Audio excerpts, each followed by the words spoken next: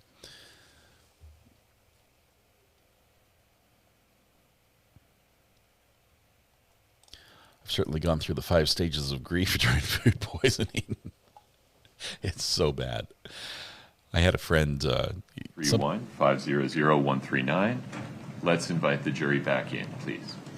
I had a friend who sometimes joins us on the channel who got food poisoning. While we were in Utah, we were in Moab. It's more of the central part of the state, south of this area. He ate a hot dog at a Circle K. I don't know how many days that hot dog had been on that little burner turning. It looked bad when I saw it. Looked good to him, but it was not good. It was not good. Fun stories ensued. Please have a seat, folks. Thank you.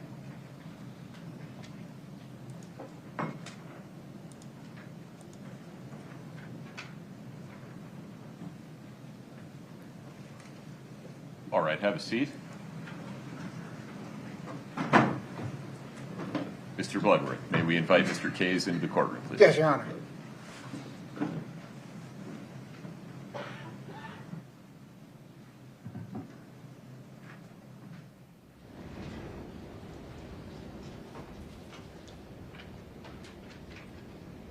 Mr. Kays, good morning. If you would step in front of Brittany, we'll get you sworn in, please.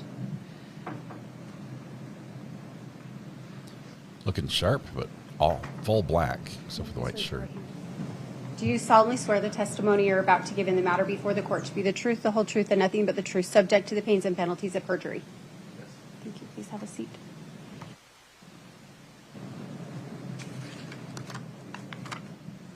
Rocking the Doc Martens. I like it. Good style. Good morning, sir. Good morning. What, sir, is your name? Joshua Kays. Is your last name spelled K-A-Z-E? Yes, Sir, did you know Eric Richins? I did. How? I met Eric probably in 2014 through some mutual friends. Hung out with him a couple times, and then started working in Park City in 2016 for a builder, and Eric Richins was a subcontractor that I worked with quite a bit from 2016 on. Aside from a business professional relationship, did you have a personal relationship with Eric? Yeah, so after I started working in Park City, him and I became friends pretty quickly. I played on some of his recreational sports teams.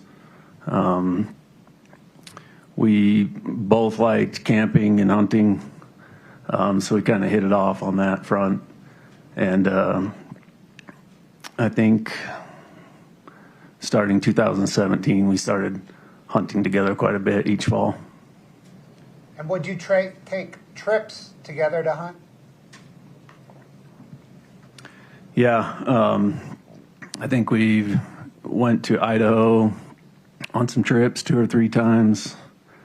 Went to Colorado on a trip once, and then a number of times here in Utah. Are those hunting trips pack hunting trips where you pack in, hunt, pack out? Mixture of both. We'd, hike in a lot. I think we went on some that were pretty grueling. Idaho in the Frank Church Wilderness was a pretty grueling experience. Except for elk. Our last one that we went on together in Colorado ended up being pretty physically demanding, but it was a mixture of sleeping out. Sometimes we'd sleep in trailers, all the above.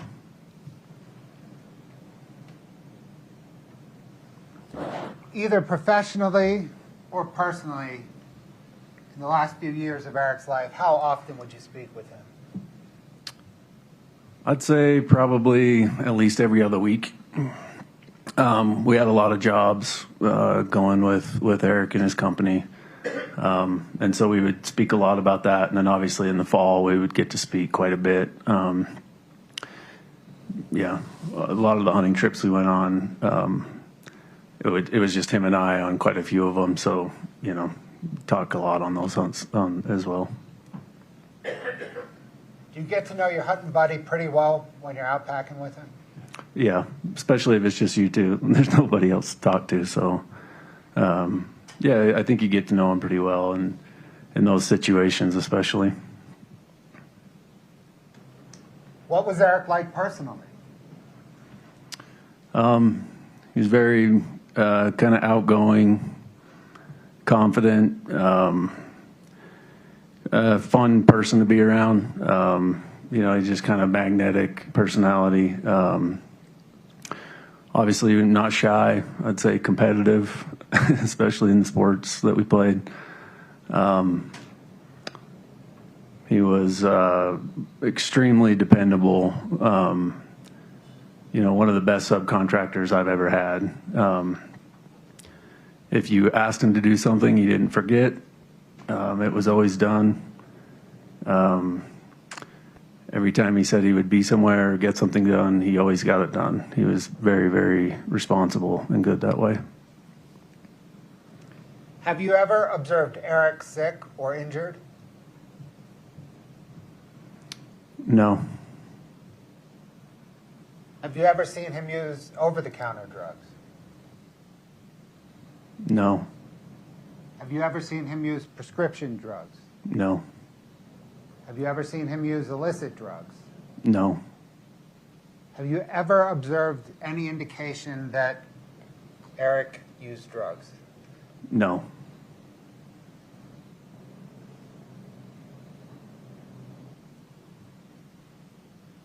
Do you recall receiving a phone call from Eric Richins at about 2:11 p.m. on Valentine's Day 2022? Here it is. I do. Without saying what Eric said to you, why is it you remember that phone call?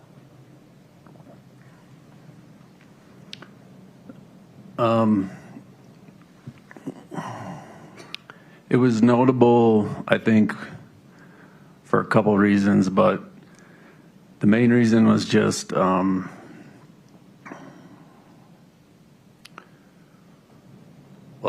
topics of the things we talked about, but also the emotion, I guess.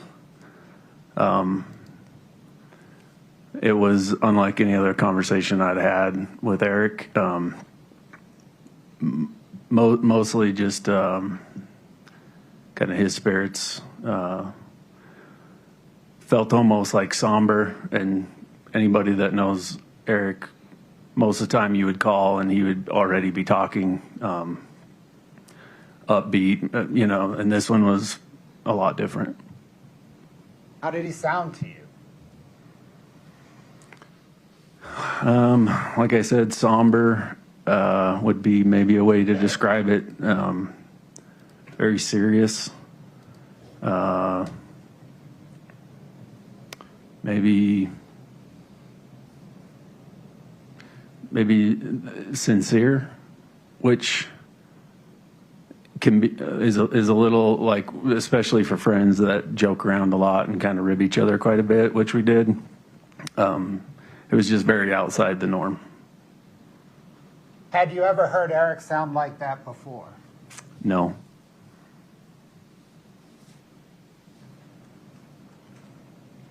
Based on what Eric said to you, and without saying anything that Eric said, did you offer Eric any advice? I don't know that I would say advice other than maybe like questions, like suggestions and questions was my response. What questions did you ask Eric? Chad, can we approach? Wow. This might get around the hearsay, because the question he asked might be a clarifying question that contains the allegation or the statement that was offered originally. So this is an objection for sure by the defense. They don't like this. They don't like where it's going. It's not just saying, hey, I told him if he still felt bad, he should go to the hospital. It could be, why do you think it's Kouri that poisoned you? That could be the question. That's now not hearsay because it's coming from the friend who's here who can testify to it and be cross-examined on it. This could get really spicy really quick.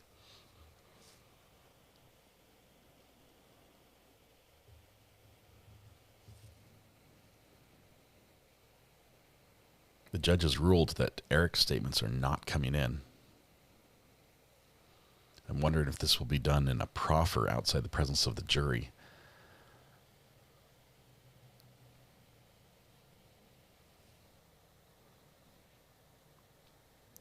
Judge is explaining something to Ms. Nestor and Mr. Bloodworth.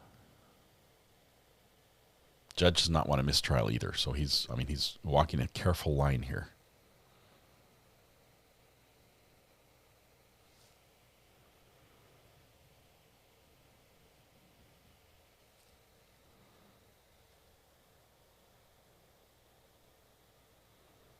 Mr. Bloodworth is going to bring up his notes. Judge might want to know what exactly this answer is going to be. I see a proffer in the works. Kick the jury out and hear the testimony.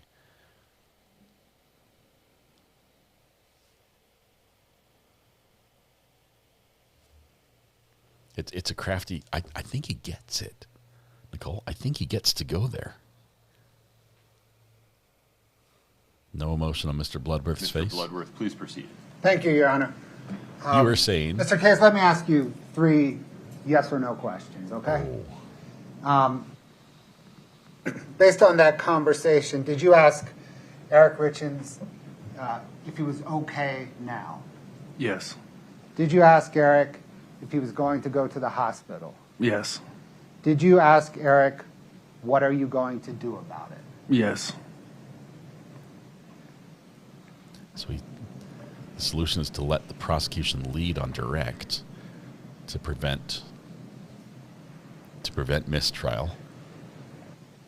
Sir, after that call with Eric Richins, did you speak to anybody else about that call? Yes. Who did you speak with? I talked to my wife that night about it. And then a day or two later told a mutual friend, actually two different mutual friends of mine and Eric's. Did there come a time after Eric's death when you spoke about this call with Kouri Wright? Yes.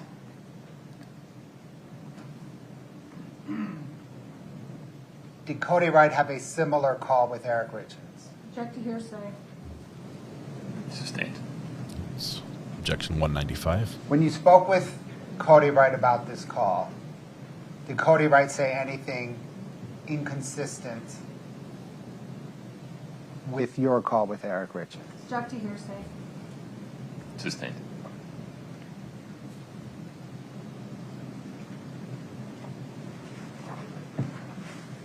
So that's all I have. Thank you. No questions, Your Honor. May we release this witness, Ms. Nestor? Yes, sir. No Mr. questions. You are free to go. Please travel safely, sir. They don't Thank want you. this witness to say anything more. Get him off the stand. Defense does not even want to risk it. Your Honor, may we approach on scheduling? Of course. That means we might be going to an early lunch. Oh, wow. No questions. No questions from defense. They opted out. They waved the white flag. The risk that it was there, if they asked the question and it opened the door, it's too bad. It's too bad. This was somebody who had a discussion with Eric where Eric literally told him, I think my wife is poisoning me. I think I'm poisoned. I feel terrible right now. I think I need to go to the hospital. They had this conversation. And that friend with the basis, the foundation of a relationship they had where they knew each other so well, he knew that it wasn't joking, that it wasn't a prank, that Eric really was concerned. That was a smart move on the defense's front. I think they were able to dull that point a little bit with their objections. Defense was not, or the prosecution was not able to get everything they wanted there. They sat down after having a couple failed attempts, had some last questions, but I think the damage is done still. She has never not asked questions until now. Maybe she learned from, Miss Lewis the other day.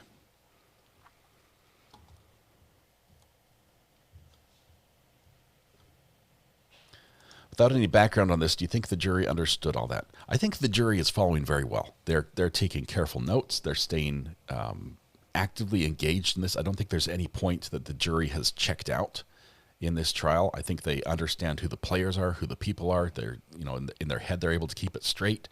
I think they're gathering that. I mean, I think the jury's on board. We don't get the benefit of having jury questions in this trial, unfortunately. The one thing that would make this judge a 5-star judge in my book, he's only 4.5 stars because of that, but jury questions would make it 5-star.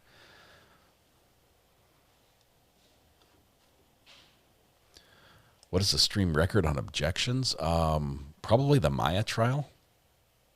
What was that, 1,600 or something? By the way, the Maya trial is on course to be set for a new trial, probably within a year.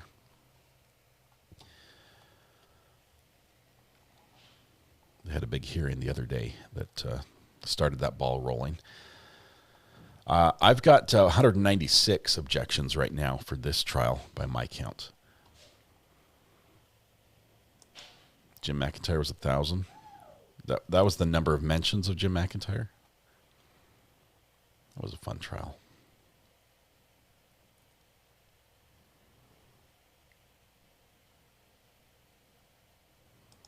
I'm a tough critic. He's a good judge, though a bit more informal and conversationalist approach. I like him. He's a great judge. Mr. Bloodworth, the state's next witness, please. Your Honor, the state calls Chelsea Barney. Oh, hang on.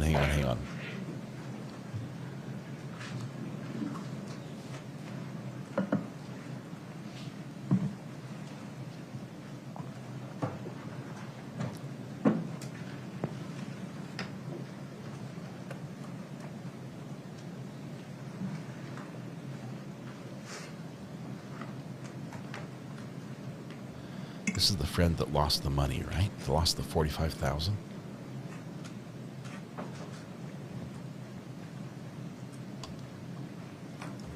just trying to check and make sure that's her. Ms. Barney, good morning. If you would step in front of Brittany, we'll get you sworn in, please. She glances over, finds where Kouri is in the courtroom. If you'll please raise your right hand. Do you solemnly swear the testimony you're about to give in the matter before the court to be the truth, the whole truth, and nothing but the truth, subject to the pains and penalties of perjury? Thank you. Please have a seat. Thanks, Teresa.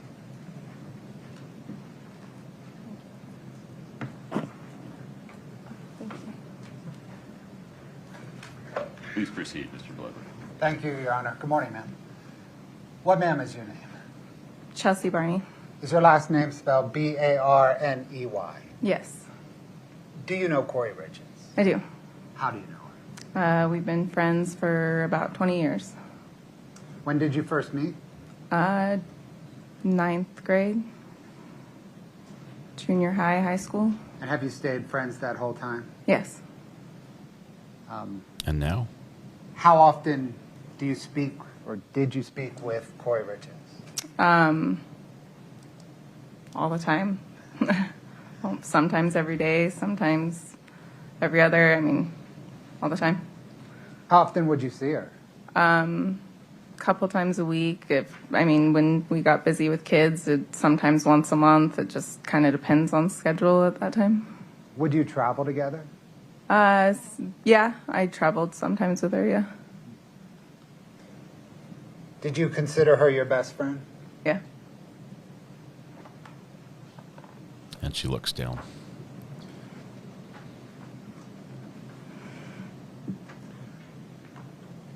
Are you familiar with the fact that the defendant obtained a $250,000 Is Kouri crying? home equity line of credit on the home that she lived in? Yes. When did you learn of that?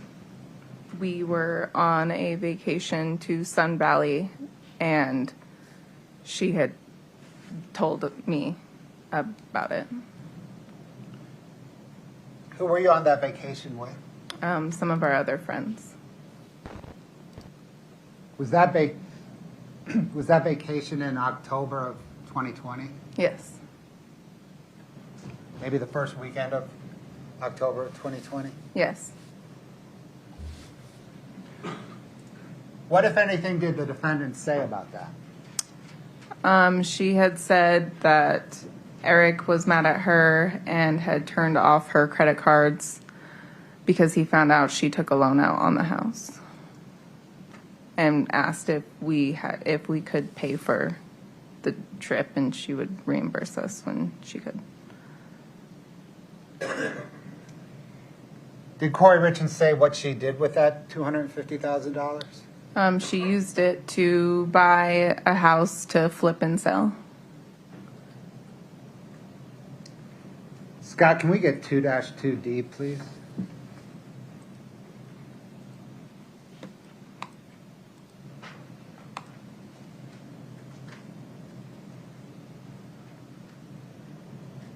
Ma'am, Scott's going to scroll through it, and I'm going to ask you if you recognize it, okay?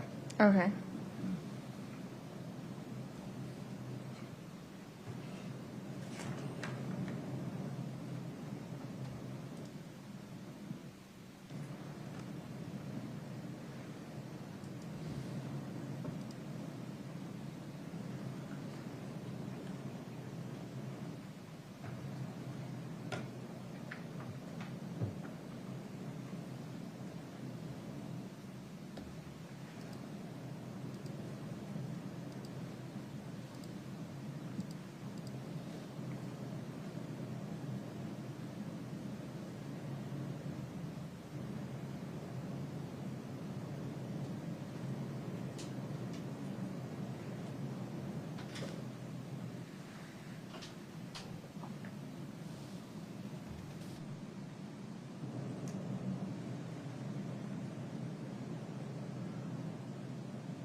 They're probably going through a text chain here that she'll be authenticating, which will then walk through on the screen. I'll try to read them all if Mr. Bloodworth just shows them on the screen and doesn't read them.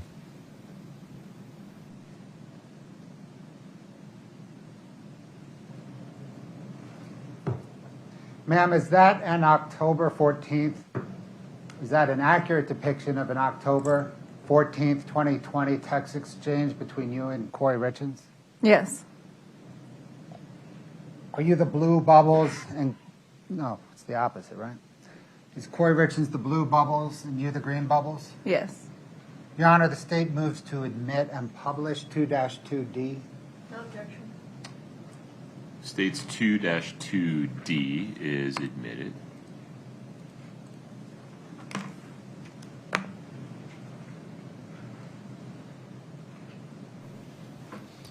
So the Friend says something like, "What the F, friend? I'm freaking out. Ha ha."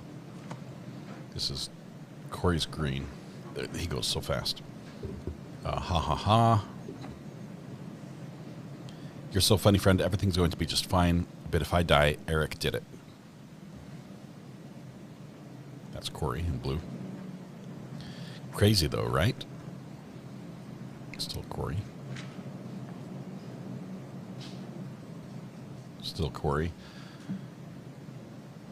I don't know what to do. If he thinks I owe him money, then it's fine. I'll pay whatever he thinks, and then I'm out.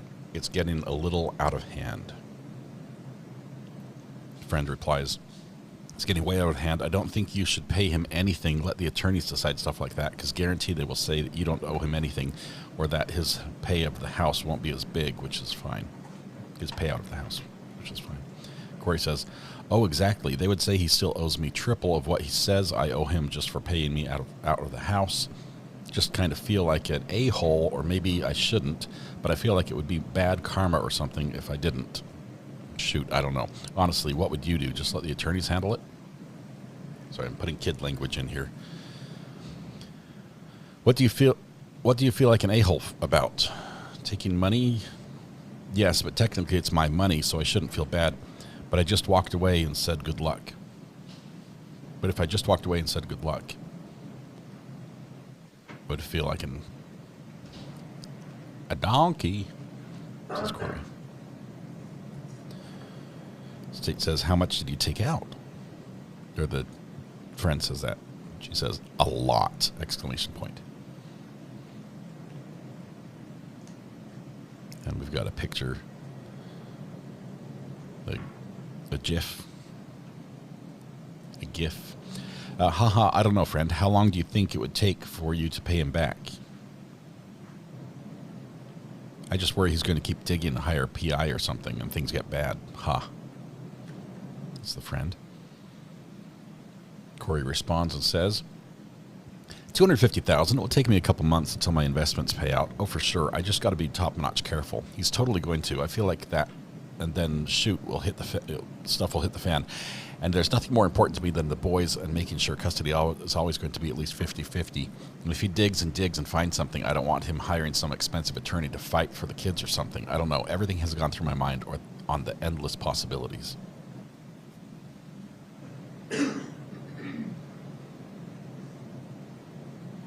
Friend responds, "Yeah, I bet so. I don't know. If it was me, I would want to be out ASAP and let the attorneys figure out all the money stuff. Whether it's now or a couple months, he's going to be vindictive and try to screw you over no matter what."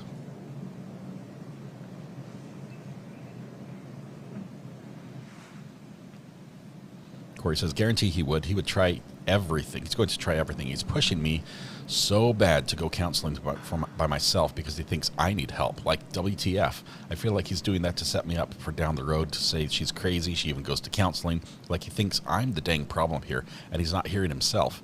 I should go back and talk to your attorney and let him know that the situation." Oh, man, so fast. "Haha," says a friend, "I just can't get over him thinking you're a crazy one. That's nuts. You should say, fine, I'll go if you go, and see what he says. I'm sure that's what he'll try to do, and say you drink too much and blah, blah, blah. Yes, you definitely should go see him and see what he says to do."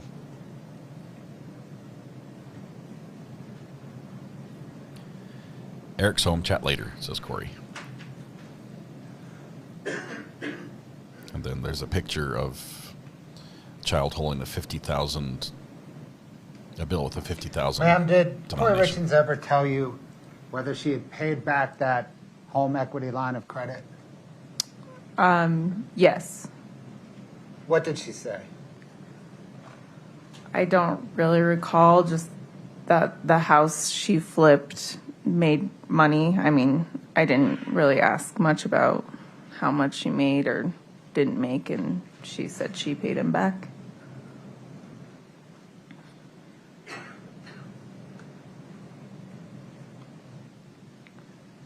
Did there come a time at the end of February 2022 when Kouri Richins mentioned to you something about a cervical cancer scare? Yes. What did she tell you?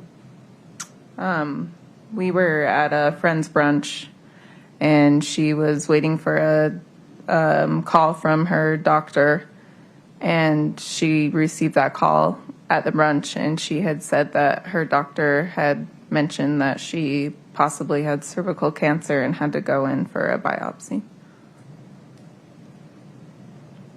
Were you present when Kouri Richins called Eric about that? Yes. What did she say to Eric? She just told him just what the doctor said and that she had to go on for a biopsy. How did Eric react? He acted concerned, but kind of was, let's not overreact until we know for sure type of thing.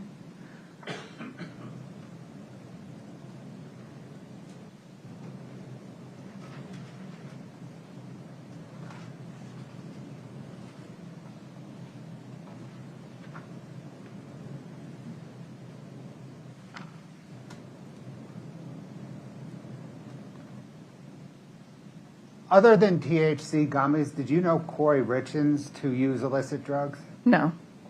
Other than THC gummies, did you know Eric Richins to use illicit drugs? No. Did you know him to use pain pills at all? No. Scott, can I get 2-108, please?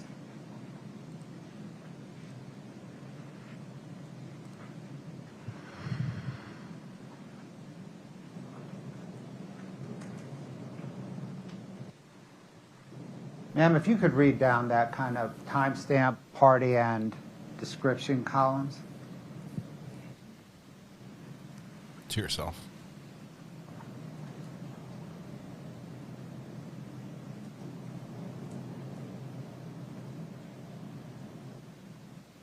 Oh, sorry. Scott, can you bring up 2-108D as in Delta?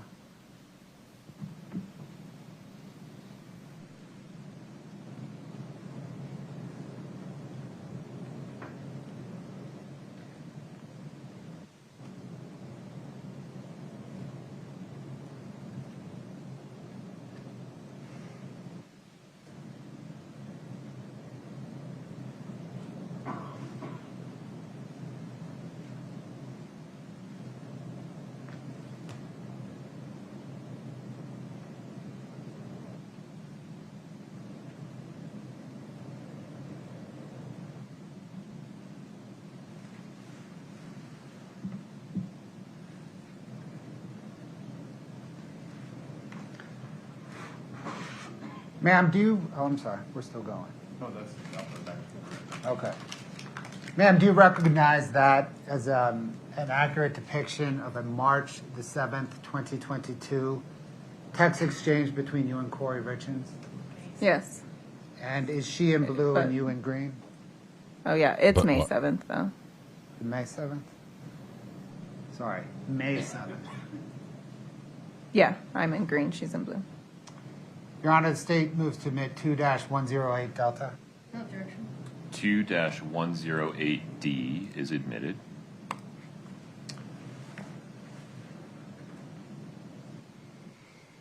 Derek is home and putting that envelope in the screen door. Oh yeah, it is. It's just all F crazy. My attorneys have been talking to me all day about it. They're saying it's poisoning. That means if it's poison, that means he overdosed on it by accident. Obviously, because he doesn't do drugs. He said that they have no evidence of either of us having anything to do with it. So somehow it's got into his system. We should get the cause of death and autopsy this week, and then my attorneys are going to push for everything and try to close this stuff out. Oh, awesome! Thanks, friend. I think she ran over and grabbed it.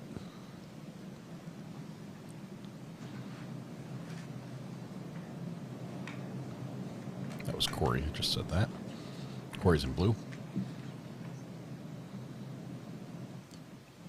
Friend replies, yeah, it's nuts. They say poison to automatically jump to murder. Like, no, that's ridiculous. And guarantee that came straight from Amy or Katie. And once they heard that, do they still have to answer by Monday?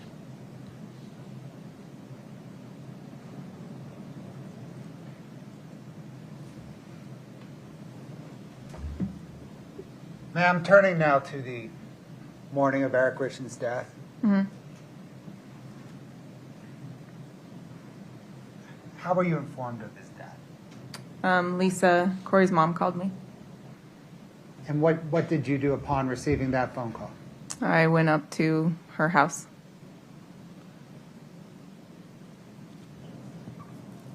Did you discuss what happened with Kouri Richins that morning? To who? I don't know what you mean. Did Kouri Richins explain to you anything about Eric Richins' death? Oh, yeah. What did she say? Just that she went to bed with one of the boys and woke up, went back in the room, and realized Eric was cold and realized he wasn't breathing.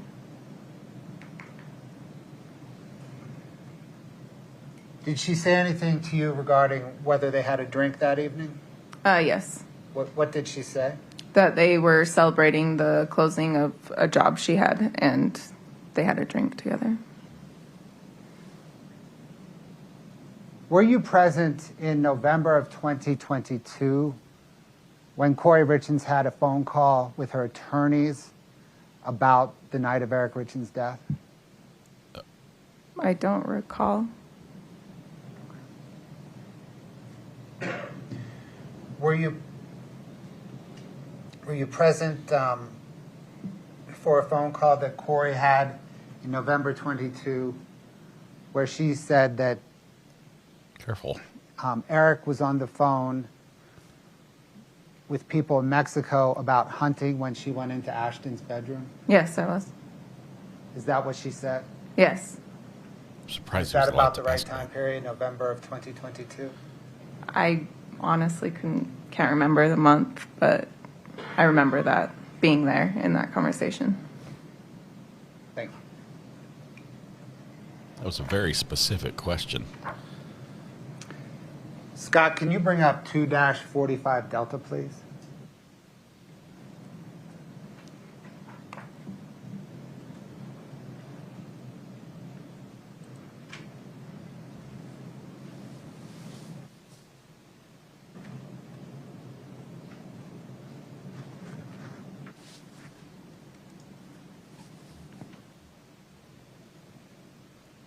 Yeah, it's not a hearsay issue. It did seem like it was leading. Normally you get the witness to say what happened instead of walking them down through a very specific situation and conversation that just got the yes at the end.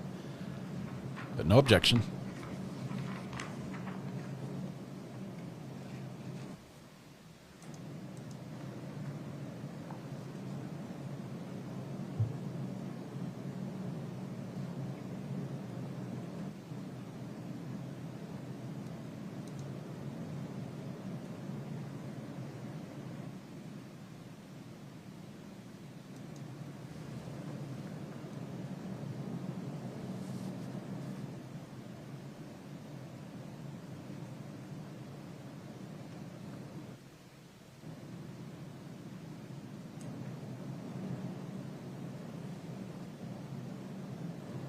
Ma'am, is that an accurate depiction of a text exchange you had on March the 15th, 2022 with Kouri Richins?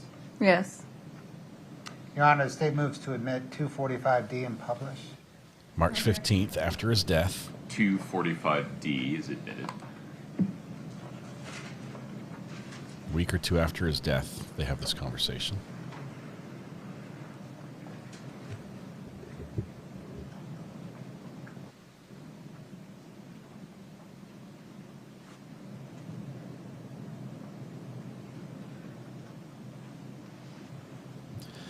I just tried, Chels, so effing hard to save him. His lifeless body on my bedroom floor, his eyes, his yellow body, cold.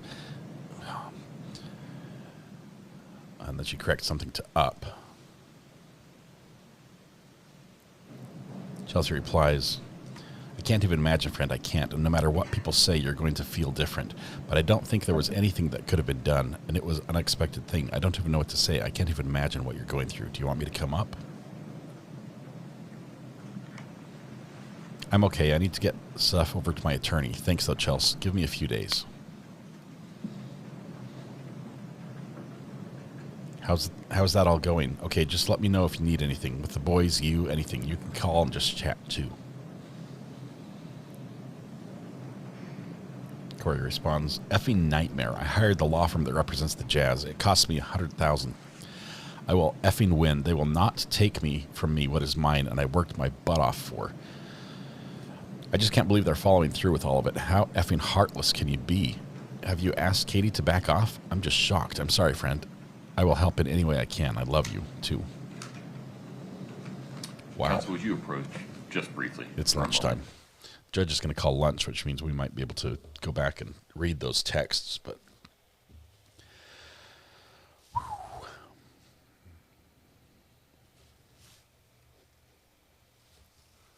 it is 2:07, which means it's just after noon in Utah.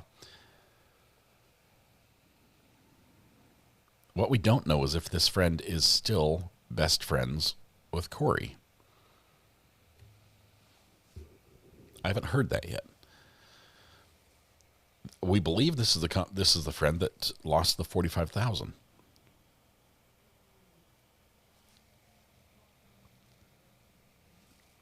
That friend was called Chelsea. We need to break for lunch. We're going to do that now. During the lunch break, please do not talk about anything related to the case. Please do not watch, listen, or read any coverage of the case. Please don't do any research about the case. Please rise for the jury. We're not going to go anywhere. We'll keep the live feed going through the lunch hour, and we'll be back here when they come back. I will step away just for a minute, but we'll have the live feed going right here. This is rare. The judge does not like to break up the direct or the cross with the break, but the folks, please have a seat. Lunch is here. You don't want food poisoning. Yes. We're going to come back on the record at 1 p.m. Between now and then, you're free to go. Okay. As long as you come back, Okay. ready to go at 1. Okay. No matter where you go, whether you stay, whether you go, please don't talk to anybody about your testimony. Okay. Okay? Okay. Very good. Might I recommend the Mirror We'll be Lake in Diner? recess until 1 p.m. Thank you. Wow. Well, nothing's quite as good as good beard scratch, Judge. Love it. All right, going to make myself some eggs. Yeah, we've had all this testimony about food. This is getting good. And yes, we are seeing the foundation being laid for the Walk the Dog letter. That talk about the going to Mexico to get drugs, that's featured prominently in the Walk the Dog letter. And we're starting to get that in. I hear the Mirror Lake Diner has a good bagel sandwich or an omelet. They make great omelets. Only about a 50-minute lunch is what we have, which is the judge lunchtime varies greatly. Sometimes we've been as short as barely 30 minutes, and sometimes we've gone an hour and 15 or so more. All right, just made some beef tenderloin. Yum. We'll be right over. I hate that they go through the messages so fast. How is anyone supposed to read that? I hear you. Let's see if I can fix that. Hang on. The phone's charging. Ivan's calling right now. Just 1 minute. Call from Dog walker Ivan. Ivan, how's the dog walking going? Excellent. So I just got in. I was having some father-son time with my oldest 17-year-old boy. So catch me up. What did I miss? Well, we're getting some people who know Kouri and Eric on the stand testifying about what happened and exchanges they've witnessed, and it's getting spicy. We've got one of the jail calls in already where Kouri has expressed some frustration, which was pretty good. We've got a friend on the stand. What's the matter? They're not being mean to her, are they? No, Kouri's just. I think Kouri was frustrated with what was the investigation looking at her. Anything that looked at her, or she was just super upset with. And give me a minute. I'm trying to pull up the text messages that we just had flashed on the screen. Yeah, well, I can imagine Kouri thought the audacity they had to even look at her was out of this world. Yeah, that's pretty much. She used some more flowery language to describe it, but yes, that's how she felt. Let me go full screen here. Did it seem as if she was cognizant of the fact that her calls were being recorded, despite the call itself telling you every time you use the phone? Well, I'm aware of that. The funny thing is the judge has not allowed the jury to know that that anything was that Kouri was in jail. So because they can't know that, the calls are cropped down to just So can the somebody content. please explain to me why Kouri Richins has the assumption of privacy of her custody status when literally it's public record for every other person I've ever heard of? Hang on. Let me back up because those are all fun conversations to have. But I need to show you the text messages that were flashed on the screen. We're going to go a little bit slower as we're going to read them here. So this is on the replay machine where we're going back through these. She says to her friend that's on the stand right now. So this blue text message is from Kouri. She says, "I just tried Chell so effing hard to save him. His lifeless body on my bedroom floor. His eyes, his yellow body, cold. It was so cold. I pumped so dang hard," I'm editing, "and so hard screaming at him to come back to life that I needed him. He was gone, Chels, just effing gone. He never even gave me a sign he needed effing help. I would have woken up. I could have helped him. This is so effed, yo." And then the next, it's effed up. You do have to, they say liars really create their own realities, it's, you either become a sociopath or a fiction writer, or both. The friend replies, "I can't even imagine, friend. I can't. And no matter what people say, you're going to feel different. But I don't think there was anything that could have been done. It was an unexpected thing. I don't even know what to say. I can't even imagine what you're going through. Do you want me to come up?" And Kouri responds to this one and says, "No, I've got stuff to do with my lawyers." Hang on, let's speed this up. I'm busy today. She says, "I'm okay. I need to get stuff over to my attorney. Thanks, though, Chelsea. Give me a few days." This is Well, everybody grieves differently. I've been hearing that a lot lately, and maybe the way Kouri dealt with grief was by being a hollow husk of a human being. Maybe that's just what happened. It sure is different. I'll say that. I'm not going to judge her, but it's very different than what I'd expect. If your best friend calls you after your husband is found dead unexpectedly, and you're like, "Nah," she's like, "Hey, let me come up. Let me help." Even just a hug, just be there for you. She's like, "Nah, I'm good. I'm good. It's amazing that I've got just business." the fact that they asked to come over, just shows me the scarcity of her actual, social life. Because I know that when our daughter passed away, I had to leave at some point because there was a steady flow of people. They just show up. Yeah. They just kept coming. And I know that it was all in good intent, and I can only accept so many. I had so many casseroles that. You had food for days. Good Lord. And so it was a nonstop flow and sea of people. So the fact that her best friend, quote unquote, is texting, "Is it okay if I come by?" This is the depths of her human connection. You know what I mean? Obviously. It seems different.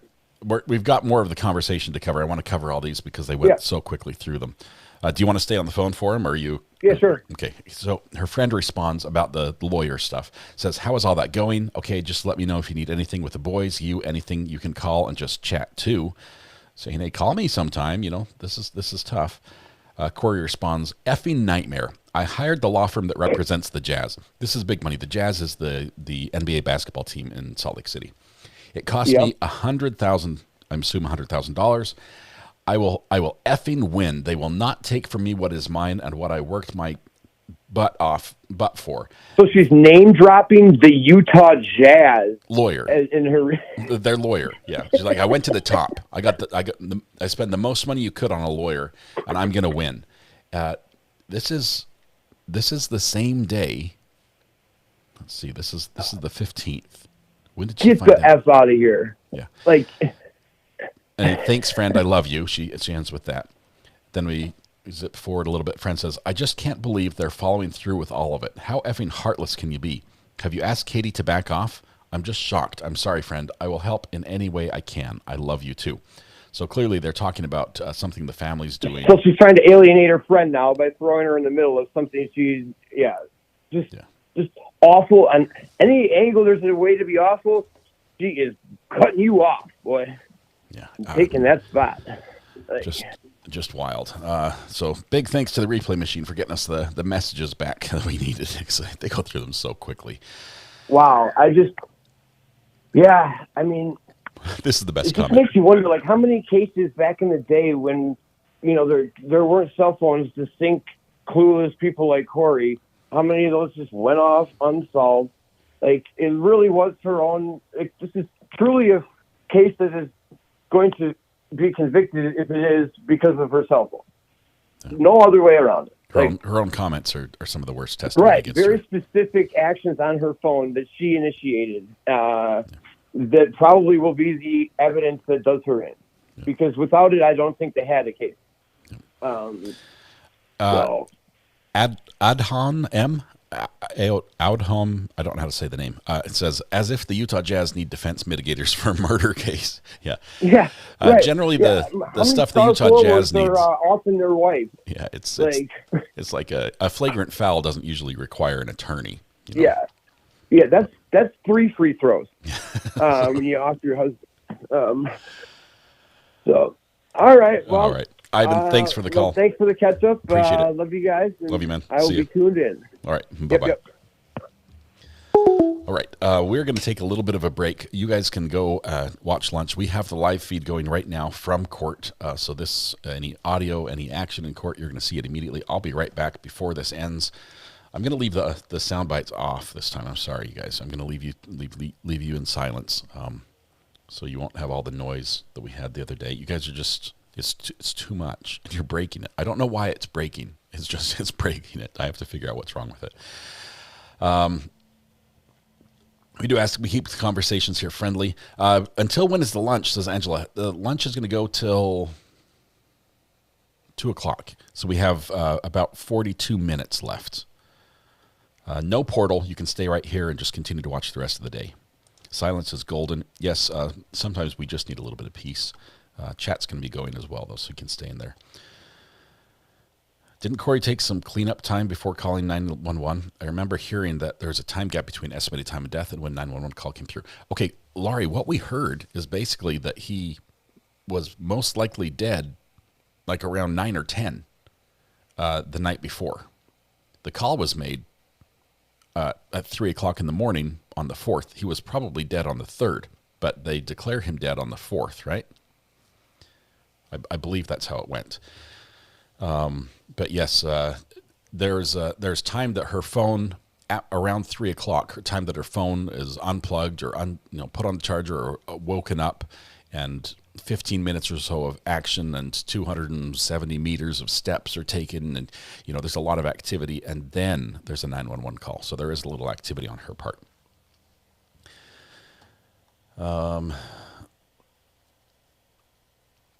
Let's see. It's 2 p.m. right now, Eastern time. What? I think we got 40 minutes of lunch. Just 40 minutes. A lot of steps were taken. The trust paid for the house. The bills upkeep paid for everything the kids wanted. What it didn't do was give Kouri cash or pay her business expenses, and she consulted the trust attorney about it. Who else could have done it? Yeah, the kids were not ever a suspect. They're just too young.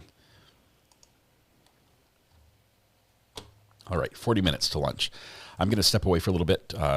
You guys will be right back. I'm going to crack open, since we've had a little bit of spice, I'm going to crack open this jar of spicy maple bourbon pickles. I deserved it. I've been patient this long, so that's going to be my little snack for my lunch today as well. And it didn't give her power to sell the house. She wanted that. She didn't get that at all. Are we saying he couldn't have did it himself, and why? He could have. We just don't have any evidence other than, edibles, the gummies, THC gummies, that he was a drug user. And the amount of fentanyl in his system was, lethal. They say 5 times the lethal amount was found in his system. It killed him so quickly, his body barely had time to start metabolizing it. It was, when Kouri says we didn't finish our drinks, it was probably because he was dead before he could. All right, we'll be back in a little bit. No THC in the system, that's correct. And it normally stays for a little while.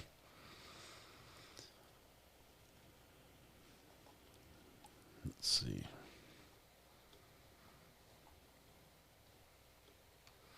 I understand some want to grieve alone. This is Ivan, just on the phone as well. Outside my wife, I did too. It didn't matter. When a tragic death occurs, the people just kept coming. Work, family, friends, church, wives, friends, work, neighbors, everybody. Yeah. All right. We're gonna have a quick lunch. We'll be back in just a little bit. You guys grab a bite to eat. It's gonna continue. It's gonna be spicy. We're getting closer to the walk the dog letter, and it may actually come in today, which is just gonna be great. Let's see. Pin the message. We're on lunch break. Keep that up right there. We'll see you guys in just a little bit. Bye-bye.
All right, lunch is over, guys.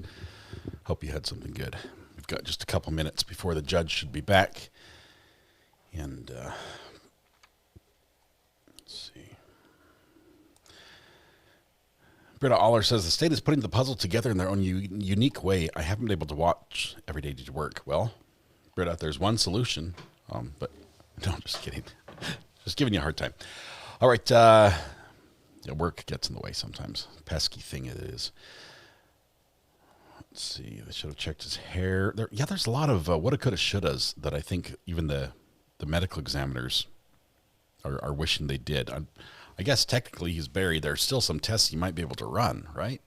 You could exhume his body and maybe get something. I don't know if a drug test would work this far down the road, but I think we need welcome back music after lunch. Like this.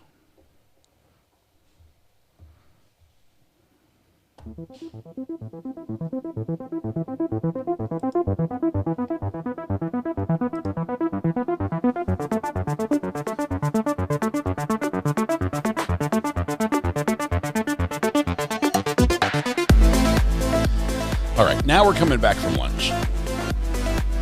Now my dog knows we're back. I think I have to play the sound effects too, though. I have to have like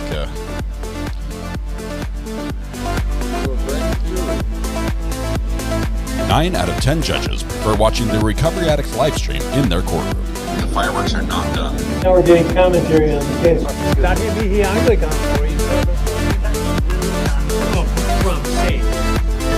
There you go. It's weird because I've got all my sound effects are at different levels.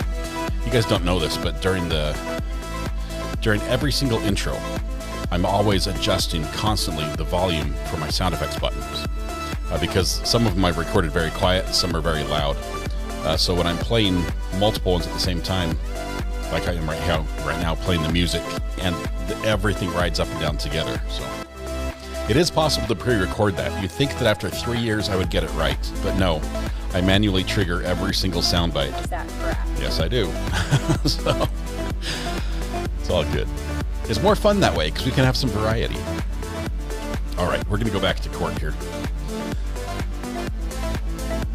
Feels like we're leaving. I'll fade the music down. There we go. Let's see.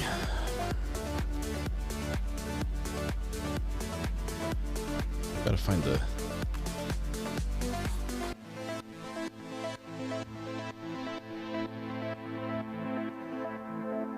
There we go. Did the defendant find out how the FBI finds people in this case? Oh, she found out. There we go. All right, now we're ready, Judge. Come on in. Stop this goodbye music. We're back. We're back. I don't have any other music really to play it just wouldn't sound right. We obviously can't do our podcast music because that's reserved for the podcast. I could do this one, but it just doesn't feel like court.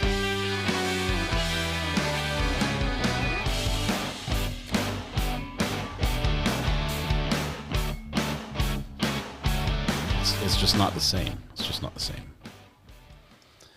All right. Welcome back. We're about to start the afternoon. This is AM Morning Zoo music. I'll look for a new song. It's about time. My last jury trial was an ag murder case. Juries are so fascinating to me. Kevin Daniels, I'm jealous. I'm super jealous. I have never once even been picked to be seated on a jury. Like, my name's never come up.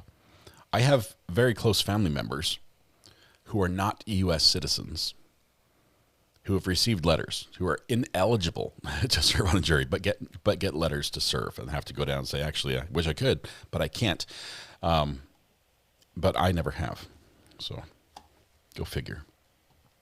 And now I'm pretty sure that no one would take me. What do you do for work? Just internet stuff. I don't know. How would I have to answer truthfully to be able to be seated on a jury?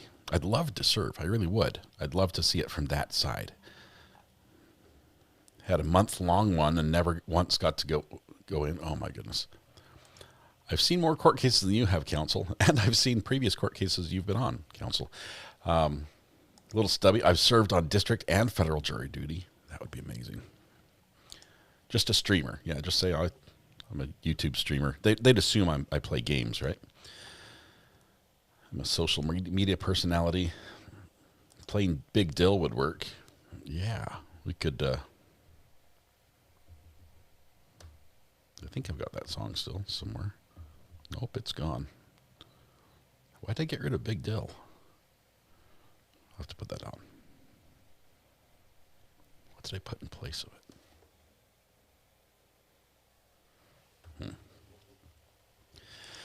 It's unlikely, given your YouTube channel, that you'd be selected for a criminal jury. I know. I own a media company. All good answers. I think all of them would get me kicked off. Well, while we are back from lunch here, we're expecting to pick up, thank you, Josh, for the little pinned message. We'll put that up again. We're expected to go back with witness Chelsea Barney, who's a friend of Kouri Richins. We're not sure if she is still a friend of Kouri Richins, if they're still close. I'm hoping that this comes out either on direct or cross. Probably on direct. I don't know. Yeah, it'd be interesting if they're still very close. But we're going to pick up with that. Still on direct for that one, so we'll see what else comes out if we get closer to the walk the dog letter. And Conroy says, I've been on a murder trial and a federal drug trial. Actually was a juror on a death penalty murder trial. I am super T. Wow. That's got to be pretty intense. I like to think my experience would make me a great juror. I definitely hold the prosecution to their burden. I can start with an open mind and continue that way. Grace, she's not a friend now. I just need her to say that. I need the witness, Chelsea, to state their current relationship status. I just didn't hear it clear enough that I could be sure. Where's the link for the Walk the Dog letter? I can't find it. It is over on the Facebook page. We can also put it in chat if you guys would like it. It's a video that we did here analyzing that letter. My pops works for the federal government, then owned radio stations. He never got jury duty. Plus, he was a Russian immigrant. That might have more to do with it.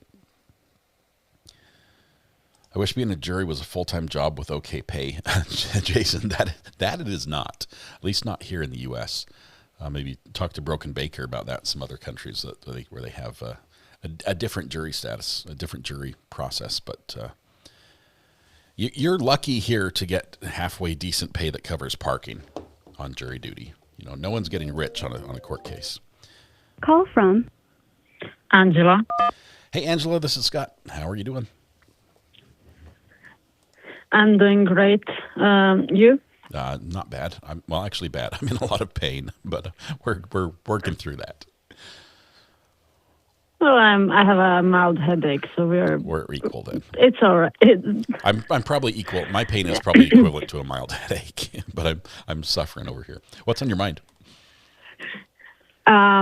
First, I really want to say I am so sorry for the boyfriend yesterday. I believed him, and I feel that he was, although very rocky start with that sworn-in thing that he did.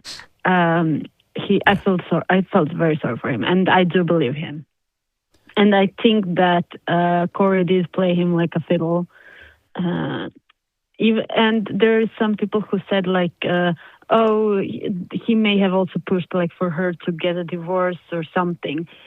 He loved her, and he wanted to be with her. So he kind of this is just my perspective. I think that he just like divorced him or let's break up, you know. Yeah. I got that feel as well, that he was expecting, that he was putting into the relationship enough that it should have progressed. Like he wanted it to progress, and he was committed enough for that, but maybe at the same time couldn't see it because she just wasn't reciprocating. It was just with benefits for her. And I'm not gonna not gonna make more friends in the chat right now because that other friend not the one that is still on the stand, but the one from this morning that was talking about the conversation from 2021 or 2022. I don't remember exactly when the conversation happened, but how she wanted the divorce, how Kouri wanted the divorce, and so on. I do believe her, because if we did not have that conversation from 2019, where Kouri said to that other friend that she wanted divorce and so on, I would not have kind of believed the friend from this morning, or coworker, or whatever she is to her. Doesn't matter.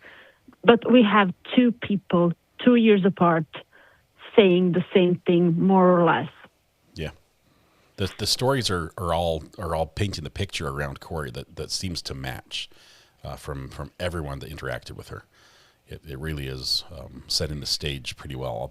This circumstantial evidence is building up to form a pretty complete picture. Yeah. I know that friend from 2019 conversation. She is still on call, but is the friend from this morning still on call or coworker or whatever she is? The one that we just ended on? No, the one that testified for 20. The coworker one that said about the conversation from 2021 about how Kouri wanted a divorce and so on. That would be the Becky Lloyd from C&E Sewn Masonry? Yeah, she. I don't think she was retained. I think she was released. Someone said that. Oh, no. She is coming back. She could possibly come back. Because you remember that on the friend, I'm sorry, I'm bad with names. The friend from 2019 conversation, the defense was about to talk to her about how Eric cheated on Kouri. But it was outside of scope. And then I was expecting the defense for this, because this person who from 2021 the conversation, she works for C&E and she still works for C&E. So I was expecting, is the defense going to say that he cheated with her or someone else? So I was will that come up later? That's why I was wondering. With her directly? That would be interesting, because they have brought it up with other people. Did you know that there are accusations or people suspected there was an affair? I believe it was supposedly with her. With this other woman, but it'll be interesting if that comes up, if they ask her directly. Yes, and I'm going to say something. If you remember, this is one last thing. I said this in the Discord server. I opened up about a family thing that I have currently on. That I don't know how it will end, but I'm seeing. It's about my sister-in-law. I'm seeing signs of Kouri in my sister-in-law actions. Unfortunately, I'm sad to say that. You remember that burn case we followed last year, and how the son and I think daughter, I don't remember who, every one of the kids or most of the kids, hold my beer, I'm going to tell everything. Yes. Yes, that was the Melody Ferris trial, and Scott and all the kids who got on the stand, each one one after another went more delving into the family secrets and the skeletons in the closet and tell all. It was crazy. I have the feeling that Katie's like that. Hold my beer, I'm gonna say everything. It was especially now that we get information from how other people talk to her, how even her husband talked to other people when soon after Eric was killed or died. I had a feeling hold my beer. What do you want? Even she was like that on the stand. Even I'm gonna spill the beans. It'll be interesting to see how this happens, how it shapes out. I think the lawyers have to be more and more careful now, as everyone wants to tell their part of the story, to make sure that they don't blow it at this point, right? There's so many emotions in limine. They have to, it's a little minefield they have to walk through with the evidence. They have to be very careful. But Angela, thank you very much. Oh, sorry. Yes. Go ahead. Thank you. No, nothing. Okay. Thank you. Thanks for the call. Good talking to you. Bye. We'll see you. Bye. All right. Let's see. Will you look in mod check and make the announcement I sent to you? Pretty please, says Josh. Okay. Yes. We have a Facebook page. We would love you to join. We'd love for you to join the Facebook page. We have a great community over there. We have a little more fun. We can talk about some things that are more outside of this case. But we do have a screening tool in place that helps us stop the bots from getting in. And the last thing you want is to join a group that's full of spam and just all sorts of crap. We try very hard to keep that out. The way we keep that out is we have some questions you have to answer when you apply to join. They're simple questions, like, are you a camel? What case were you first watching when you heard about Recovery Addict? Things like that. Some questions that if you don't answer them, we just deny every time. It doesn't matter if it's my mom and I recognize her and she didn't answer the questions, I deny it. We need to make sure it's actually you. So if you got denied, please don't take it personally. Just go back. Instead of just apply again, make sure you scroll down and answer those 4 simple questions. They're very, very simple. It's just to make sure you're a real person and not a robot. The questions are funny. Yeah, they're not hard. They're not invasive in any way. But we are seeing a big increase of people who are trying to get there, probably to get to some of the links of the stuff we've been sharing, which is great. We love that. But just make sure, yes. The takeaway is that I won't let my mom join our Facebook page. Please do just submit again, but make sure you answer those questions and we'll get you approved right away. Thank you, Josh, for that. Appreciate your help. Thanks again to our amazing mods. When Facebook started, I was committing felonies daily. Broadcasting that on Facebook felt counterproductive. Oh, we've changed the questions a bit due to the influx of new people. Great. Well, I will watch. I'll watch for that.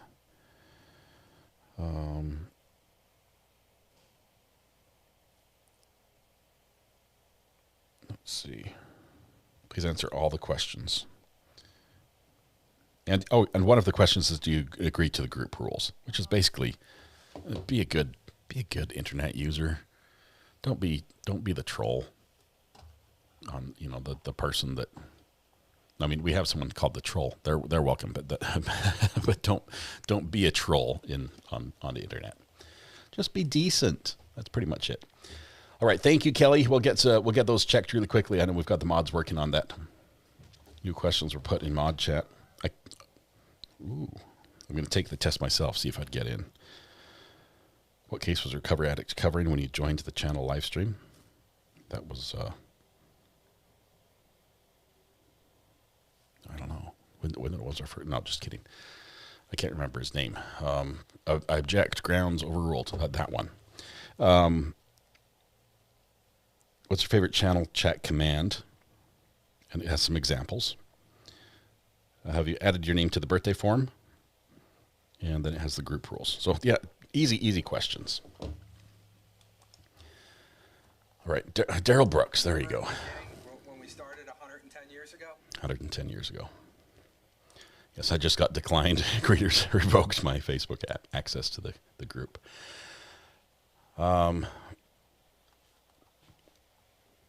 Zachariah Anderson, that was a great trial as well. I've said this before. Banished from the state of Georgia. I would like to see Zachariah Anderson get a new trial. I still think the jury did the right thing, but I think the judge did the wrong thing. I think there were so many times, and the way I put this, we fell off the mistrial cliff and somehow clawed our way back to the top in that trial. It just doesn't feel good that the whole thing stands. I'd like to see him get a new trial. I think if the evidence came in like it did this time, I mean, with some exceptions, I can see the jury still convicting him. Oh, judge is back, so here we go. But I want to see it again. Mr. Bloodworth, anything before we proceed? No, Your Honor, thank you. Ms. Lewis? No, Your Honor. Anything we need to discuss regarding the recording of the phone call that's going to come in through Ms. Barney? We object to it. Let's have that conversation now. What's the grounds for your objection? Mr. Bloodworth, just for the record, proffer what the proposed exhibit is. Your Honor, it's two exhibits. It's State 2-46 and 2-47. It's one phone call that's split into two recordings. And the phone call is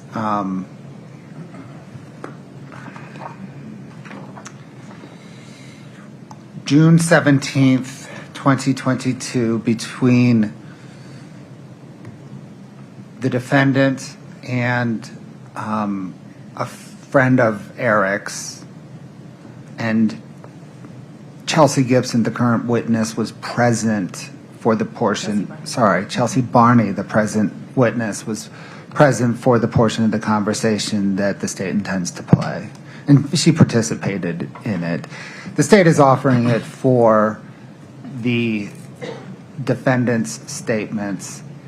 The statements made by Mr. Knutson and Ms. Barney are effect on the hearer context. Okay. And a one-sentence description of the probative value. I don't know what's on the call. Your Honor, the probative value, there's a lot to unpack there. It's sum total, the calls are about 45 minutes. Give me an example. Consciousness of guilt throughout. Okay. Okay. Ms. Lewis.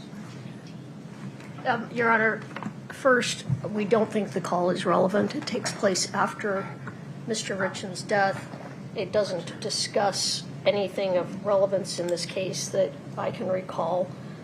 We also don't know, Chelsea wasn't a party to the call. I don't know if it was on speaker and she heard parts of the call. The representation if she speaks during it. I'm sorry. The representation from the state is that Chelsea Barney speaks during the call. I was just going to say, once or twice she says like yes, or she makes a couple of comments. I don't know though if she was there for the whole call, if she was in and out. I don't know which portion of the call in particular they want to put in. So Forgive me. I was under the impression that you and Mr. Blower discussed this very thing during the break. Whoa. We did not. Oh, okay. What? Would now be an appropriate time to have that conversation so that you're not unsure about those things. They don't want to discuss anything. Transcript of the part you want to put in? The whole thing. Yes.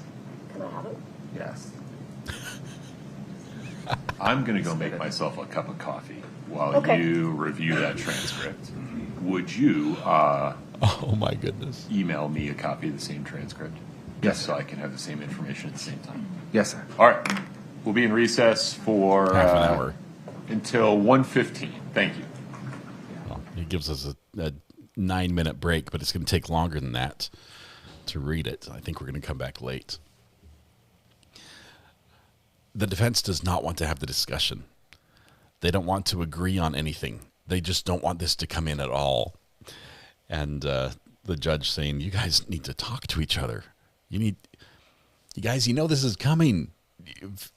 Fix your little issues and your squabbles, the stuff that you can get through. And then if you can't get through something, then bring it to me. But he hates being the playground referee in this little battle. Lewis can't provide a legal argument. She just doesn't like it. 45 minutes is a long call to listen to for consciousness of guilt after the fact. I'm pretty sure I would agree with the judge. There's probably parts in there that are not relevant for that. What is the significance? Well, if there is actions she's taking that show that she is feeling guilty for what she's done, and that comes across clearly, that would be probative. That would be informative for the jury. $5. Judge has sisters. I want all the jail calls. All of them.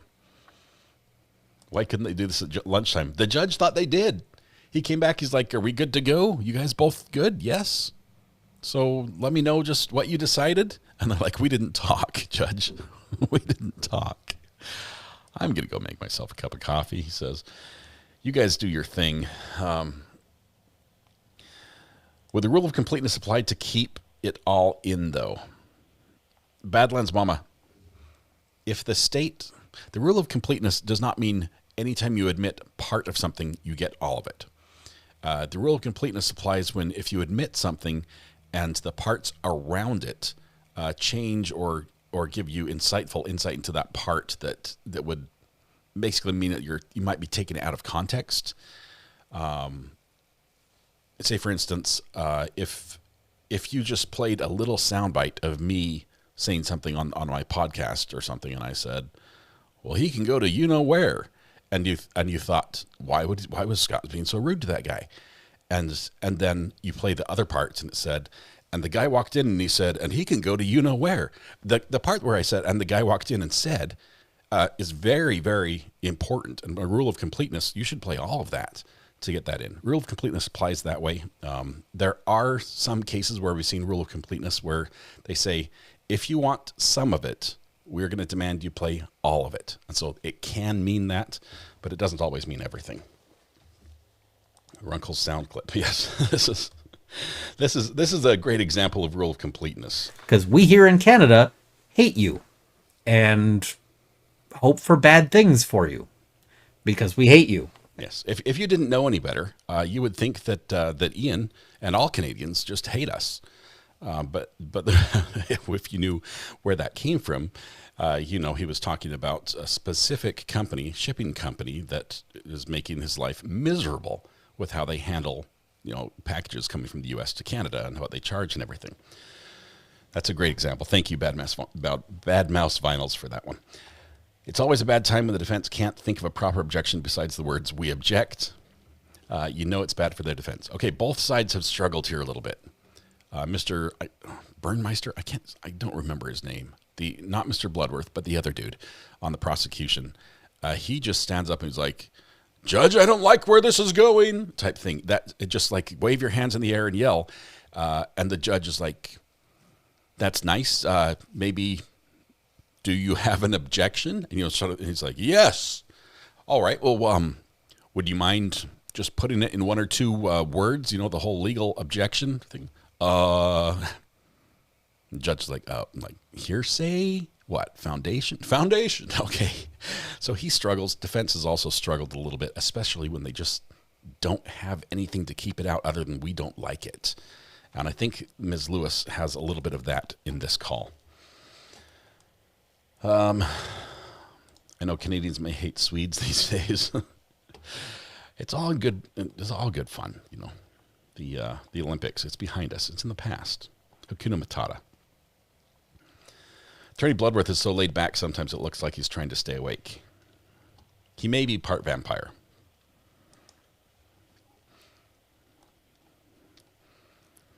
Let's see. They're supposed to teach you this in law school. It seems very foundational for the legal minds to understand basic objections.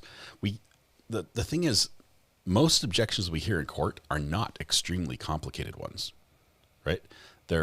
They usually fall in just a handful of objections, hearsay being, I think, the most common one. But the other ones will obviously get the prosecution's testifying or the defense is testifying, facts not in evidence. We'll hear some things like that. But it's not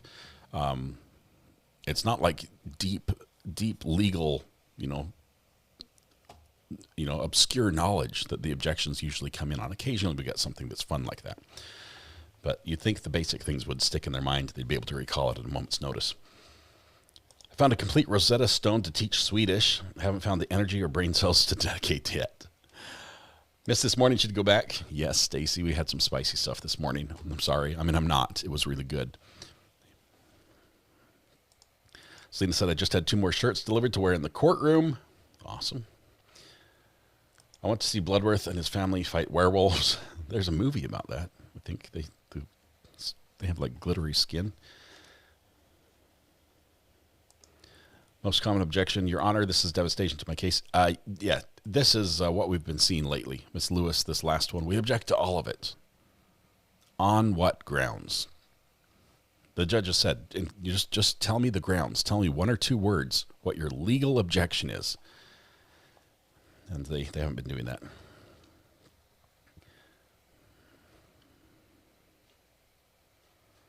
Let's see.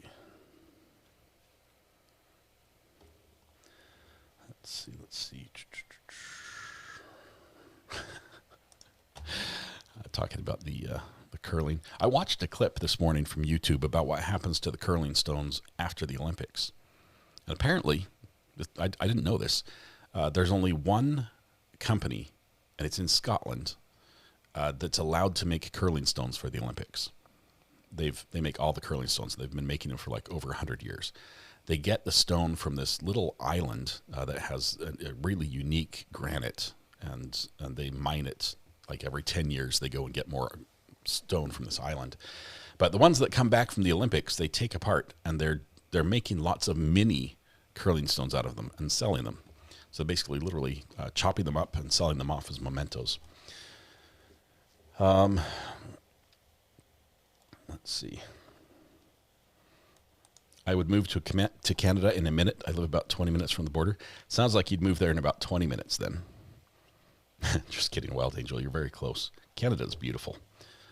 I've only been there a little bit. It looks great from the air from when I fly over it, though. Remember in the beginning when we started 110 years ago? Cinnamon Bear just realized the joke on Bloodworth about him being a vampire in the name. Yeah, there's some similarities there. Barb says, I'm a Canadian. We have a lot of Canadians here, and it's wonderful. We love our friends from the true north, bold and free. Did anyone see Jellycat curling plush? No. I didn't. All right.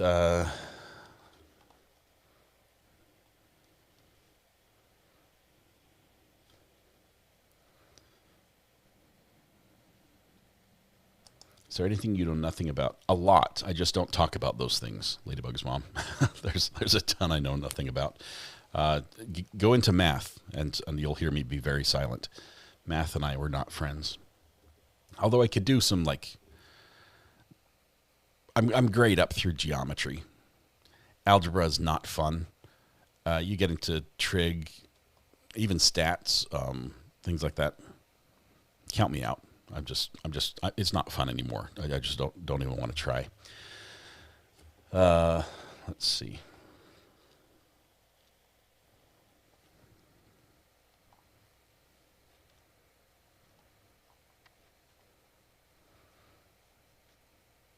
This is all right. It's on the bath. She does the finances as well. I would be scared to think where I would be without her running the finances. Are you better at math than Kouri? It's a low bar, Shirley, but I think I am. I really think I am. Pronunciation is my strong suit. Oh, you said weak spot. You spelled strong wrong. You spelled strong wrong on that one.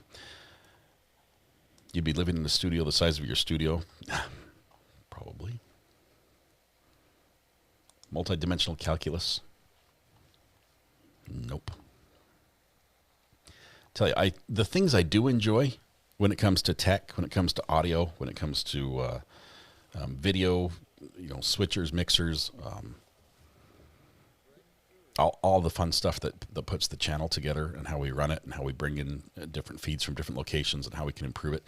That stuff I love. I mean, I'll read magazine journal entries, from really nerdy people, and just love every minute of it. Because it's so much fun to me, but other stuff not so much. Ever been to Canada? Yes. I think I was, as a child, we went to Canada one time. Have a seat, please. On the West Coast, and then I've also, on the way to England, we flew there once, but really no significant stay. Judge is back. Here we go. Let's see if they worked it out. Ms. Lewis, may I ask you a couple of questions? Yes.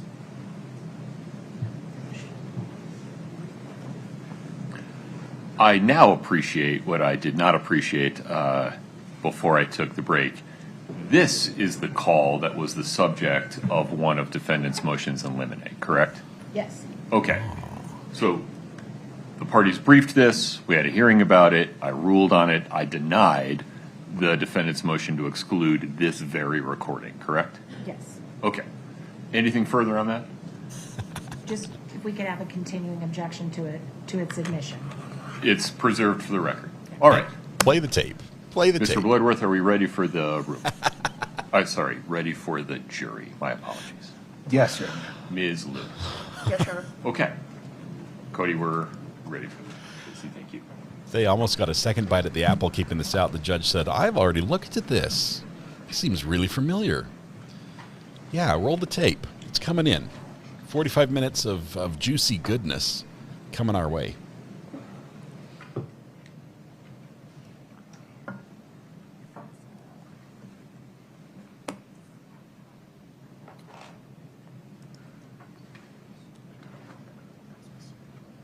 Mr. Bloodworth, is your team gathering? Very good. My apologies.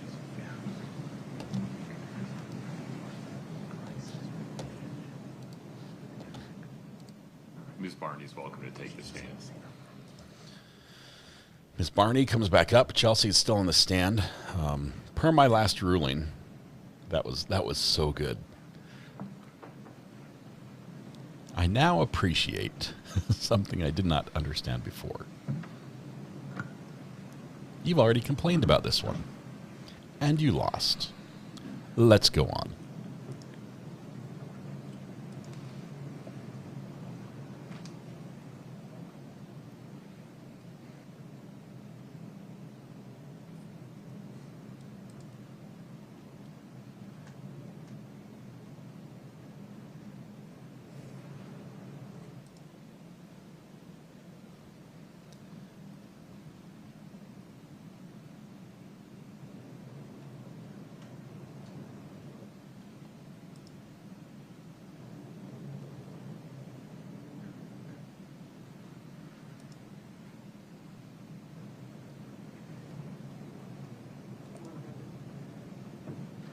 Agreed. Prosecution should have said, Judge, we've already handled this one.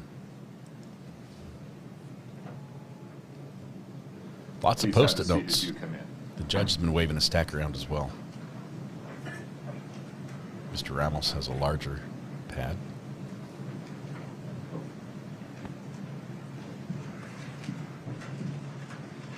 Have a seat. Thank you. Ms. Barney, you're still under oath. Okay. Very good. Mr. Bloodworth, please proceed. Thank you, Your Honor.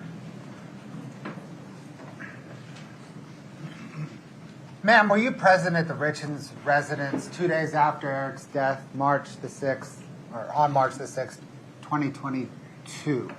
Yes, I was. And did there come a time when Kouri Richins was very upset and you went to console her? Yes. Why was she upset? She got in an argument with her sister-in-law. And what was the argument over? She was trying to get into Eric Richins' safe to get the will out. This is the fight. This is And the throat punch. Did the argument also involve the home? Yes. What portion of the argument involved the home? The sister-in-law had told Kouri that the house was no longer hers and it belonged to the other sister because she was in charge of everything.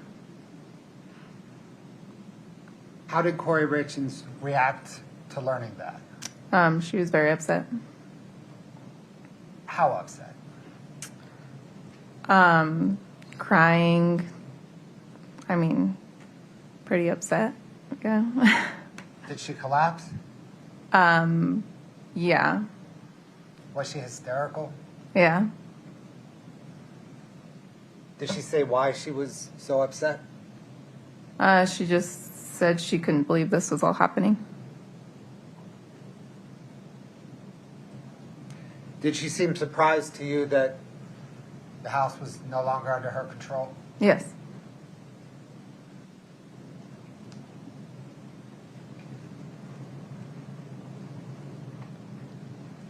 What, ma'am, do you know about Kouri Richins' business? Very little. Just that she would buy houses, flip them, and sell them. Did she present to you as being successful at that? Yes. Was she very generous to you? Yes. Were you aware that she was in any financial distress? No.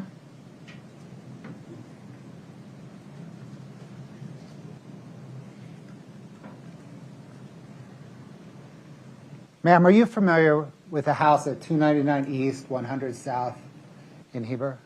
Yes. How so? I lived there. I bought it from Kouri. Who lived there with you? My family. My husband and 3, and I had another one, so 4 kids. Ma'am, when you say you bought it from Kouri, what do you mean? We were in a situation of needing a place to live, and Kouri was buying this house to flip it and sell it, and she offered to sell it to me.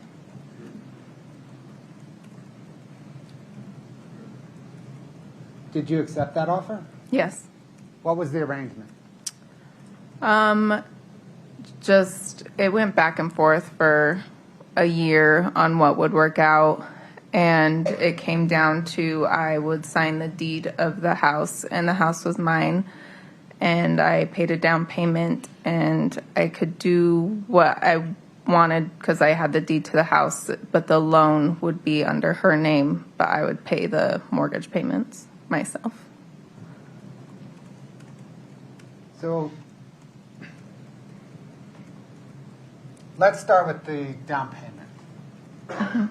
What was your understanding of the down payment? Just, she told me it was to pay the brokers back that she borrowed money from to get the house.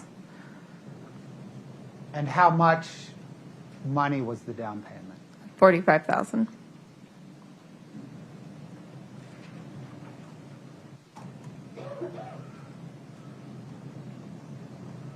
What, ma'am, were you doing for a living at that time? I was a manager up at Soldier Hollow Grill. And did you work in part for tips? Yes.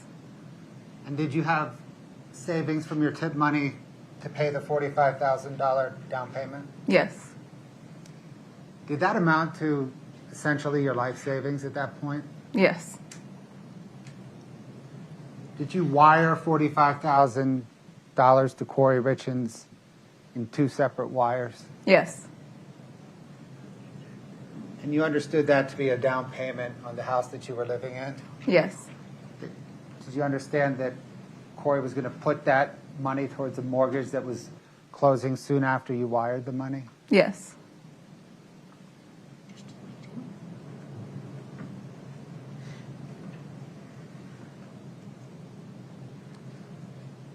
As far as you know, as far as you knew at the time, did she put the $45,000 towards the mortgage? Yes. What was then your arrangement with her on paying rent or paying the mortgage or paying money? The loan was just in her name, and I paid the mortgage company directly myself. Do you remember about what you paid them every month? $2,900.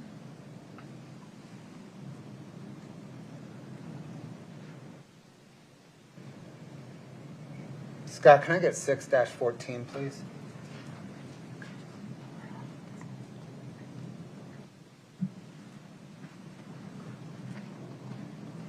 You don't have it on your screen. Thank you. Scott, can you scroll down for the for Ms. Barney and counsel?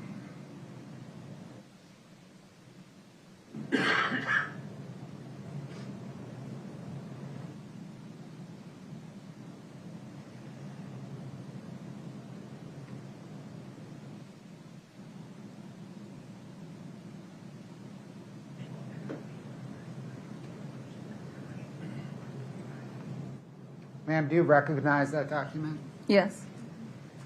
Is that a copy of a warranty deed that you signed on this house? Yes. Is it an accurate depiction of that warranty deed? Yes. Your Honor, the state moves 614 into evidence. No objection. 614 is admitted. Your Honor, thank you. Okay, Ms. Barney, it says up at the top, 290 East, 100 South in Heber. Is that the address that you lived at with your family at the time? Yes. And that's you, Chelsea Barney, as the sole owner? Yes. Scott, if you could scroll down, please.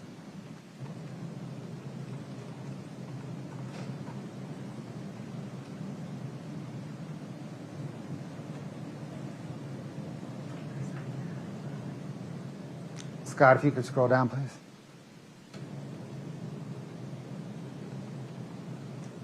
Scott, if you could, I'm sorry, go up. If you could just enlarge kind of the middle to the bottom portion. Thank you.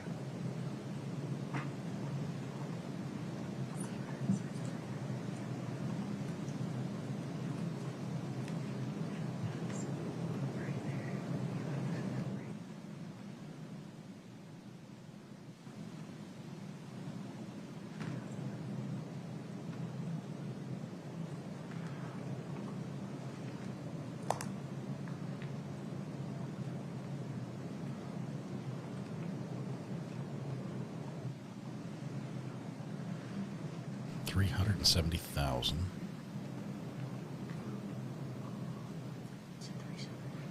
Scott, if you could go to the next page, please.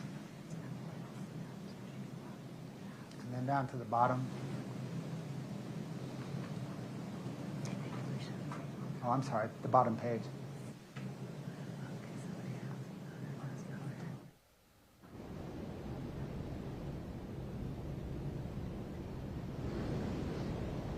You could enlarge that, please.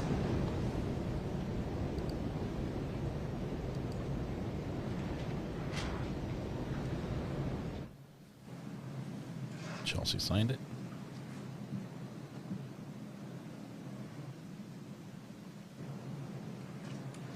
Ma'am, is that your signature at the bottom? Yes. When you signed that document, what was your understanding? That the house was mine? Did you understand that that document, upon signing it, that needed to be recorded with Wasatch County? Yes. Was that document ever recorded with Wasatch County? No.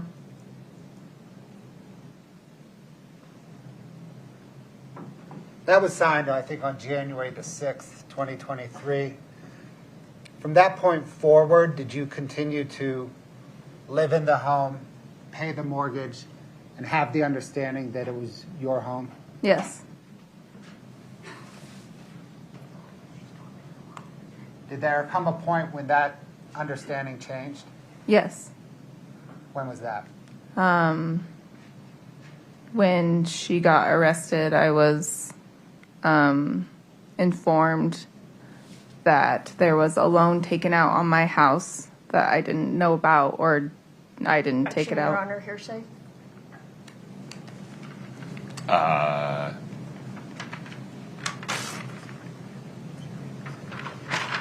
So the question was, did there come a time when she became aware of a certain condition? She's explaining how she became aware of the condition. Doesn't matter if it's true, just matters that she heard it. So this explanation for what she heard can be considered only for an explanation of the effect it had upon her, not for the truth of the matter asserted. Go from there, Mr. Bloodworth.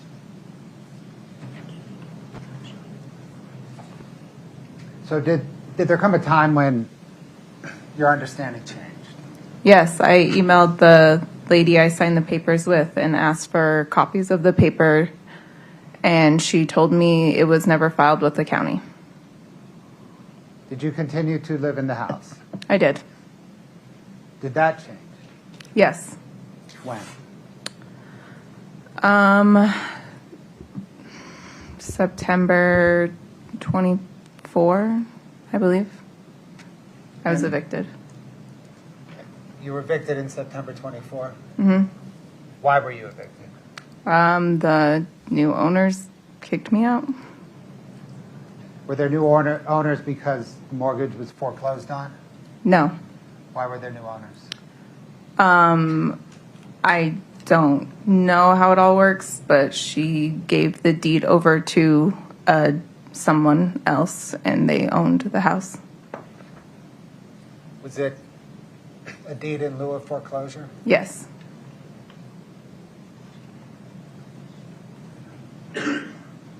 Who's the she when you just said that?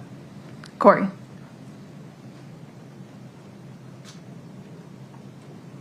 So it's your understanding then that Kouri Richins gave the deed of the house over to new owners in lieu of foreclosure on the house? Yes.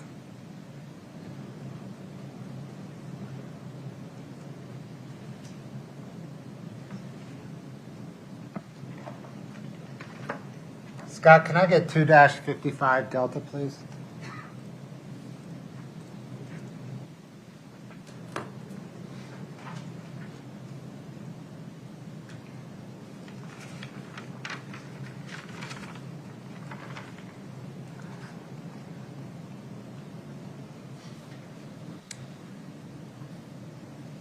She's not looking at her friends now.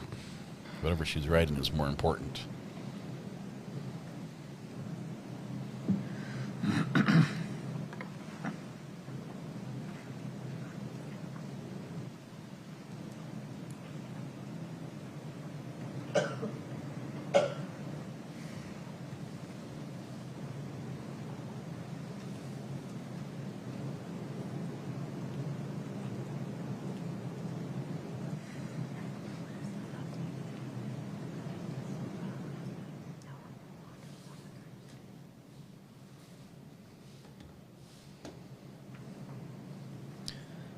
Just ask you guys not to call names in chat. Let's be respectful.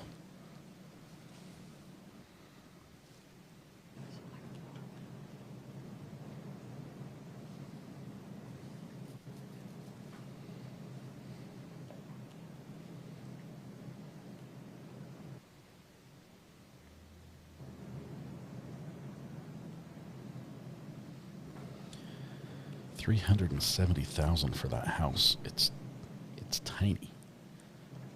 It's the size of that first house that she flipped. It's just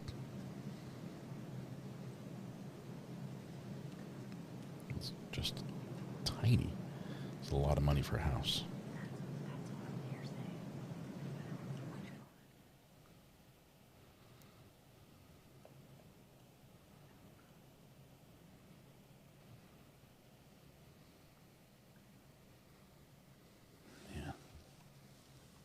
Now it's priced at $580. Oh my goodness.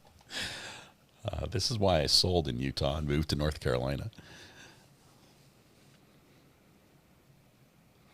She lost all the money she paid for the mortgage monthly and the $45K. Yes. So she was paying $2,900 a month, January, February, March, presumably April, May, June. I don't know when the eviction happened. She could have been paying all the way up through September. So, nearly double the 45 plus all those payments. That was wow.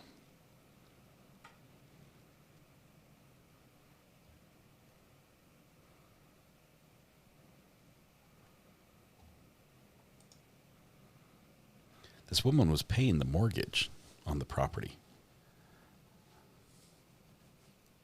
Which seems strange. I want more information about why they had the deed transfer in lieu of foreclosure. She had another loan. Ma'am, The second one. is that an accurate depiction of January 17, 2022 text exchange between you and Kouri Richins? Yes. It's not January, though. Sorry, June? Mhm. June 17th, 2022? I'm having trouble with Yes, it's fine. I'll correct you, I guess. Please do.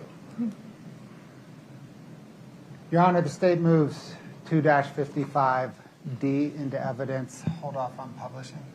All right, we object. Good approach. Might have some hearsay in here. Let's see.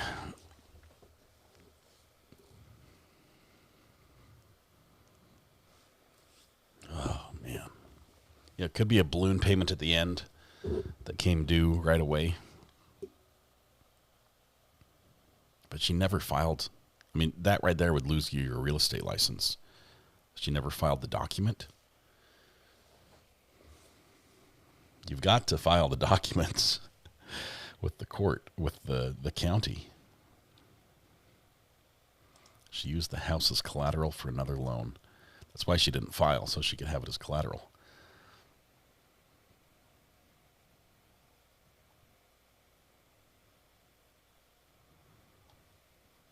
Man. Do they have matching tattoos? Is the wrist tattoo Kouri and her friend? Could this lady have recourse? Probably civilly, but the property, I mean, the person who had the deed, who actually held the deed, owns it. I mean, you can't take it away from them. They got it rightfully, legally. So, objection counter is at 199 right now. Next objection will be number 200.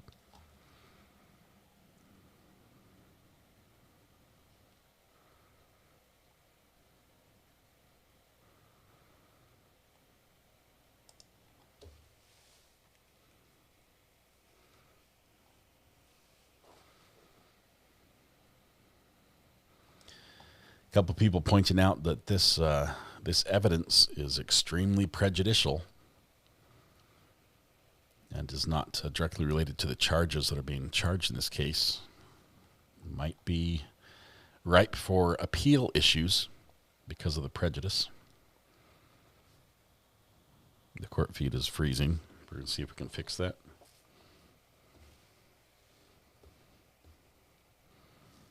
I'm going to show you guys this one for a second.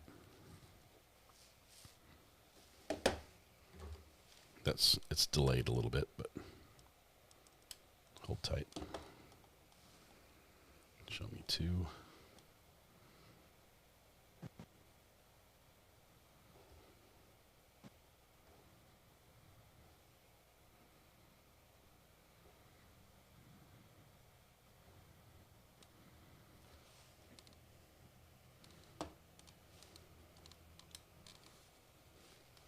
It is frozen.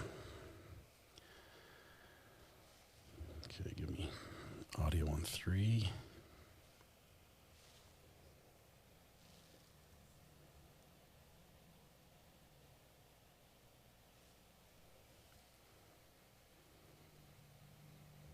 Okay, 2 is back. Still at sidebar.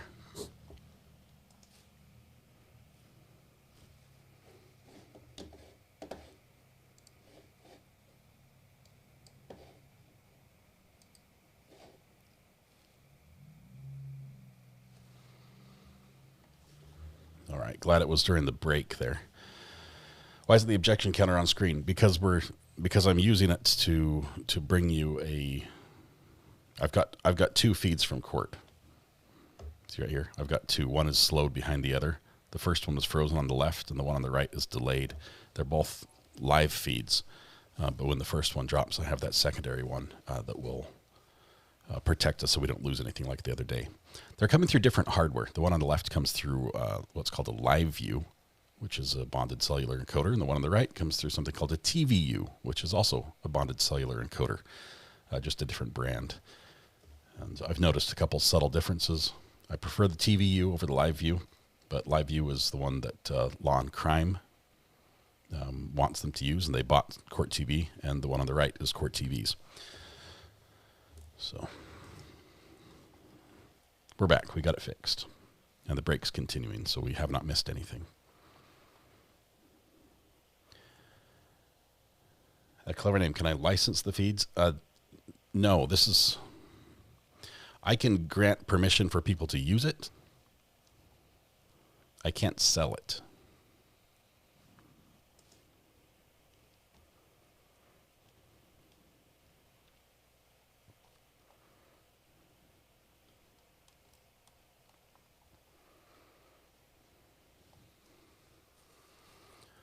Whatever Kouri is writing is much more interesting than seeing her best friend up on the stand, reliving some of the darkest days of her life.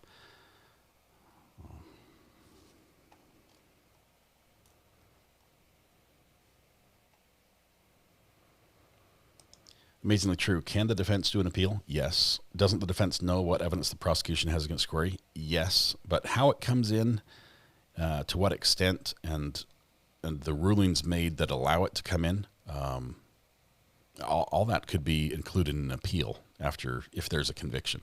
They're only going to appeal if she's convicted, right? If they find her not guilty, no defense is going to be like, we want a new trial. But yeah, there most definitely can be an appeal. And in pretty much every conviction, barring a situation where you have waived your right to appeal, you can appeal. You can't appeal just because you don't like the verdict. It's like there has to be an error made in court.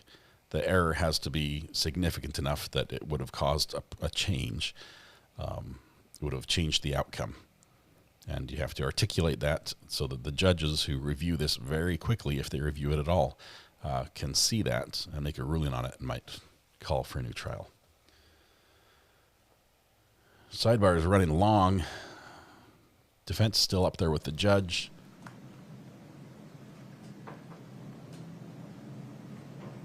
Okay. Ladies and gentlemen of the jury, watching me do this at Sidebar has got to be like watching paint dry. So rather than that, we're going to let you stretch your legs. Please rise for the jury.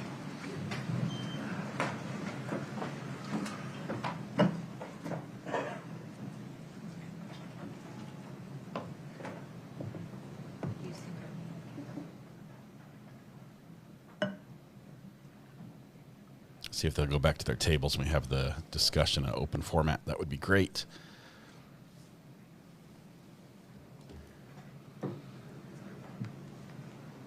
Have a seat, folks. Thanks.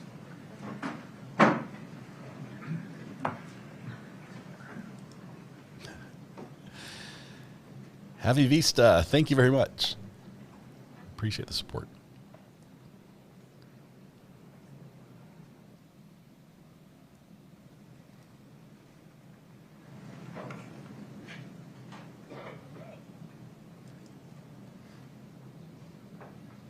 I think the prejudicial the prejudicial information that's come in may be excessive. That could be an area to file an appeal. I don't know if it would be granted, but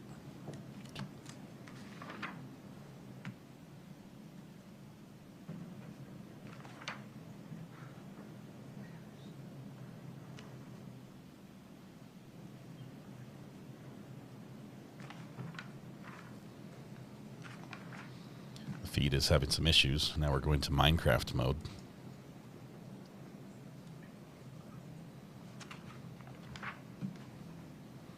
We're going to switch back to our alternate feed.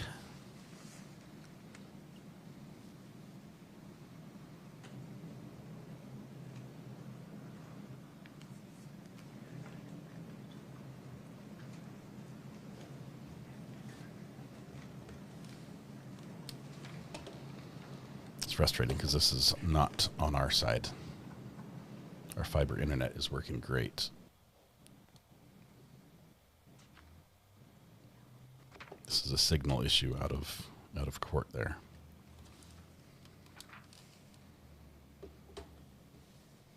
Okay. Back to 2.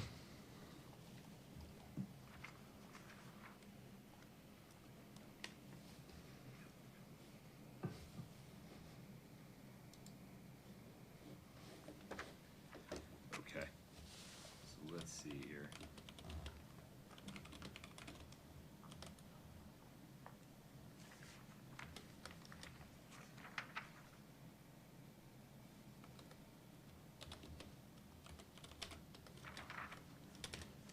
Ms.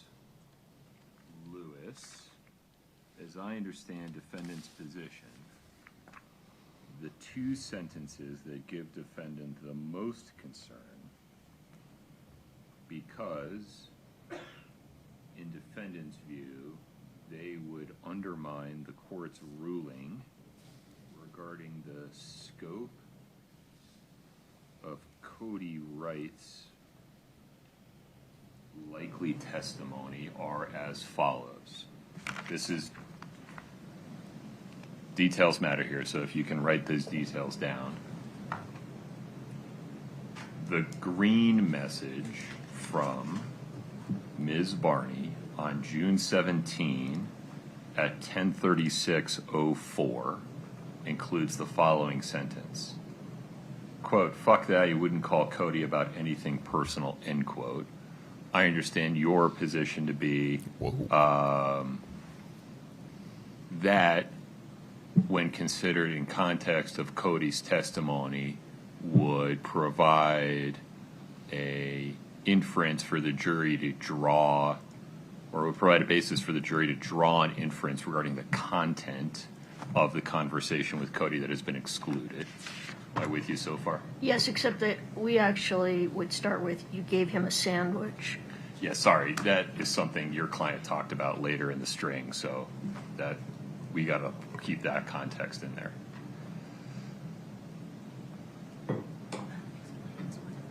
Just a minute. It's just, The giving of the sandwich has not been excluded. That's actually hotly in dispute. It's something the state is seeking to prove. The thing that I've excluded is some content of what Eric told Cody, because there is not an applicable hearsay exception for some of that content. all right, so you're starting with haha, and out of everyone, he called Cody about it through. Oh, I appreciate that. Yeah, sure. Those two sentences. Okay, all right, that's different. Okay, and then, hold on. Let me just get it on the record, and I'll give you a full opportunity to respond. I wasn't trying to respond. Can you mark it on the paper copy so that we can then transfer to the? I can. Do you actually want me to write? I don't want to ruin the only copy you have today. We'll make a new one. All right, very good. I got it.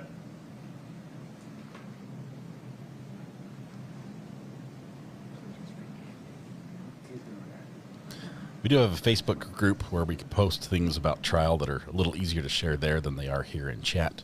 Okay. Just have to answer all the questions. As I understand it, Ms. Lewis, we would go to all of them. Scroll to the bottom. 6/18/2022, 957:49. That's on page 9. Yes. It is funny to see. Second paragraph. Judge. Quote, I highly doubt Eric called his sister in Greece to tell her you poisoned him. Well, and probably the next sentence, because it makes no sense otherwise. Well, it makes as much sense as anything, but it doesn't matter because it's not coming in for the truth. So other than that, other than those two, were there any other sentences that you believe would undermine the court's other ruling? Just one moment. And I say, I'm sorry, other than those two sections, I understand it's more than two sentences.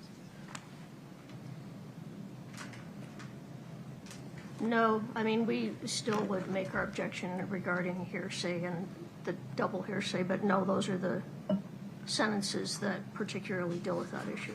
Okay, so Mr. Bloodworth, let me make sure the state gets an opportunity to be heard here. Let's take these two sections one at a time. Let's go back to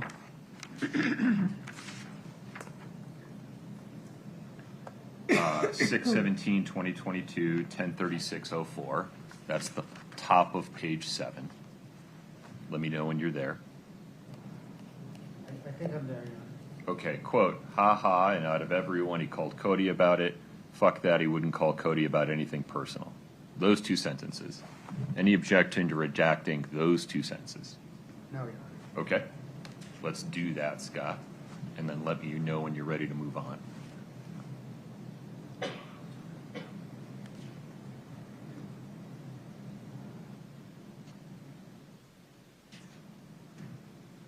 Got it. Can you see that, Ms. Lewis? Yes. Yes. Okay. And then, Scott, if we may go to page 9, the green bubble at the top. Second paragraph. Quote, I highly doubt Eric called his sister in Greece to tell her you poisoned him, end quote. So, that relates to not to the Valentine's Day charge poisoning. It relates to an earlier trip to Greece. I think there's a fair reading of that is not he called his sister in Greece, he called his sister from Greece. Yeah, I appreciate that, and that was my first reading of it too, given the prior content regarding getting sick in Greece. It's ambiguous, though, and so out of an abundance of caution, This- we're just going to redact it. Out of an abundance of caution, the state will not object. Okay. Got it. Okay. And then we will, of course, pursuant to defendant's request, instruct the jury that they may consider Ms. Richins' statements in the blue bubbles for any purpose. They may not consider any of Ms. Barney's statements in the green for their truth. Rather, they may only consider them for the effect they had upon Ms. Richins as the listener. We understand the ruling, yes. Got it. Anything else before we invite the jury back in, Ms. Lewis? Even with Ms. Barney right there on the stand? No, Your Honor. Okay. You have some water, Ms. Barney? I do. All right, very good. We're ready for the jury.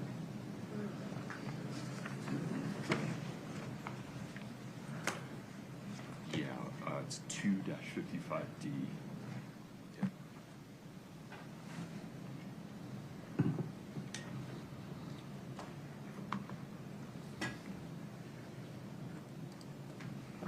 This is a friend scorned right there.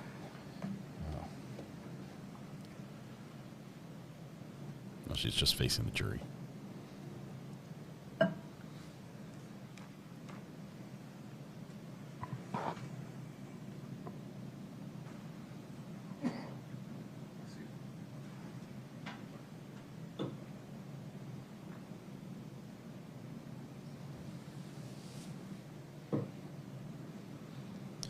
About 2.5 hours left.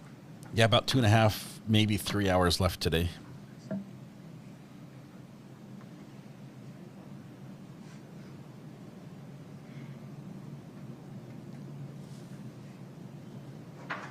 All right, jury.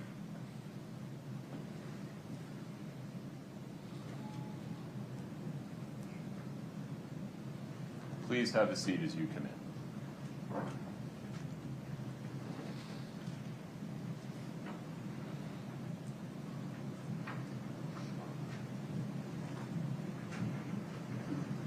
All right, please have a seat. Mr. Bloodworth, State's Exhibit 2-55D is admitted. Would you like us to publish to the jury? Your Honor, one question first, please. Yes. Ms. Barney, do you recall that text exchange that you just read? Yes. What, ma'am, was the context of that exchange? She received an affidavit on why her house was searched. Your Honor, may the court publish? Yes. Ladies and gentlemen of the jury, you're about to see a text exchange between Ms. Richins in the blue bubbles, Ms. Barney in the green bubbles. You may consider Ms. Richins' statements in the blue bubbles for any purpose. You may not consider Ms. Barney's statements in the green bubbles for their truth. Rather, you may only consider them for the effect they had upon Ms. Richins as the listener of the messages. Here we go.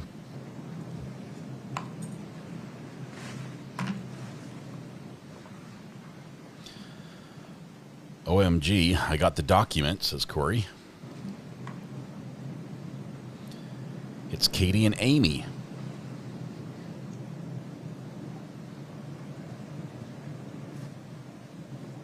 Kouri continues, they told the detective basically I've been trained to kill Eric for years. And Eric was divorcing me. Chelsea responds, holy F, are you effing serious? I mean, we knew it, but what the actual F? When was he divorcing you? Can you send it to me? I want to read it, if that's okay.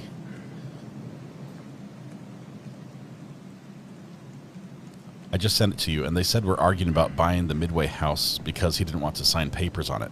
That house had nothing to do with him. They said I didn't even try CPR. OMG, WTF. Chelsea responds, what do they want with the Midway house? Like, do they want the equity of it? Like, what the F? Are you effing serious? It even says in the ME how you did CPR. What the F? I would be so done and ask Gene if he knew about them doing this. I knew it was them, but it's still effing shocking. Gene's their dad. This is all so full of it and lies.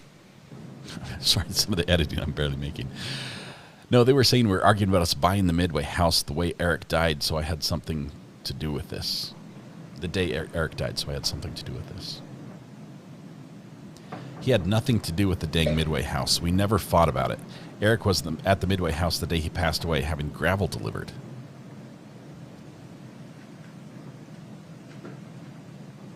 Kouri continues. They are so effing stupid and have no idea about anything. Chelsea responds, oh, yeah. Did you guys have a drink or toast to signing the Midway house? And why the F would you kill him over that? That's the stupidest effing thing.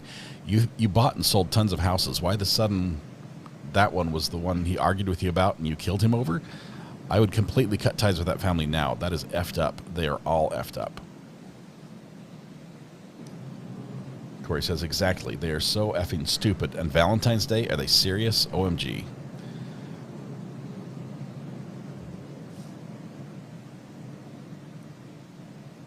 Chelsea responds, I haven't read it yet. I'm about to grab a beer and read it. What did they say about Valentine's Day?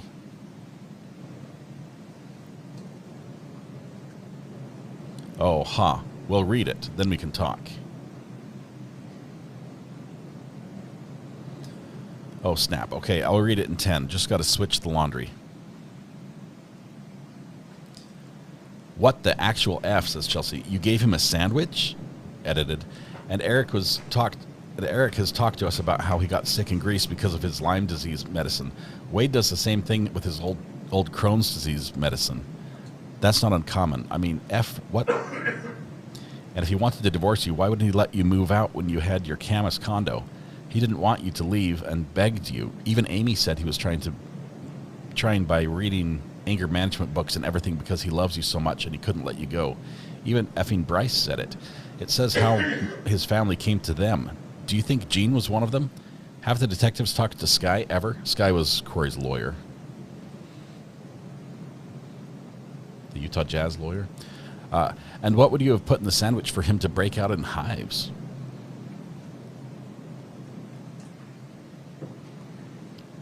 Kouri says, I didn't even make him an effing sandwich. Those effing idiots. It was Valentine's Day, and Eric and I were both working from home that day, and I ordered lunch from Mirror Lake Diner.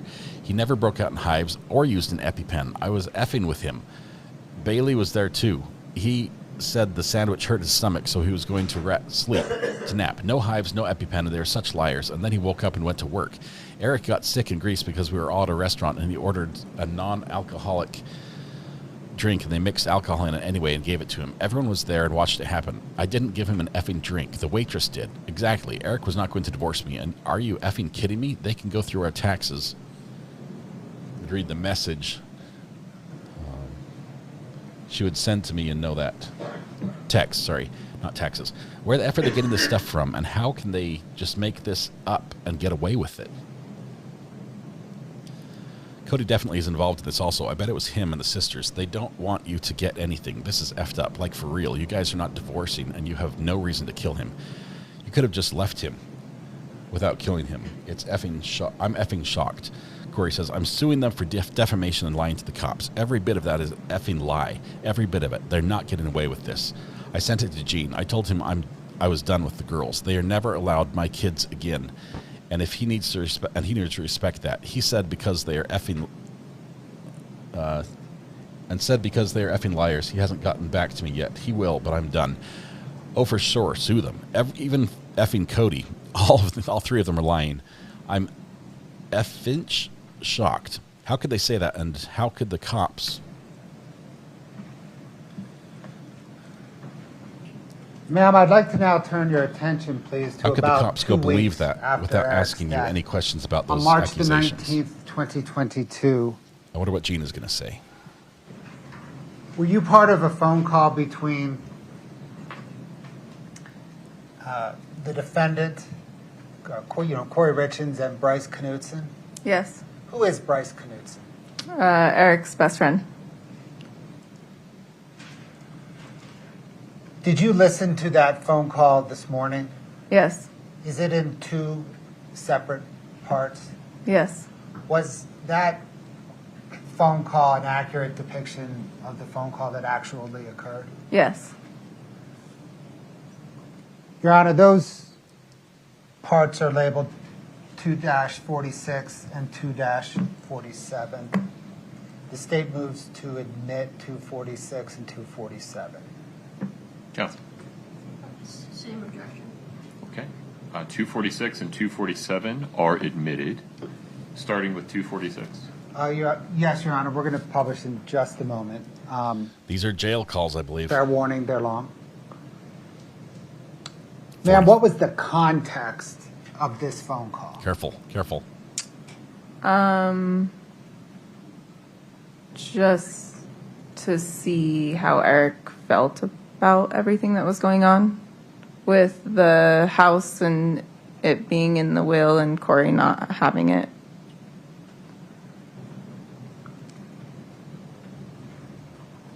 Ma'am, you said to see how Eric felt. Did you mean how Bryce felt? Sorry, how Bryce felt, yes. Thank you.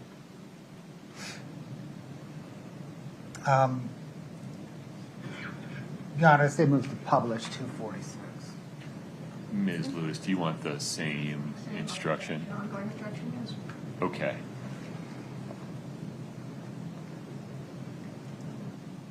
You're going to hear a telephone conversation that has 3 voices on it. One of them is Kouri Richins. You may consider the statements made by Ms. Richins on this recorded telephone call for any purpose. The statements made by the other 2 voices on this call you cannot consider for their truth. Rather, you may consider those statements, if at all, only for the purpose of the effect they had upon Kouri as the listener to those statements. All right. Scott, if we lose audio, we'll do our usual dance, okay? Sounds good. All right. Your Honor, actually, can I Soundbite. also admit, Soundbite. state moves to admit 2-46T, which is the transcript for the first audio, and 2-47T, which is the transcript for the second audio. Same objection. Very good. 246T and 247T are also admitted. Scott, go ahead, please. Just walking to the airport. In the airport? Yeah, remember I work at the airport at night? Yeah. Well, no, I want to talk to you when you're free, not when you're at work. No, I got 30 minutes for the next flight. Okay. I gotta talk to you. I gotta get shit off my chest. Okay. You okay? This is not a jail call. So, Kouri you recorded know that I'm obviously in a lawsuit with the Richins. You are? Yes. Did not know that. I just want to tell you what's going on. But I also want to back up a couple steps, and I want to tell you that I understand that your loyalty is 100% to the Richins. Like you've known them longer, and I get that, and that's fine. And I just if our friendship ends here, I get that too. And I mean, I get it, Bryce. Like I just get it, and it sucks, but it is what it is. And I just want to get everything out on the table right now so that, but basically, you know about Eric's trust. It's no surprise. Yeah. Bryce, I don't care about money. It's not a big fucking deal to me. All the money, Eric has almost, $3 million in life insurance money. I want it all to go into the trust to my kids. I don't want any of it, Bryce. Like, I don't care about money. Sure. This house is my house, Bryce. Right. But, I mean, when I make money, like, I work hard for my money, Bryce. Like, I do. I don't make Eric money. I have put $80,000 towards our mortgage in the last year. I paid $60,000 in cash of my money towards that pool. Like, this is my house. And I'm going to fight for it. I just want you to know. And whether I have to fight the girls about it, I'm going to. They can have half of C&E. They They can have all the life insurance money. They can have anything they want. Take it. Take it. You know, but they can't have my house, Bryce. Yeah, for sure. I don't, you know, I don't know everything, right? I know what Eric was doing for a long time, right? I mean, I don't judge you. Eric doesn't judge you. Eric doesn't judge me and mistakes that I made, right? But I know that. Bryce, I mean, I'm just going to be up. Yeah, I took $250,000 off of our house. Yeah. Do you know how much in real estate we own today because I did that? $11 million worth of real estate. Do you know why I did that, Bryce? Because Eric would never let me work. Eric never trusted me in 100%. believing me. No, but I want you to know that. Would you do it? Would you take $250,000 to make $11 million? Well, that's tricky, right? Like, communication was the big thing for Eric, right? He told me no, Bryce. I believed in myself. He told me no, but I knew I could do it because I know what I can do. Bryce, I wouldn't do something that I didn't know that I knew I could do. I'm not fucking stupid. Bryce, I own 12 properties that are almost all paid off. Including my own house that I've almost paid off. Like, I own multiple houses in Park City, in Mill Creek, in Saratoga Springs, in Heber, in Midway, all because I did that. And they all go to my kids. $11 million of real estate property because I took $250,000, Bryce. He just never gave me a fucking chance. He never gave me a chance because he didn't believe in me. And he can say whatever he wanted. He can say I stole from him. He can say whatever. But at the end of the day, that $250,000, Bryce, was paid off in 7 months and turned into $11 million in 2 years. And now somebody's going to come in and take my fucking house from me? It's not going to happen. I didn't think they were going to take the house. They're taking the house? Yes, they're taking my fucking house, Bryce. This is my goddamn house. This is my fucking house. I thought the house was going to stay with you no matter what. No. The house goes to the trust's name, which goes to Katie. She has the right to sell it. She has the right to remodel it. She has the right to do whatever. I have no rights to the house, so to speak, of the trust. Eric he did everything for you and for those kids, right? And when all that shit went down between you and Eric over, the power of attorney and taking the money and whatever, that's a change it for him, right? So he was like, right, I'm not here anymore. I need to make sure my kids are protected, right? I get it. Kouri and they're just protected. I get it. So I said I knew she was going to get ugly, right? And I'm neutral here. But if you can just take my word for it, I knew. Bryce, I'm scared to take your word for it. I'm terrified to take your word. No, I'm not on anybody's side. I'm more on your side than Katie and Amy's side, only because even though Eric and you were not getting along, Brooke and I don't get along. That's part of being a marriage, right? But Eric would always say that you were his wife, you were the mother of his children, and he loved you, right? And so he would do anything for you and those 3 boys. And I know he set things up with the lawyers and all that bullshit, right? And that was more for how to protect his 3 kids.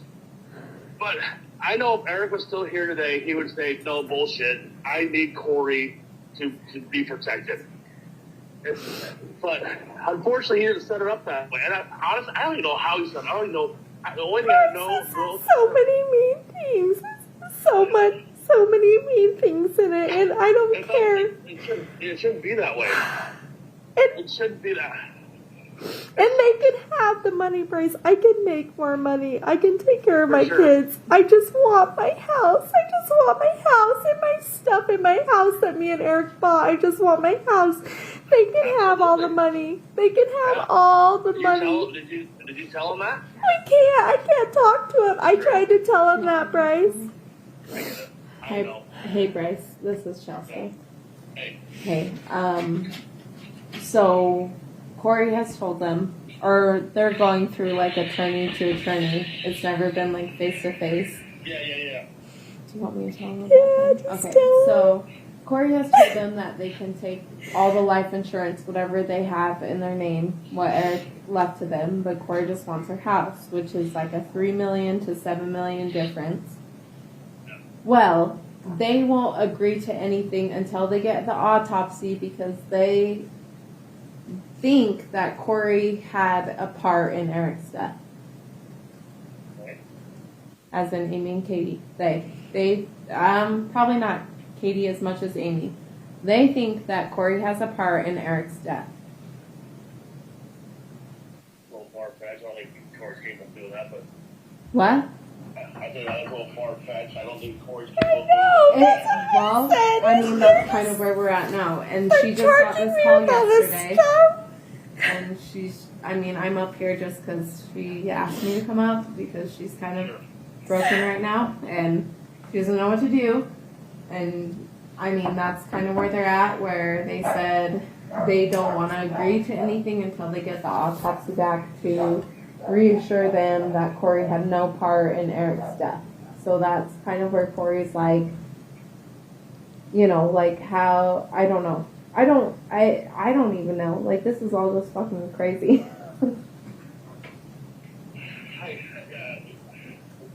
I don't.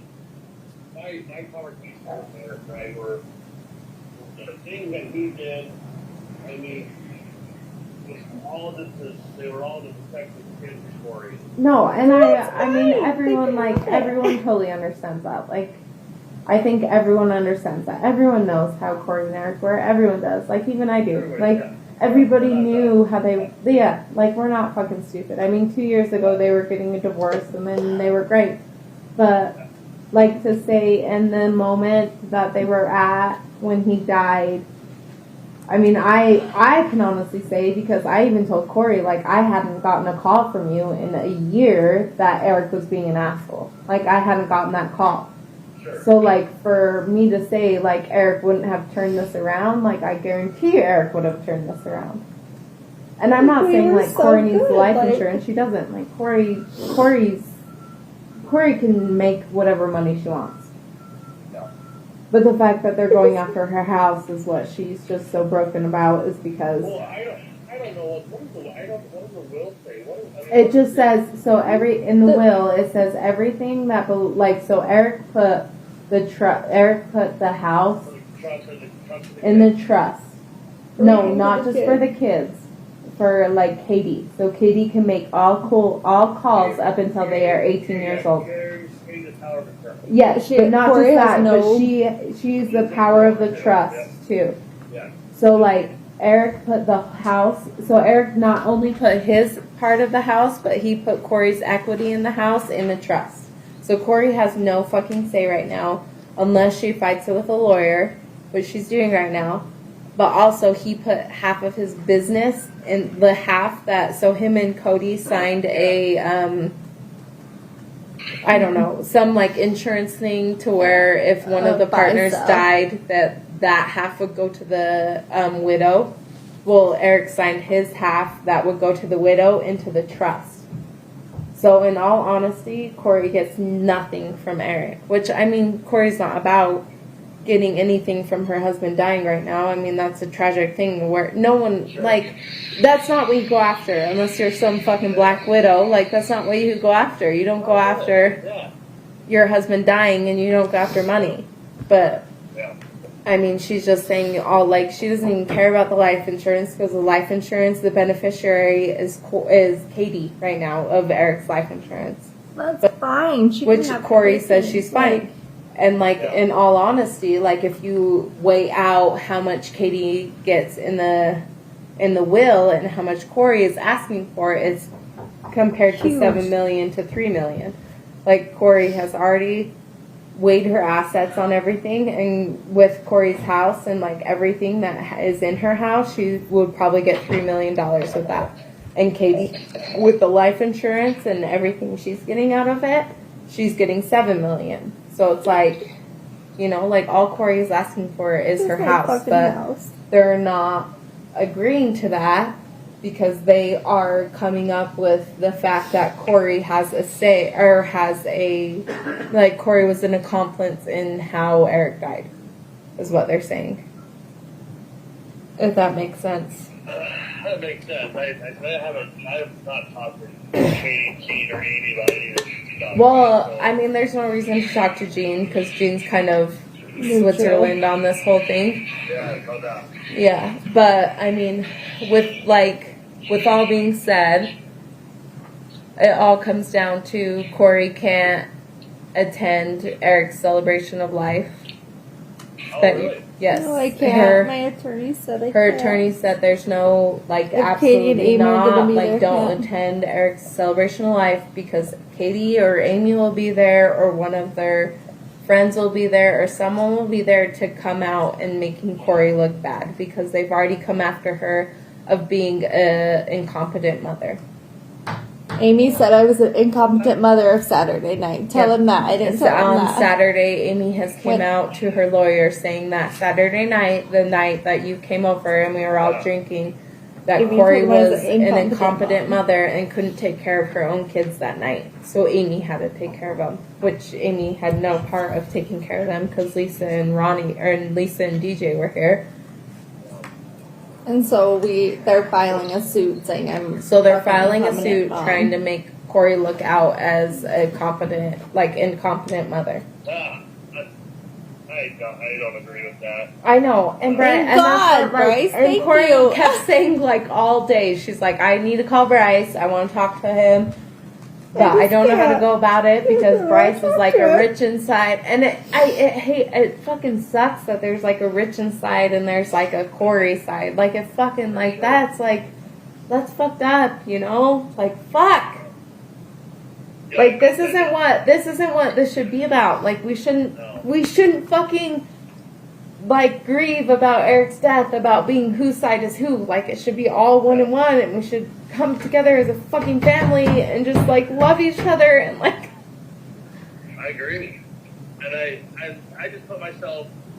If I could talk to Eric today, in the thousands of conversations that him and I have had, about what would happen if I weren't here, what would happen if he weren't here, and honestly, to me, I know what Eric would want. Now, I get he put shit in writing, right? I get he went to the lawyer because he got his feelings hurt and shit happened between those 2 years ago. He got his baby feelings hurt. Just kidding. And so I know for a fact that if he knew this was going to happen, I think he would have made some changes. He would have. Bryce, I am not a bad mom. Like, I am not a bad fucking mom. And Amy told him I was a bad mom. The Richins girls don't play nice. And they never have and they never will. No. But But that's kind of like ultimately what she wanted to call you about was that she just can't make the celebration of life. And she feels awful about it. She doesn't want, I mean, and if you continue to do it, whether you cancel it or not, like if you continue to do it, she doesn't want you to, she doesn't want to come out as looking as the bad guy that she's not there. Oh, I get it. Everybody's coming though, Bryce. I invited everybody and everybody's coming. I just can't go, and I feel like a fucking asshole, but I just can't, and I don't know what they're gonna do or say next, and I didn't fucking do anything. I know, I get it. Yeah, like in all reality, she's just kind of looking out for her and the boys right now. Yeah. Well, just so you know, Kouri, I have no part of any of this. My goal for as long as I'm on this damn earth is just to, I mean, Kouri, I get things are going to transpire in the next however many years, right? I just hope that you and I can have a relationship to where I can come see you guys every once in a while. You guys live so damn far away. That's what I want. I don't want to muddy the water. I don't want things to get shitty between you and I, because I would love to see those boys grow up, right? Because watching those boys grow up would mean the world to Eric, and him and I made promises to one another that if something were to happen to either one of us, that's what we would do for one another. And Kouri, I get it. Like, Brooke and I stuck up being married too. Like, shit happens, and unfortunately, Eric put some shit in writing because he got his feelings hurt. But at the end of the day, he loves you and he loves those boys, and he'd say the same thing today if he was here. So, Yeah, I agree. I get it. but hey, let me call you back if I can. My plane just landed. Let me Yeah. call back in like half hour. If I'm okay. All right. Call us back. All right, yeah. Okay, bye. That was recording number 1. Here comes recording number 2. Thank you, Josh. Thank you, Word Nerd, as well, for the Kersey Jar Fund. Donna, we can move to 2-47. These are recorded by Kouri prior to her arrest. We thought they were jail calls, but these are not the jail calls. Those are separate.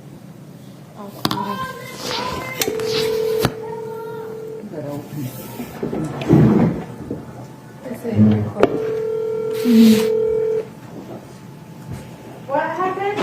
Okay, Ash, hold on. You freaking speaker! You have reached Bryce with Kenworth. Hi, Bryce. Hey, Sorry, my phone was on silent. no worries.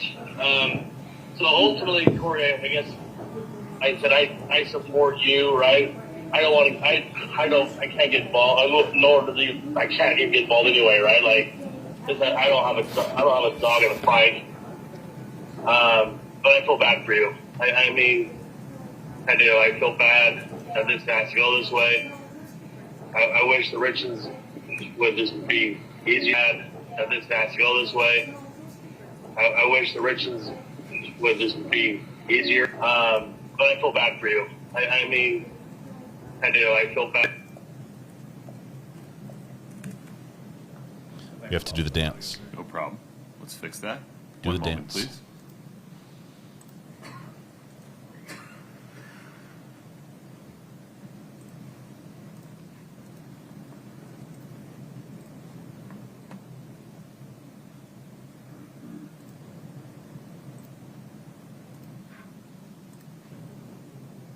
Scott, Done wrong to them. I've never, I helped Katie when she had postpartum. I watched her girls. I helped Amy when she lost her mom. And I don't understand what I did so wrong. We've never been super close, but it's like I've never done wrong to them, and I don't understand why they're putting me through hell. Yeah, you personally didn't do anything wrong to them, but you gotta understand how Eric was, right? When Eric was upset or when you guys weren't getting along, he'd call me. Well, he stopped calling me because I kept telling him, I said, you gotta do one of two things, Eric. If you're not unhappy, because he said the same thing to me with Brooke, right? Brian, goddamn, just get divorced. I'm like, dude, Eric, it's easier said than done. Right? Oh, it is. It is. Yeah, well, it's easier said than done. He'd always push you to get divorced. I would say, dude, if you're not unhappy, Eric, you should get divorced. Yeah. And his response was, I love Kouri. I love my 3 kids. I couldn't bear to see not being with my kids every single day. I said, dude, I get it. They freaking make it. Did that happen again? I believe so. Yeah. I'm so sorry. Judge pushed the button.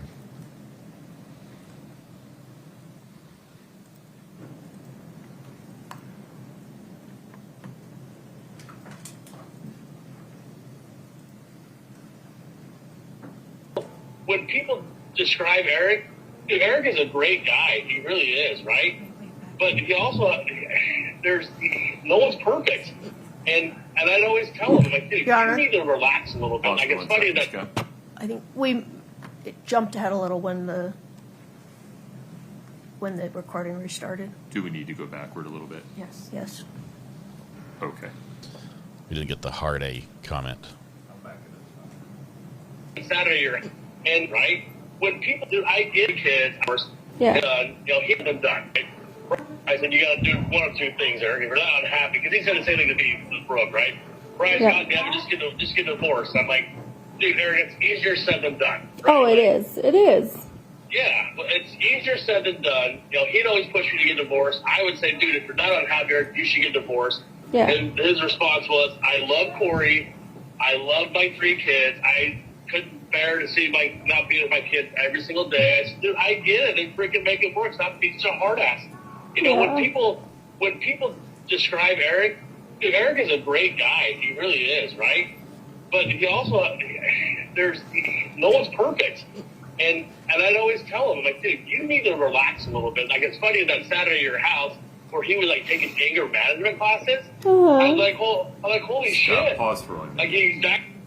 I think we're. Your Honor, it's not published. Oh, my apologies. Thank you. Okay. And we are now back scrolling correctly, it seems. Yes? Yes. Okay. Just press play again, Scott. Thank you. Actually trying to be better because fuck, that guy needed to do it, right? No, and that's the thing, Bryce. Like, we were so good this last, 2 years. Like, we have been so good. Like Eric has been, he had an anger management book that he would write in, every couple of days. Like, it was in his nightstand.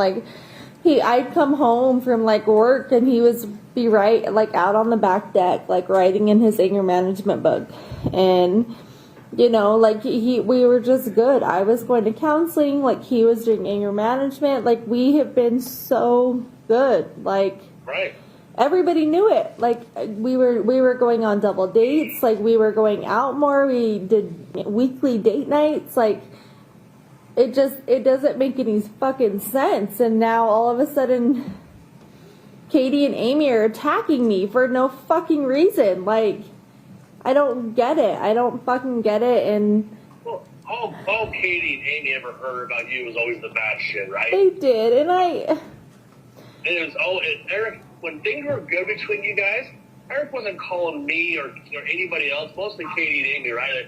Hey, Kouri did this awesome, she did this awesome, this is great, right? Yeah. He would only call the bitch about what you were doing, The bad didn't stuff. like what you were doing, right? And so Yeah. all I heard was the negative shit, right? yeah. I said, I'm sorry. And I said, I wish we could have a lifeline to Eric right now. And because I know if he could talk, he would say, no. Yeah. He would that's not- explain it. Yes. He set things up to protect his kids, but it wasn't set anything up to try to fuck you. He loved you all the time. Every day he told me, And yeah, I said the other day, we all fight, but he'd always say, I love Kouri. She's the mother of my children. She's my wife. I'm going to do whatever it takes. I'm like, good for you, brother. That's what you have to do, right? Well, yeah, I just hate that you guys have to go down this route now because the things that Eric put into place with a lawyer. And that was 2 years ago. Jesus Christ, we've come so far in 2 years, and it's if Eric redid his shit, last month we sat down and talked about every asset that we had, everything we had, and Eric was like, holy fucking shit, he was just also taken by surprise. He just was like, that $250,000 is the best thing you've ever done. And I was like, I know, you just didn't believe in me. And, and I was like, and now it all goes to our kids. Our kids are taken care of for life. And if he redid it today, it would be fucking different. And now everything is just so fucked up. It's just a nightmare. It's just a nightmare. And every day they're coming at me with something. I'm getting charged with fucking assault. I'm getting charged with... Your Honor, we approach. Of course. I think that part wasn't supposed to be in there. I think that part was the we should have put a little beep, beep, beep, beep, a little squeak, a little squeaky marker over that part. I'm being charged with assault. We haven't heard about the throat punch yet. Oh man, the assault that they're talking about, I think, is against the other sister when they were trying to get in the safe or something. Oops. A little whoopsie. We can erase that. We can just ask the jury to forget that she was getting charged with assault. This is not what you heard. Just do the Jedi mind trick. We'll be good. Stick the toothpaste back in the tube. Horse, unfortunately, the poop goes back in, and the jury's just not gonna remember that.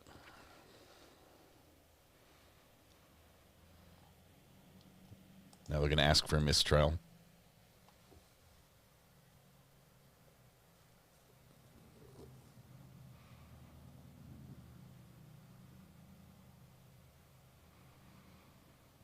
I don't like that we keep having to give instructions to the jury, saying, disregard, ignore this part. I don't like that. I wish it was just cleaner.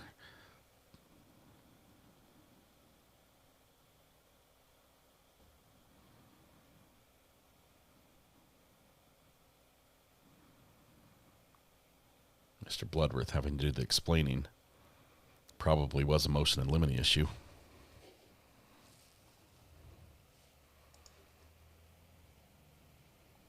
Little whiteout. Pass out earplugs for the jury.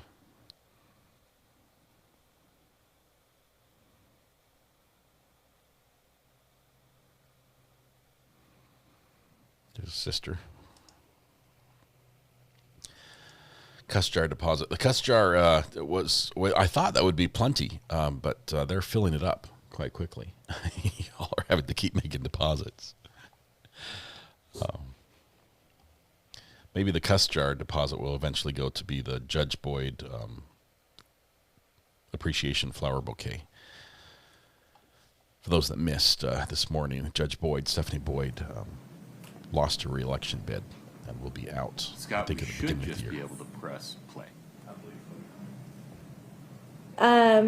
They have 4 charges against me right now. One is theft of trust property. One is Do we want the instruction?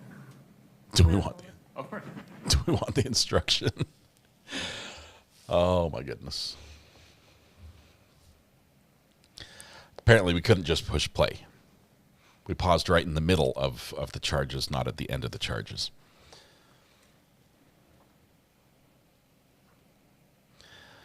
Betty, Eric's affair, I think the testimony we heard was might have been like a emotional affair, like there was a closeness of communication with somebody else at work or something, not necessarily a sexual affair.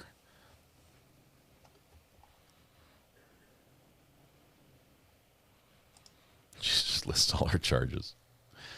Well, she said it. Bloodworth gives them the thumbs up.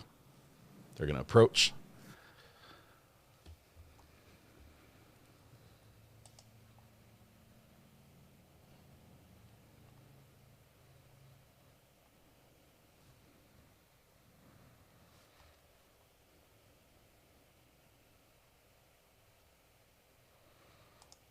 Nina's. It's like there were no pre-trial hearings and motions at all. Yeah, we're just wading right into this mess.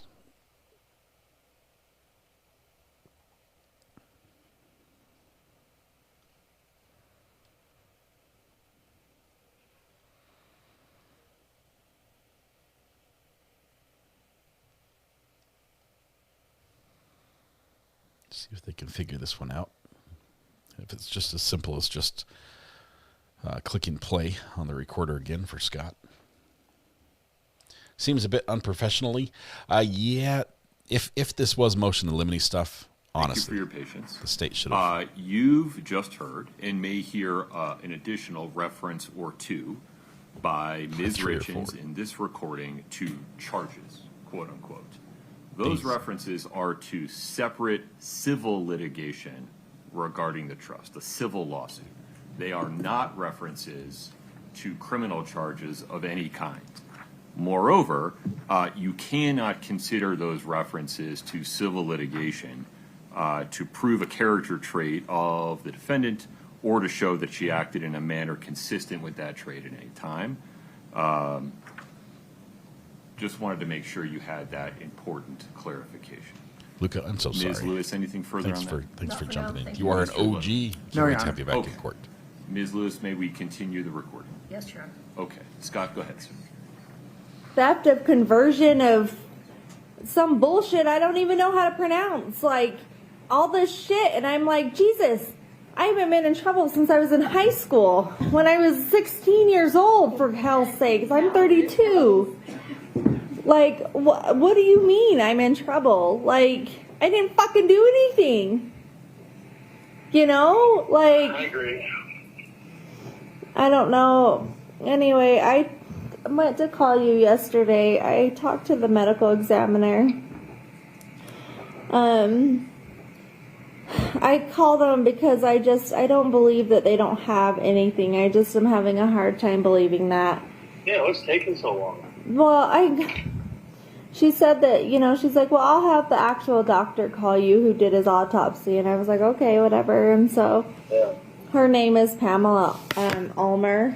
And she called me a couple hours later. And I was like, look, lady, like, you gotta have something for me. Like, there's no way you didn't notice something obvious. Like, Jesus Christ, 12 weeks, And she was just like, well, yeah, there was something obvious, we noticed, but, we're not going to call you and tell you that immediately. And I was like, well, what? So they ruled out an aneurysm automatically. She's like, it wasn't. Yeah.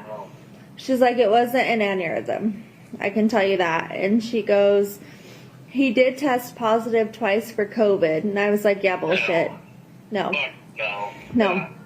Which we did have COVID a month and a half ago. Like, we all tested positive, but that was like a month and a half ago. Like, he didn't still have fucking COVID. Yeah, that was fucking, everybody had it in January.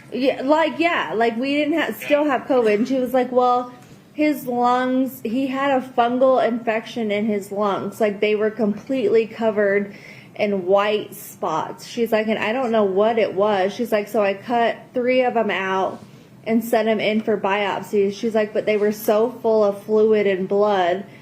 She's like, I have no idea yet what it is. She's like, so I'm thinking between the COVID and the fungal infection that it shut his lungs down. And I was like, no, like that, he is the healthiest guy. That guy is a fucking mountain goat. Like, he could, like, I was like, we just ran a half a marathon 6 months ago, and Eric didn't even train for it, and I did, and he beat me by 40 minutes. Like, no, there's nothing wrong with his lungs. Like, no, I don't believe that. And she got bitchy with me. And she's like, well, what do you mean no? And I was like, no, it's not COVID in his lungs. Like, there's just not. There's no way. And I was like, and no offense, like, my husband would roll over in his grave and haunt you and everybody involved if you put him down as COVID. We are very against COVID and vaccines. Like, nope, not happening. Like, if it was COVID, there would have been signs of him. Well, that's what I said. Able to breathe and shit, right? Like, Yes, he wasn't sick. I was like, he was just at soccer the night before. I was like, he was at soccer the night before. He was running around. Like, he was totally fucking healthy. He wasn't sick. He was not sick. No, I don't buy that. Like, no. I was like, I will call you back in 2 weeks, because she said that she sent all of his organs out for testing, a toxicology report, blood, everything. And that's why it's going to take so long. And I was like, okay, well, I'll call you back in 2 weeks when you have more results, because that is not what it is. Like, there's no way. There's no fucking way. See, the people who have died of COVID had symptoms before. Yes. Fucking overweight. They were overweight. They were in the hospital, ICU. Like, he did not die of fucking COVID, lady. Just randomly. Jesus. And like, in the middle of the night. In the middle of the night. Like, I would have heard him get up, have a hard time breathing. Bryce, when I found him, he was in the exact same position as he was when he fell asleep. When I rolled over, when I got in bed with him at 3 a.m., like, he was in the same position as he was when I went to bed with him. Like, no, I don't buy it. Like, keep testing. That's not it. And if she puts him down as fucking COVID, I will, Jesus Christ, I will flip fucking shit. It's not COVID. No. And so I was like, nope, I'll call you back in 2 weeks when you have some more results back, because that's not it. I was like, that guy was in better shape than anybody you could ever imagine. Like, he didn't drink like we did? He didn't drink. No, he didn't drink. He didn't smoke. I was like, literally, I trained for a half marathon for 6 months. He woke up that morning and decided he was going to run a half marathon and still beat me by 40 minutes. fucking hate that you do that shit. Yes, it was so annoying. I was fucking pissed, but he still did it. Like he had better lungs than anybody you would ever. No, it's not his lungs. I don't buy it. So I wonder if that damn Lyme disease kicked his ass too. yeah. So she's wondering that too. So I gave her all of his Lyme disease doctor's information. So she was going to reach out to his Lyme disease doctor and contact them and see his last lab results and stuff. And then she was going to look into silicosis because Sylvie actually got cancer and stuff from silicosis, who's one of their main employees. 2 other of their employees, and then Shannon's brother, died of silicosis. But I was like, no, he doesn't have silicosis. Like, I just sent him in for testing 5 years ago, and his lungs were 100% healthy. From all the dust and shit from the rock and everything? Yes.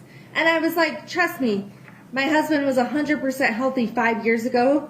Like, his lungs were 100%, and he does not lay stone, nor does he cut it in the last 5 years. Like, he drives around in a truck, lady. Like... It's not, because she was like, what does he do for a living? And I told her, and I was like, but that's not it. Like, he owns a company. He doesn't cut it. He's the owner. He's not the... No. Not the employee cutter. He's not the main cutter by any means. Yeah. She's like, well, I'm just going to look into it. And I was like, okay, you can look into it if you want, but that's not it. And I was like, and it is not his lungs. Like, you have to go with something else. Like... I was pissed when she said that. I was like, he will roll over in his grave. You put him down for COVID. And so she was just, I don't know, kind of snippy after that. Yeah, I'm sorry you have to go through this. I knew that this was going to get stupid, right? And Bryce, I don't want anything. I think you're doing the right thing, though, right? Like, you were married to Eric for almost 10 years. You knew the ins and outs of your relationship. I get Eric set things up legally with a lawyer to protect, the company that he had and his 3 boys. The shit was not going right with you two. I get it. Bryce, did you really think I was just going to screw Eric and take everything he had? Like, why? No, but he was worried about it, right? It's because, not saying you personally, but the people we've known over the years, you hear shit on the media, right? Like the wife takes her husband for everything he's got because he didn't do everything the right way, right? And I didn't ever talk about the ledge. He never told me exactly what he was doing. He told me what he was doing, right? And every time he'd tell me, like, oh, I went and saw the lawyer today, it was because I'm just getting everything set up because I don't want my kids to be homeless. I don't want them to be homeless. Oh my God, yeah. But that was when I said shit was going stupid with you too, No, right? I get it. I get it. And I think if Eric was still here today, and I think he'd change it. He would. Unfortunately, it sucks he can't, right? And now Katie has all power. At least Katie has power, not Amy. Amy would probably be worse at it, but. And it just like hurt. I think it was most hurtful the way that he wrote it, Bryce. Like if you read it, it was just so hurtful the way that he wrote the trust. Like, I get we were in a rocky spot 2 years ago. Did I ever think we would officially divorce and go about our ways? Like, not really. Hell, he thought that, right? I guess. When he was seeing that stupid Jen chick, I would tell him, I'm like, bro, like, if you're gonna see her, there's gonna be consequences. If you get caught, do you want to be with this chick? Well, no. I said, well, then you gotta, because if you get caught, you're gonna get divorced. But then he gets caught, right? And then you kick him out of the house for a week or two. Then you go live with his dad for like 2 weeks or something. Yeah. But I mean, I think Eric was here I can say it again. I think he changed it, but unfortunately he didn't. And now you're stuck in a hard place, right? To fight for your family, fight for what's yours. And the Richins family, not necessarily Gene. I think if Gene, I don't think he wouldn't be as ruthless as.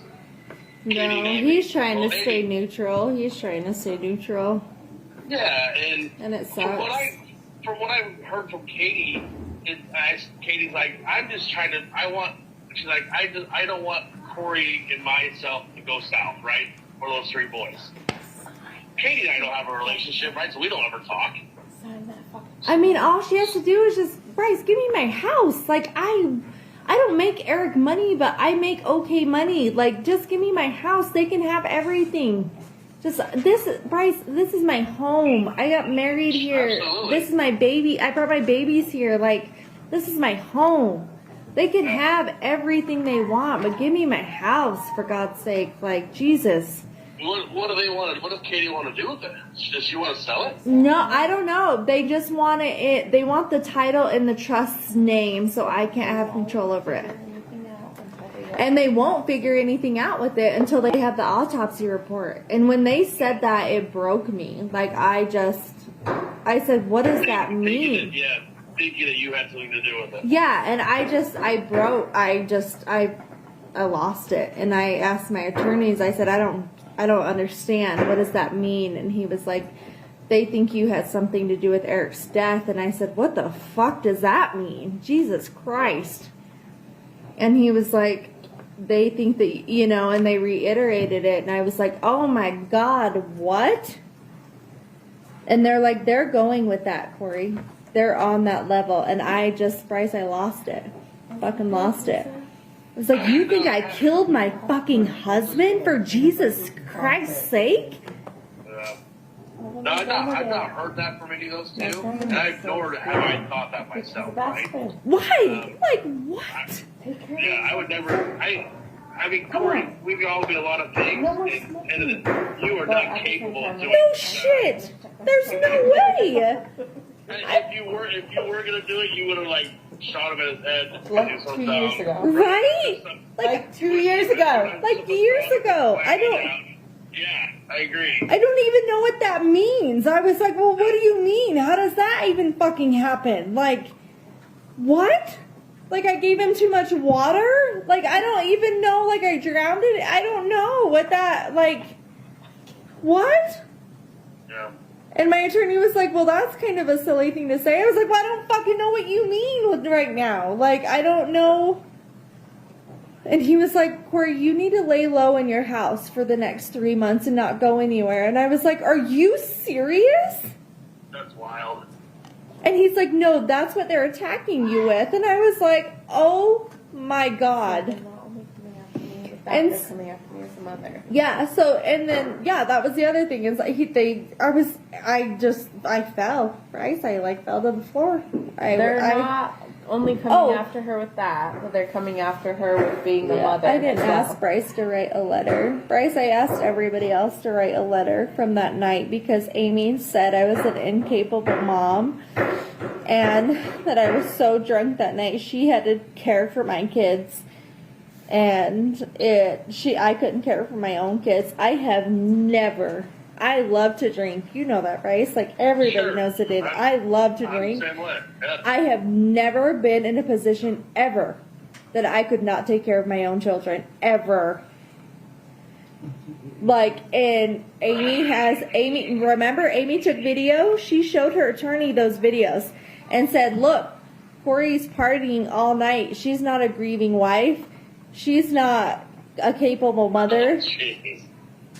She showed those videos to their attorney, Bryce. And showed my fucking attorney. Like, I'm a good mom, Bryce. Like, Jesus fucking Christ. Like, I mean, so she showed them with your pants off, Bryce. Also, you didn't have any pants on, Bryce. You didn't have any pants on.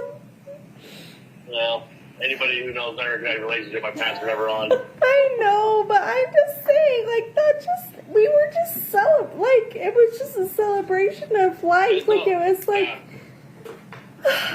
I agree. Why did you do that? I can't speak for those two girls. I don't know. I don't know what makes them think, right?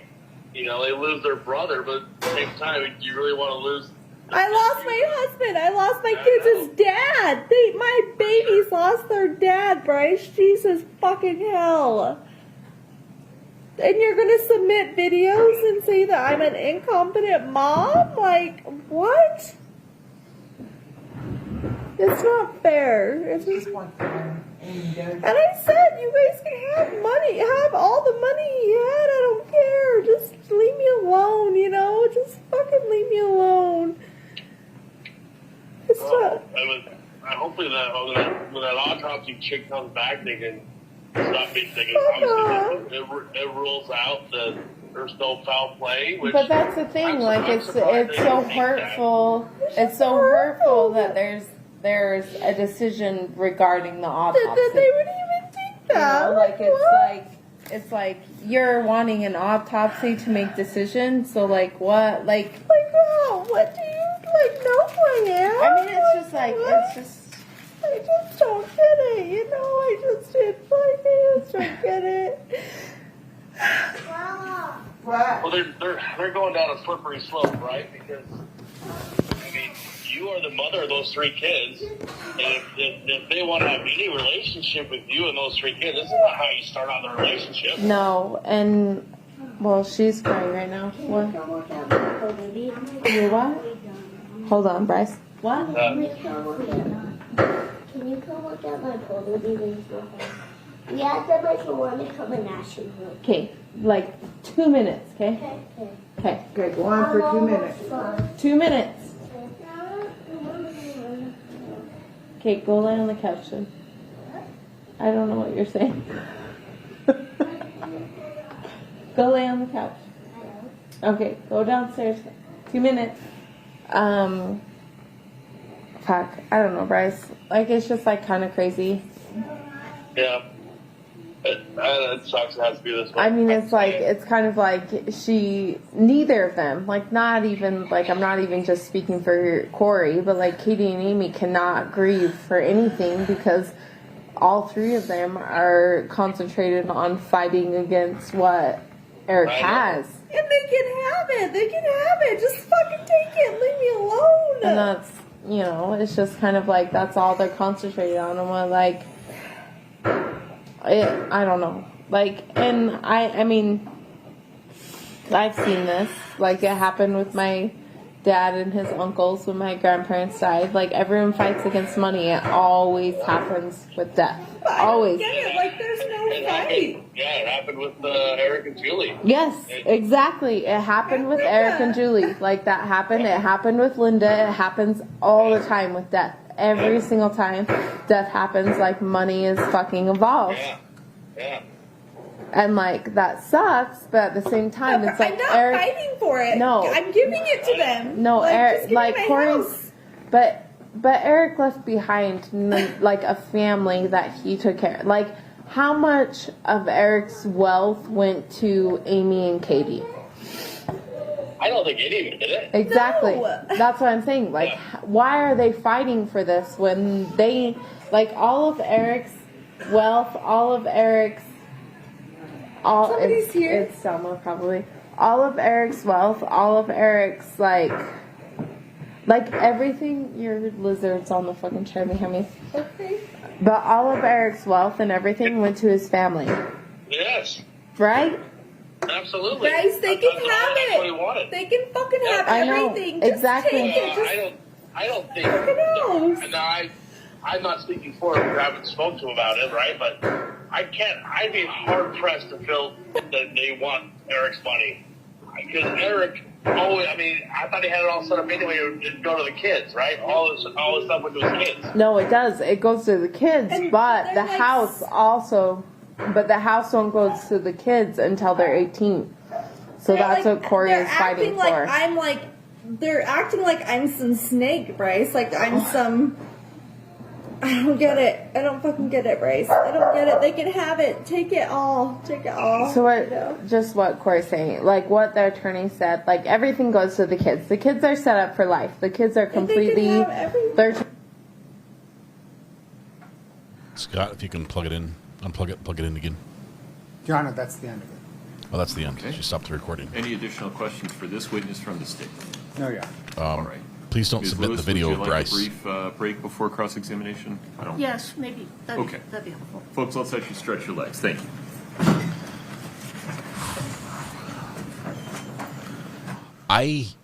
I've got to say this. I envisioned a celebration of life being different. I'm not sure if I've been doing it wrong, or if I just have been naive about the full celebration. But Bryce and Kouri and Chelsea clearly are at a new level when it comes to celebration of life. Ms. Barney, same instruction. You're welcome to stretch your legs, use the restroom. That's a lot of Speak celebration. to anybody during the break. Okay. We'll be in recess until 3:10. Thank you. I don't remember even the last funeral I went to where I got naked. I don't think it's ever happened. I'm pretty sure, like 99% sure, I have stayed clothed at all the funerals I've attended. I didn't know that was an option. Like the alternative was an option.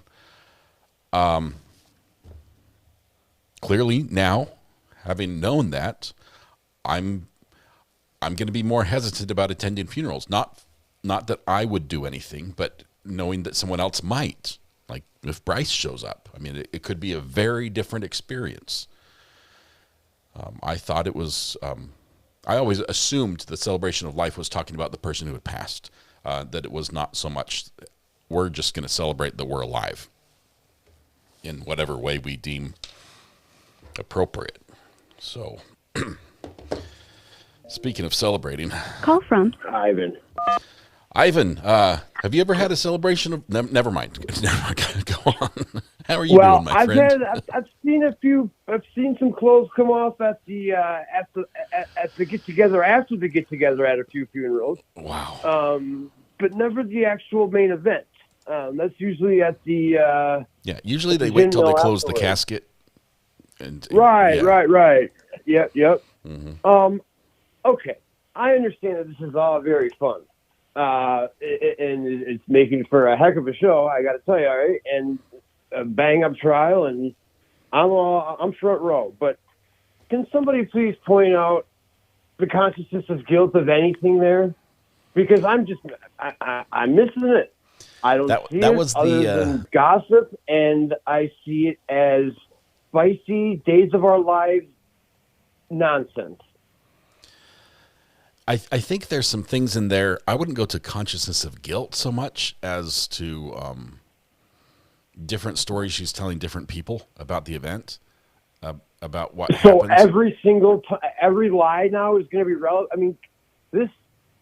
I'm surprised by the judge. I'm This surprised it seems all to came in. be- I'm surprised he just blanketed it all. Like, I mean, if you're going to do this, you need to have this cut up, I think, because it becomes, aside from just awful to listen to, it just becomes a repetitive loop of this piercing sort of wounded owl screeching into the night. And I think alcohol was a I factor just don't on this understand call. the evidentiary value here. I think Kouri may have been coping with a little alcohol on this. Well, and she's got me wanting to cope with some alcohol. I mean, for goodness sake, I don't know. I just don't see the evidentiary value here, and with what has been an otherwise pretty down the road, down the middle judge, this seemed to be a lazy oversight to me. That's what I'm going to say. I would say I don't know. I didn't see the consciousness of guilt so much as I saw what Laura's pointed out here, talking about things directly at issue, at the ME, the sisters, her motivations or lack thereof. Who recorded it? Kouri recorded it. Kouri made a phone call and took another phone and hit the record button. That's why we had video and audio. To me, this is all setting up. This is all that has to do with her sort of like after the fact. This doesn't have to do with her. This has to do with her killing Eric. This has to do with her sort of getting her pawn pieces set up for her next game. Round of chess that she's doing. It has nothing to do with the act itself. We are so far away from giving Carmen money to Robbie to get some fentanyl to give her husband. We're on a different galaxy at this point, and it's seemingly getting further away. The financials were long and hard to get through, but you could see why. Yeah. Now we are so far in left field. We're circling back around right.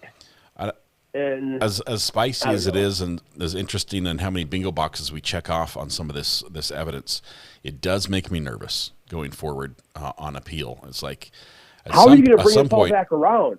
Like, who's the witness to do that? Some of this is pretty prejudicial. I love to drink. You know how much I love to drink. All this, like, that fact pattern is not involved in these charges. That Kouri loves to drink, but her basically saying, you know, I drink all the time. You know, no one has as much fun as me. And pictures when somebody's drunk. You have no idea who's watching those kids. You don't know if somebody's designated to do that. You know, parents party. You know, when we have get-togethers, guess what? We have designated teenagers whose job it is to watch kids. They get paid. It's a thing. People do things when they're adults. You don't get to videotape people at their worst and then call them a bad parent and then put that in as evidence.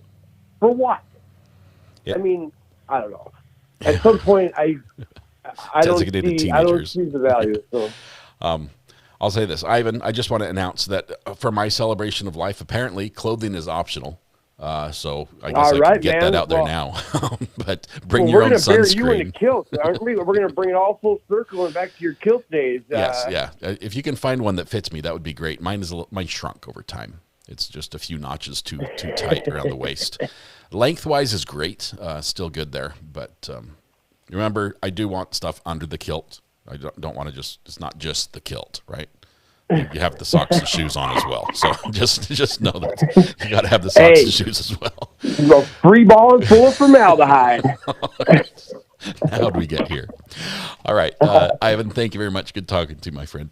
I love you guys. We'll see you. Bye. Sorry, I'm a little flippant with that, a little lighthearted. I had no idea the celebration of life was that much of a celebration. Apparently, that was wild. I was not expecting that. And I also, I know, like Ivan and a couple of you have pointed out, it seems a bit much, some of this coming in. We'll see if we've got time for another. AWOL, my friend, good to have you with us. How are you doing? What's up? How's everything? I just got home off the road, so nothing is moving around me, so I feel safe. Good. Good to have you safe. I agree with Ivan that it has become a reality show a little bit, like with all these calls that I'm like, what are we doing here? I don't think it was logical for the state to play it. But on the other side of that, I will say that who records a phone call, right? I record phone calls, allegedly, when I talk to my job. But it almost shows like she was acting. Because who records their own phone call? This was so for I her think benefit. maybe the state was going. I think the state introduced this under, like, who records themselves. Number one, like, you know what I mean? Like, it just sounds. It looks sketchy. And if I was the state, I would try my best to introduce that, because somebody on the jury is probably thinking, like, why would she do that? You get what I'm saying? So it's it's definitely for her benefit. I mean, you don't record yourself in that state for other people and incriminate yourself. Yeah. So you would never. Yeah. So maybe that's what the state was getting at with the consciousness of guilt. Basically, her recording the call, making the call, recording it, trying to get this information was the consciousness of guilt. You know, fishing for where things are at, where people stand, whose side's on whose side, who's on whose side. Yeah, and she gets to put out her narrative, her story, and she can get another person that Utah is a one-party consent state to record. So I don't know if Bryce was aware that he was being recorded. He doesn't need doubt to, he as long as Kouri knew, and exactly. And you know Chelsea knew because she was there in the room, so she can see it. Exactly. So therefore, he's like, "Oh, I'm just having a phone call with a widow, the wife of my best friend, or whatever." He's just speaking freely. He's probably, who knows if he's on lunch or whatever. This whole situation is crazy for him as well. He just lost his friend. He's just going through all the motions right now. And at the time, he's with the widow of his friend. But I wonder if you were to record him having a conversation with Eric's family. Katie and Amy, yeah, it would be a little different. What would his energy be? I'm not blaming him. Listen, I'm not blaming him. He's caught like in some crazy scenario right here. You know what I mean? Like, what is he going to tell her? I think you did it. He's not going to say that on the phone with her. But Yeah, so I agree with Ivan didn't that. sound But, surprised yeah. when those allegations came up. He's like, yeah. Mhm. But Yeah, Kouri so- pretending like, what could they possibly mean? Like I gave him too much water? There was too much salt on their pot roast? How could I have killed him? That naivety goes against, that looks very bad when we know what she's been doing of drugs. She's aware of drugs. Okay? We know she's aware of illicit drugs and dangerous ones at that, powerful drugs. Not necessarily ones that she knew for him, but her pretending to not know looks really bad. Right. And fun fact, before the judge comes back, which blew my mind, when she said that they found white spots on his lungs. There was a case that MEs and autopsy people didn't notice. A wife poisoned her husband and he died. And they found white spots in his lungs and they didn't know what it was until they found another doctor, and he said they ran through all the tests already and they could not figure out how he died until one doctor said, let me test the white crystals on his lungs, and it turned out to be antifreeze. It was maybe the first antifreeze poison case that was caught. You get what I'm saying? And she was slipping it into his sweet tea because antifreeze is sweet. Hey, disclaimer, this is not me. You know what I mean? Don't do any of this. I think the Jensen trial had antifreeze as well. Did it? Yeah. So this is what I'm saying. Mark Maybe Jensen. it's not a normal thing. So what if that was that and the MEs just missed it? Because maybe it's common now. Well, I hope not. But you get what I'm saying? Yeah. So it's like when I heard her say, they found white spots on his lungs, I said, ooh, maybe she was, microdosing some 50-50 antifreeze in there. But anyway. Hey, well, it's great to hear I'll let you go. Thank you very much. Yes, sir. Good talking to you, my friend. Stay safe. You Love too. chat. Bye-bye. Peace. That's AWOL Podcast, a longtime supporter of the channel. Good to have you all here. All right. The Jensen trial had antifreeze. Let's see. Aware of drugs, says we tag. Aware of drugs, affair of boyfriend, financial trouble, I feel trapped, stealing from friend, 45,000, all points to her. It all is starting to add up to paint a picture that she was in a really bad spot and desperate. And she was knowledgeable about the trust. She knew that she could not, that it would not be, she would not get anything if you were to divorce her. Call from Angela. Hey, Angela, how are you doing? Hey, I'm doing great. I'll be quick, and also because everybody in the house is sleeping, so that's why I'm whispering. So I just want to tell you something. I have a different perspective on this call, because this call is after that call we heard with the Emmy she had. And here we hear how Emmy is telling her one thing and how she talks with Emmy about one thing, and then she talks to Bryce about something completely else, like nothing that we heard her talk to with the Emmy. It's like two different things, and then all of that comes in before the narrative of her saying that he's using drugs, he is like. He's a drug user. He has used what's the word? Illicit drugs. So that's why I think they put this call in. That's just my opinion. Interesting. I think this was before the call with the chief medical examiner where they talked about all the different drugs that they found. This was, but after the first autopsy report had come out. So we've got the first one, but not the second, right? I think it's right in that period. Maybe it was before the first one came out at all, but interesting. She was definitely chasing that medical examiner report because I think she was looking for the life insurance payout and wondering, how that, how they can finish the paperwork so we can get everything done. But then she finds out that nothing's coming to her. It's all going to the trust, and then it just blows up. So thank you very much, Angela. Appreciate the call. Judge is back. We'll see you. Bye-bye. Bye. All right. Judge is back. I just saw his head pop in. Did Emmy say oxy or just fent? I think just fent. On the record. go. Please proceed. Your Honor, citing the case of Take C v. Baxi, I omitted an email in direct that I had intended to introduce. Okay. Can I pick up there and then tender Of course. or redirect? No problem. Is Ms. Lewis familiar with the email? If there's going to be an objection, No, I can I'm rule not, on. I don't know what he's talking about. I don't know the case that he cited. That No, was in that was a Geneva. joke. That's okay. Oh, was that a joke? Okay, well, that's why I didn't know it. It's all right. The email is exhibit which? 2-123 Delta. Scott, can you bring that up?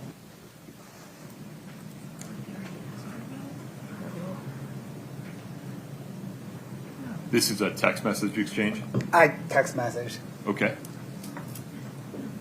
Is that it? Can I see the whole thing? Yes.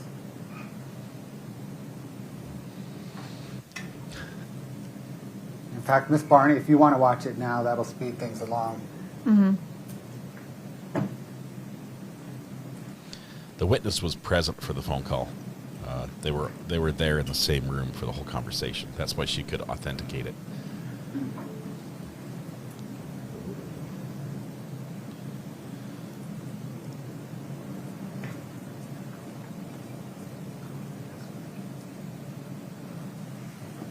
Give me the case law for Take C versus Baxis. Yes. Miss Lewis did not catch the joke.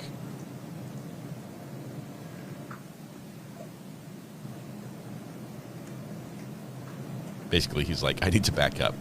I'm not ready to tender the witness.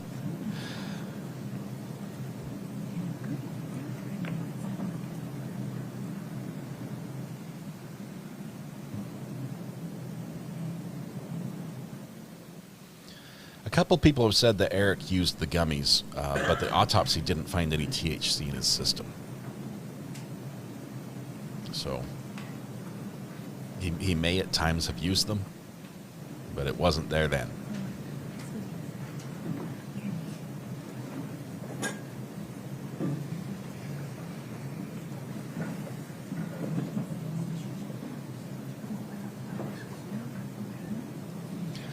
Bryce has not been on our witness list yet, but if he does appear on the witness list, we just have one question for him. Ms. Lewis. I object. Mr. Bloodworth tendered the witness, and to go back now and reopen, I object. Okay, any objection to the admissibility of this document under bitter. the rules of evidence? No. Okay. It's certainly within the court's discretion to allow direct to be reopened to add one exhibit, particularly before cross has even begun. So, anything further, Mr. Bloodworth? No, Your Honor. Ms. Lewis, anything before we bring the jury in? No, Your Honor. Okay. Tracy, if you would get the jury brought in, I'd appreciate it. Thank you, Tracy. We're about to. It's okay. You will bring the jury.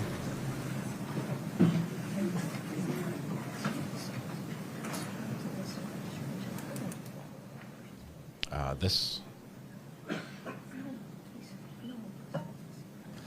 I just, Ms. Lewis is just so grouchy right now. I'm not sure if she's pouting or she's angry. They've lost some key battles today, defense, at the bench, and she's just like dragging her feet every way she can.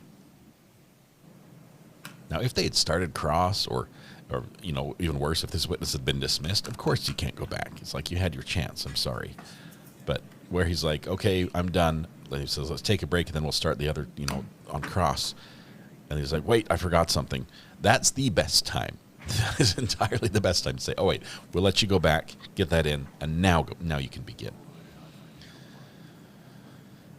I wonder if cross is going to be spicy, if she's going to bring the heat. THC lasts 4 weeks in the blood. Please have a seat as you come in.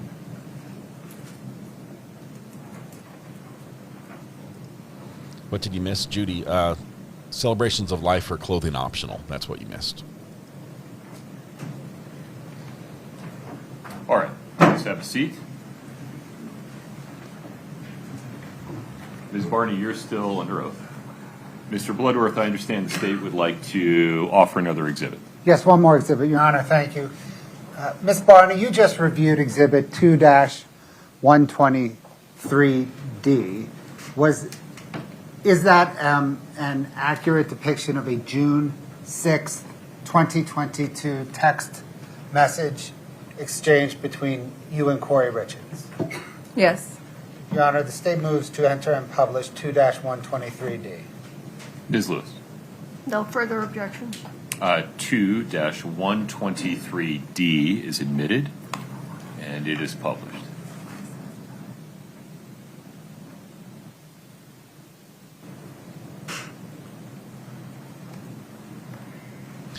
Oh no, Taylorsville, 15 minutes away. Sorry, I missed the first one.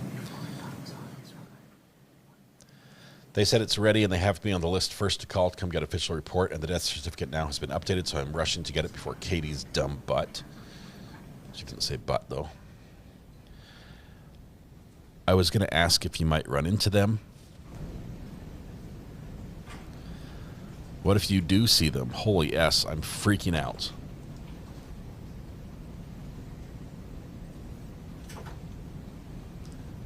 Is everything okay?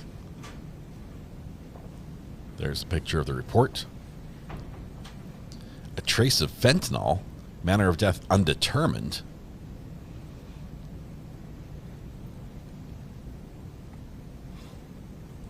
His lungs were shot,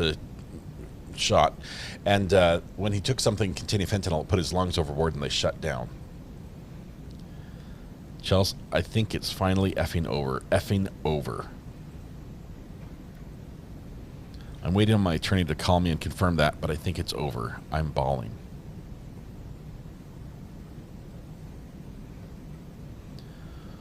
Holy S, is that what the Emmy said? So are they done with the investigation too? Like, did they find where he got the fentanyl from?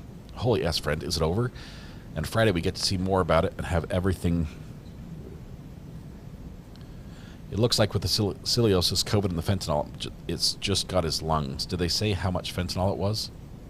Text you in a few.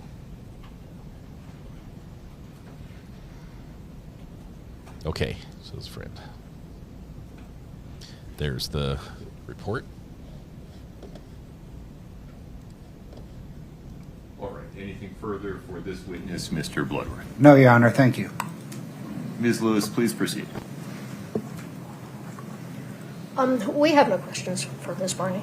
Okay. May we allow Ms. Barney to step down, Mr. Bloodworth? Yes, Your Honor. Ms. May Barney. we release this witness, Ms. Lewis? Ms. Barney's shocked.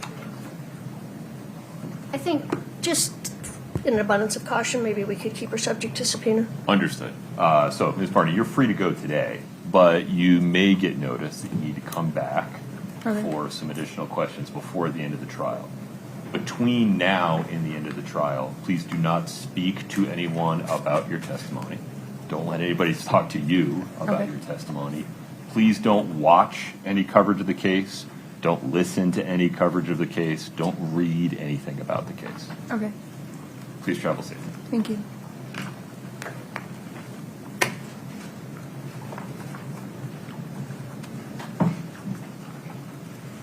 Mr. Blood. Your Honor, the state calls Allie Stakings. Very good. Alley Stakings. Now that they brought up the celebration of life being clothing optional, let me just mention on the Mirror Lake Highway that goes out of Camas there. As you head up towards the mountains, you will pass a sign that says Beaver Creek Nudist Ranch,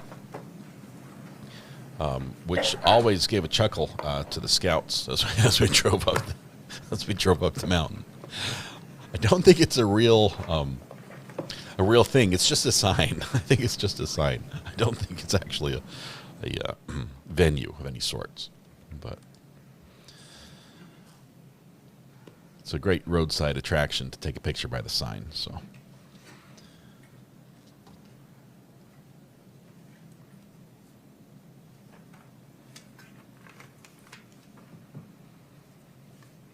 It's just a sign. Just a sign.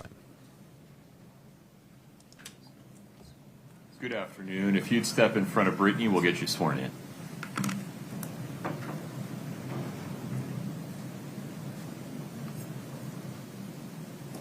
Please raise your right hand. Do you solemnly swear the testimony you're about to give in the matter before the court to be the truth, the whole truth, and nothing but the truth, subject to the pains and penalties of perjury? Thank you. Witness number 39.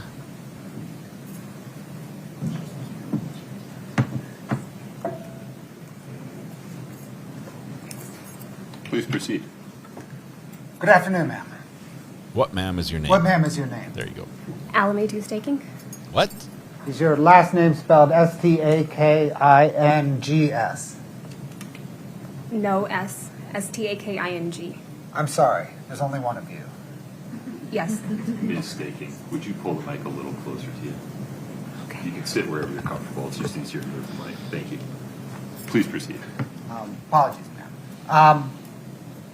Do you know Kouri Richins? Yes. I'm sorry. Yes, we I do. record everything, so yeah. Yes, I I saw do. that you were nodding, but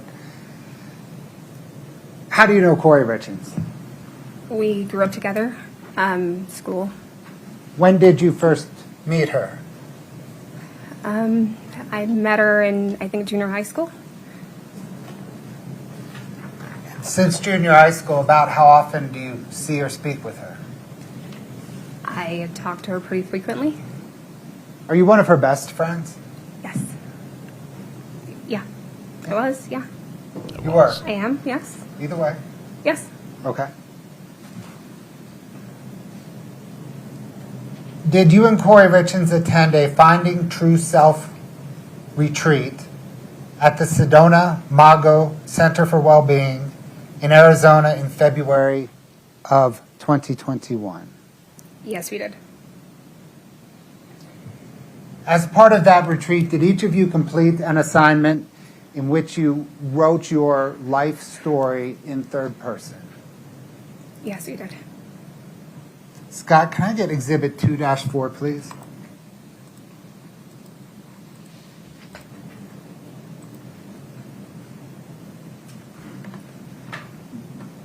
Can you scroll through for the witness and counsel?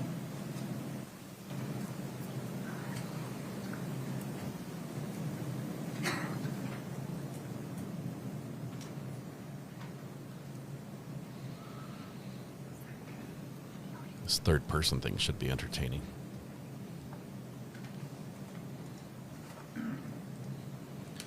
Life story in third person. Ma'am, do you recognize that as the form that you and Kouri Richins filled out during the retreat? Well, I never read it at the retreat, but that's the Sedona Manga logo, yes. And is that Kouri Richins' handwriting? Yes, to my knowledge. Your Honor, the state moves to admit Exhibit 2-4 and publish. Your Honor, we'd renew our prior objections, 401, 402, and 403. I'm not sure that there's enough foundation at this point to put it in through this witness. She said she never saw it at the time, and I don't know if there's enough foundation about the handwriting at this point. So foundation, prejudice. The 401, relevance. 402, 403 issues have been ruled on by the court. The court stands on its prior denial of those objections. Mr. Bloodworth, talk to me about foundation. Your Honor, maybe I'll just audio or Please. question a little bit. Yeah. Over the years, have you read Kouri Richins' handwriting? Yes and no. I'm mainly through text, but yes. Are you generally familiar, though, with her handwriting script-wise? Not comfortably enough to identify it, no. Ooh. But it looks like her handwriting, yes. That's and a is problem. that, Scott, can you go to the top? That logo at the top, is that consistent with the form that each of you individually filled out while at the Sedona Mago Retreat Center? Yes.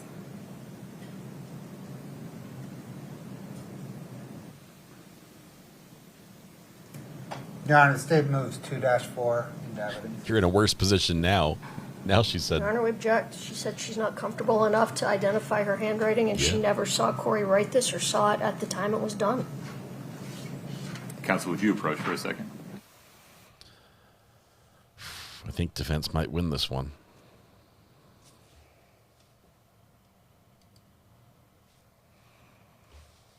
That was a failure. That was a failure. Thinking that you could somehow correct this by asking the same question again when the witness had already just sort of, been wishy-washy on the answer. Defense is happy. Prosecution, not so much. That's a major fail. And I'm sorry, Mr. Bloodworth. Let me just say this one time, and I won't say it anymore. Recognize. Not recognize or recognize. Just recognize. That's it. Okay, that's all. She said, not comfortable to identify your handwriting, and then identified it as her handwriting? Yes. And by her saying not comfortable enough to swear by it, but it looks like hers, sorry, that's not enough. It can't come in on that alone.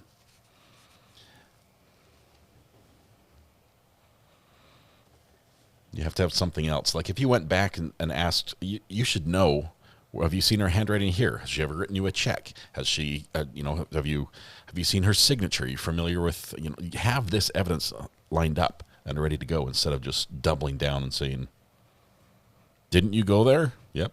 So I'd move to admit. I don't think we're going to see this one. Life story out. Shortest witness of the day sounds like, says Alley Cat.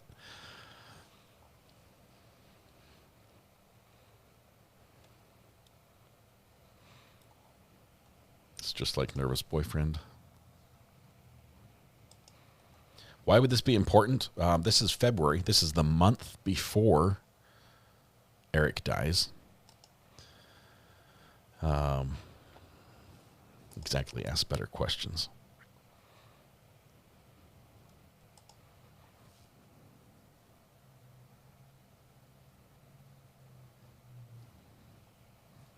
She says, I never read it then at the retreat. We mostly communicate through text. That's not handwriting. I'm not comfortable identifying it as her handwriting, but it sort of looks like hers. This is. You might want to get the ranch, whoever it is, the retreat on the phone. Mr. Bloodworth, the state's motion to admit State's Exhibit 2-4 is denied at this time. There it is. Denied. Yes, Your Honor. We'll revisit it. Thank you. No further questions? What do you have?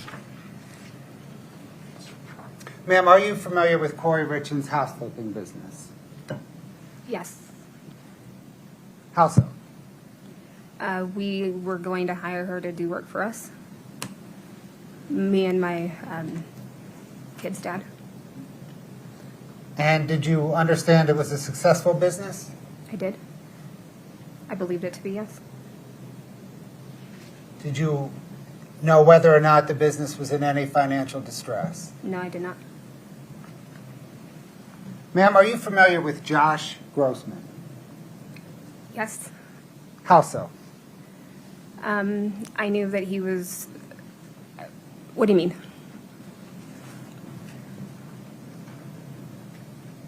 Do you know who Josh Grossman is? Yes, I know of him, yes. How do you know of him? Kouri told me about him. What did Kouri say about him? She said that they were having an affair. And when did she tell you this? It was about June 2020.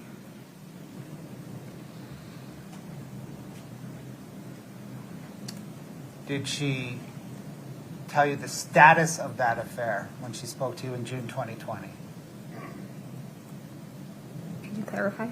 Was it ongoing at the time? Yes, it was ongoing. Did she ever tell you that the affair was broken off? She did. When did she tell you the affair was broken off? My last visit prior to Eric passing, she told me that she'd ended things with Josh and chose her family. It had been over for about 9 months at that point. And was that last visit you had with Eric Richins on the weekend of February the 20th, 2022? Yes, I believe so. And she said then that she had broken it off 9 months earlier. Yes. They were together on Valentine's Day. 6 days earlier. Your Honor, may we just approach briefly to make sure we have a common understanding? Yes. Mr. Bloodworth getting some clearance on some questions he wants to go into here.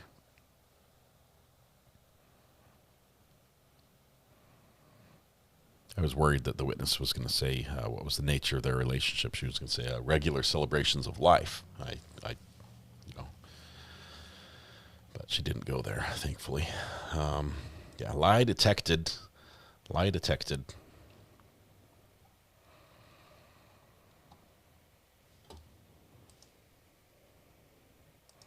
Witness is not a good look for the prosecution, in my opinion. It's not a good look to not be able to get your evidence in. Because you can't ask good foundational questions or can't set the foundation with the witness you want to bring it in with. I mean, he could call the people from the retreat. I'm not sure if he could now, but if he has them on the list already, he could have. That's one way to authenticate it. Yes, Kouri Richins attended the retreat. Yes, she filled out the paperwork. Is that the paperwork she filled out? Yes, it is. Boom, it's in. Is that her handwriting? Yes, I watched her fill it out herself.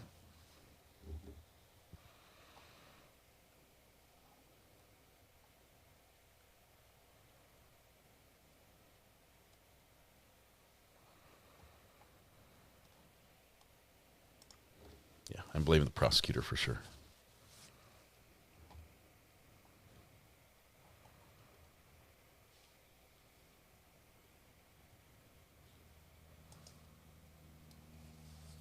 Now, I haven't heard about what's in this letter at all. I haven't seen it, so I don't know if it's particularly bad.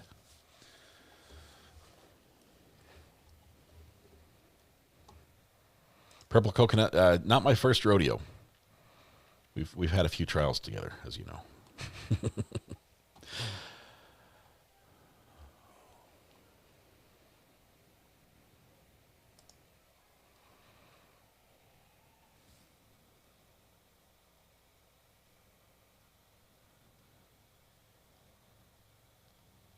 Interesting with this, the testimony we've heard today could indicate why Katie is not sitting next to her dad.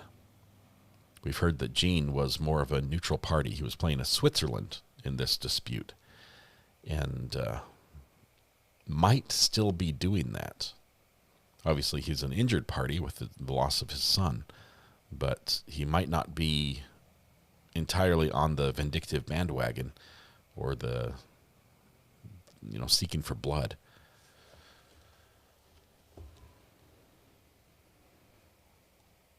I did watch trials before this. I watched trials before trial watching was a thing. When I was a kid, my friends would want to go play video games, and I'd ride my bike down to the city offices and go sit in court and sneak in. I didn't know I wasn't supposed to, I was allowed to be there. I'd sneak in thinking I was getting away with something, watching just little traffic court go down. I've always liked the law. I've been studying the law since, reading the laws since I was in 7th grade.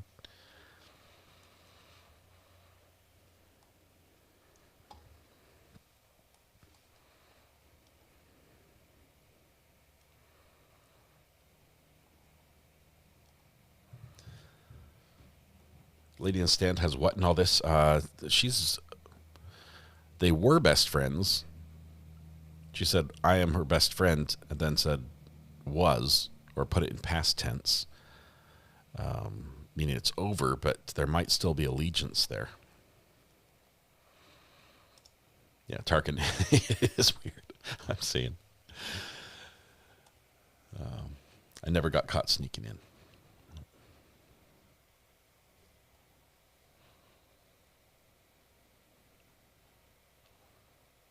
There are very few witnesses, lay witnesses in a trial that are just flat out comfortable on the stand. Some of the ones that are an absolute hoot.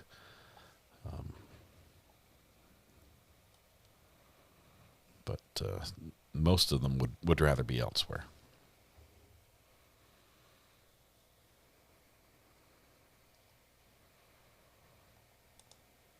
I promise that was time well spent. Thank you for your patience. Mr. Bloodworth, please proceed.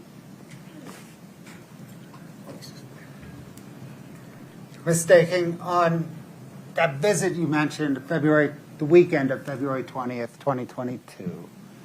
Did there come a time when you, Kouri Richins, Eric Richins, and maybe others were having a conversation about Eric Richins becoming ill on Valentine's Day? Yes. Who was present for that conversation? Myself, Kouri, Eric, Selma, and Wade, our other friends. How did that conversation arise? What do you mean? Who started it? I can't remember who started the conversation. How did you come to learn about whatever happened on Valentine's Day? Eric told us. What did Eric Richins say? He said that he thought that Kouri had tried to poison him, but it was more of a funny story. It was like an allergic reaction, is what we had thought it was. So Eric jokingly, I want to accurately capture. We were laughing at the story. So did Eric, along with Eric? Right. Did Eric jokingly say that Kouri Richins had tried to? Yes, and we all teased Kouri for trying to kill him or poison him or whatever he thought it was. Okay. How did Kouri Richins react to Eric Richins jokingly say that she tried to poison him on Valentine's Day? She laughed about it. We were all laughing. Did she say anything about what happened on Valentine's Day? She said no, that's not what happened, that he had, that it was an allergic reaction or something, or it wasn't that dramatic, it didn't happen like that. Something along those lines. Did she say how it happened or what happened? No, not that I can recall. Just that it didn't happen as Eric jokingly said it happened. No, but with Eric right there. Sure. Eric's there the whole time. Yes. Understood.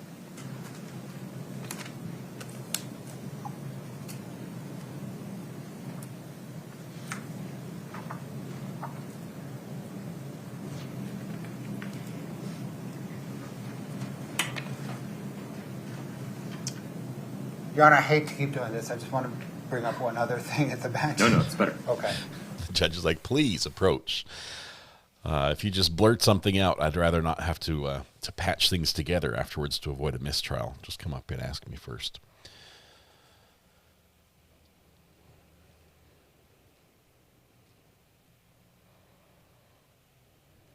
Let's see. Was she prepped?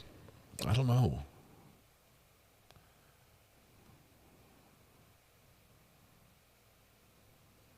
She's having a hard time looking out into the gallery. Haven't seen her really make eye contact with Kouri yet, but quick glance her direction and back down.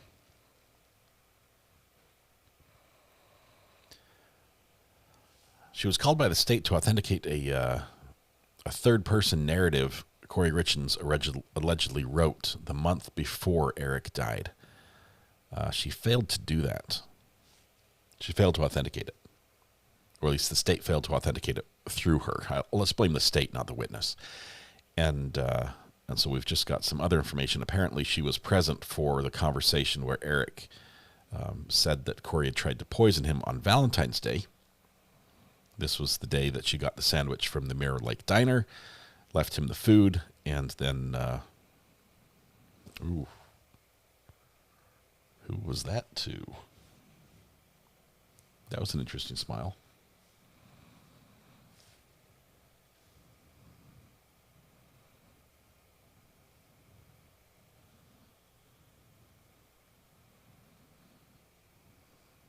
There was a smile, and now she's emotional.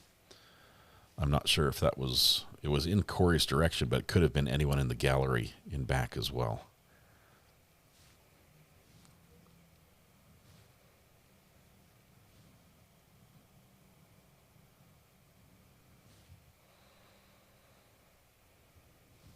Definitely with Kouri.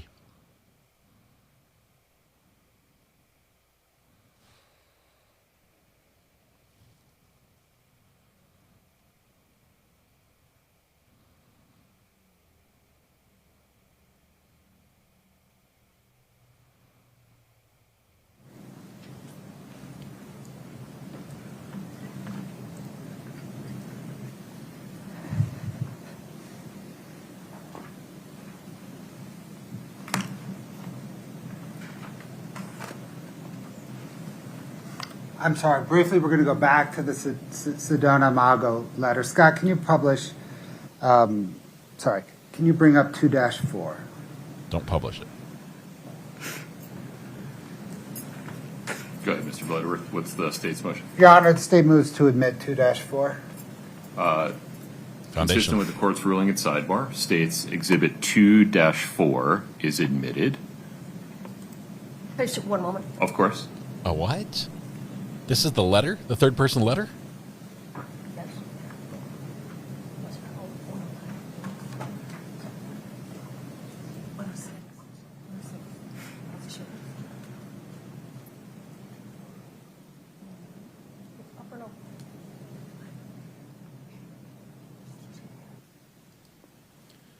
Wow. Your Honor, I just think under Rule 106, for completeness sake, if we're going to put this in, let's just put in the whole letter. Corey made that call. I'm not aware of what's under the redaction, so would the two of you approach for a second? Corey Let's made just that make call. sure I'm- The lawyers were looking at each other saying, "What do you want to do?" They conferred with each other. Mr. Ramos pointed to Corey and says, "What's your call?" Corey looks at it and says, "I don't care. Yeah, go ahead." It gives the nod. So now we might be getting all of whatever this is. I don't think this is the third person letter. The state, I didn't hear the state drop their foundation objection against that. This may be something else, but it sounds like it still is the same thing. Strange.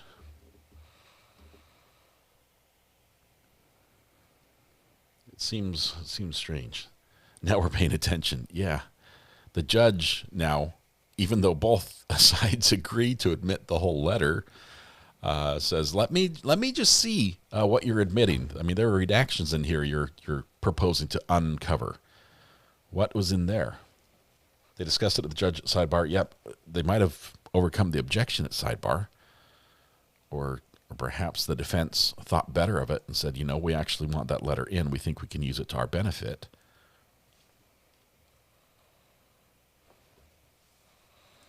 Maybe there's a previous stipulation that the prosecution just remembered.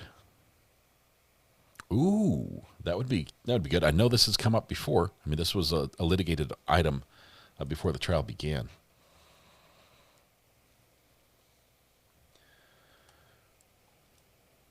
She evidently isn't afraid of the letter. Thank you for your indulgence. Just sit tight for a minute while we work through something. Thank you. Okay, that means that there are some redactions being unmade or made, and then we'll have a new copy.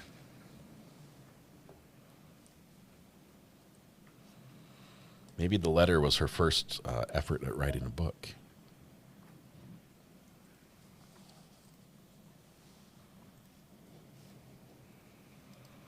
It's huddle time on the defense desk. Mr. Ramos is outlier.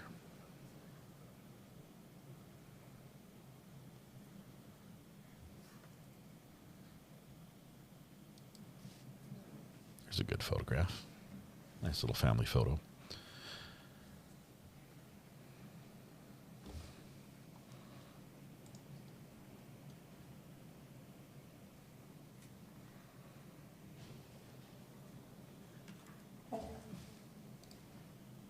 Everybody wants to peek. Whatever's on that laptop is super interesting.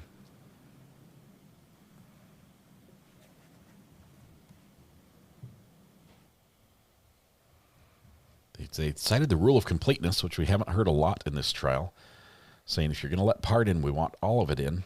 We might as well. Now Kouri gets to weigh in, saying, how do you feel about this coming in, particularly right there?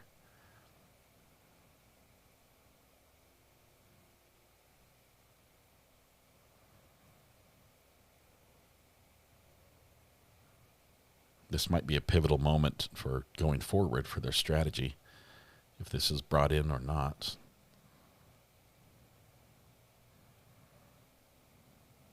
Kouri seems to be nodding, at least in understanding, if not agreement.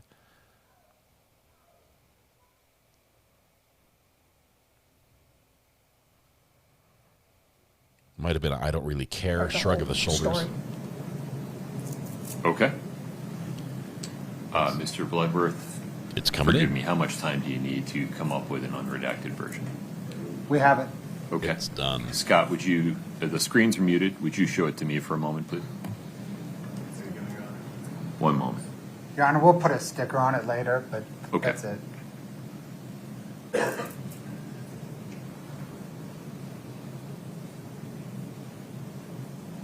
This is wild. The state tries to admit it, defense fights it, then and then says, "Why don't we let it all in?"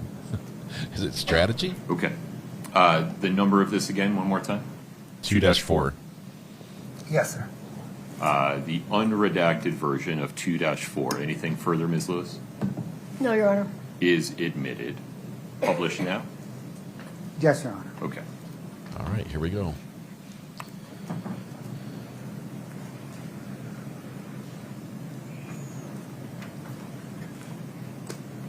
Kouri was born in 1990 in Oklahoma. Her parents were married and worked for the same engineering company. They were both previously married with children. Her father had a daughter, Tanya, and her mother had a son and a daughter, Renee and DJ. Together, Kouri's parents had Kouri and her brother, Ronnie. Ronnie and Kouri had to move a lot when they were kids. From 1990 to 1996, they lived in 17 different states due to their parents' work. Kouri's father was a successful engineer, but he was also an alcoholic and had been most of his life. In 1996, he was drinking and driving and fell asleep at the wheel and hit/ran over a cop who had another car pulled over on the side of the road. He was put in prison for the next 6.5 years. Kouri's mom, who today is her best friend and had her own addiction, she is a compulsive gambler. Once Kouri's father was put in prison, her mom then filed for divorce in 1998 and continued working full-time, rarely being home. Tanya, Kouri's dad's daughter, was raised by her mom. DJ, Kouri's half-brother, lived with his father. However, Kouri's older sister helped Kouri's mama raise Kouri and Ronnie while their mama worked.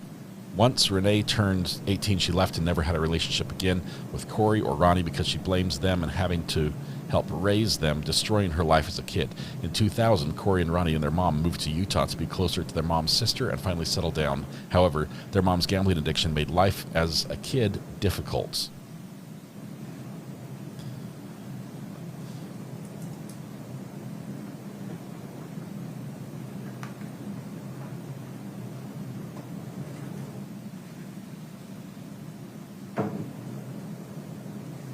We're done with this page.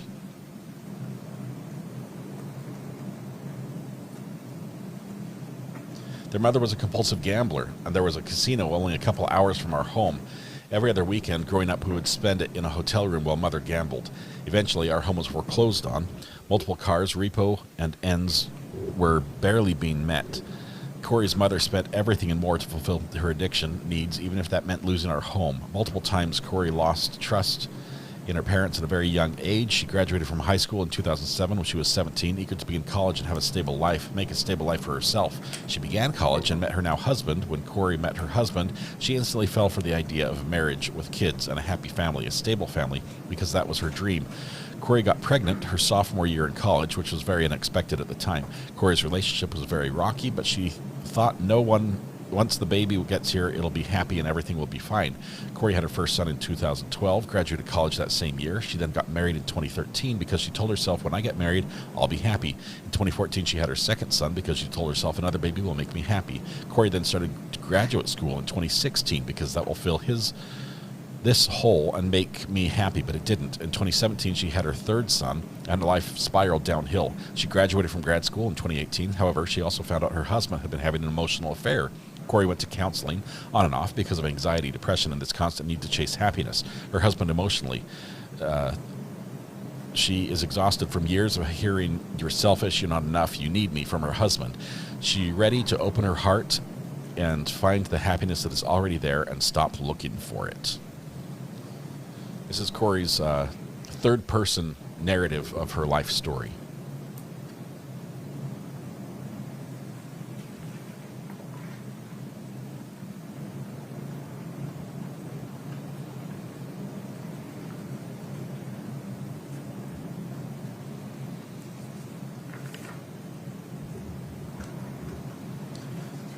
I think there are several pages here yet to go, so just hold tight.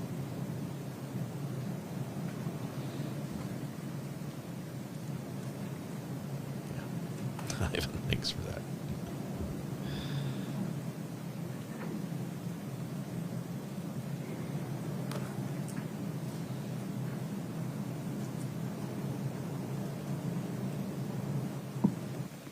We're ready for the next page, Mr. Bloodworth.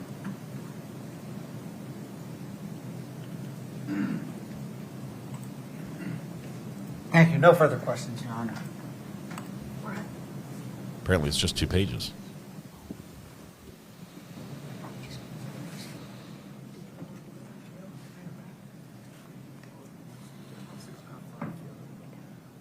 Now we tender the witness. Defense. Ms. Lewis?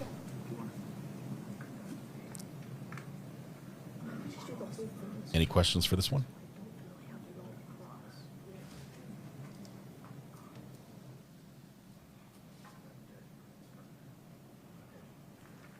Your Honor, we've agreed that I'm going to handle this witness as a direct examination since she's here from out of town, so we don't have to bring her back. Sounds good. All right. I appreciate it. Oh, so Please out proceed. of order, that means they get to expand on scope and handle it as if she was called during the defense's case. Who knows anymore? How are you today? I've been better. I'm sure you have. Allie, will you do me a favor? I'm sincere. You can sit wherever you like. Just What do you pull the want it? mic closer. Yeah, there you go. Thank you. Ellie, my name's Wendy Lewis. I know we've spoken, but we haven't met before, so nice to meet you. Nice to meet you. So I want to talk about, you knew Kouri, you said, since junior high. Yes. Is that right? Yeah, I believe so. Okay. And did you do things with her as and Eric as couples, or with also your children as families? Both. We did things with our families as well. All right.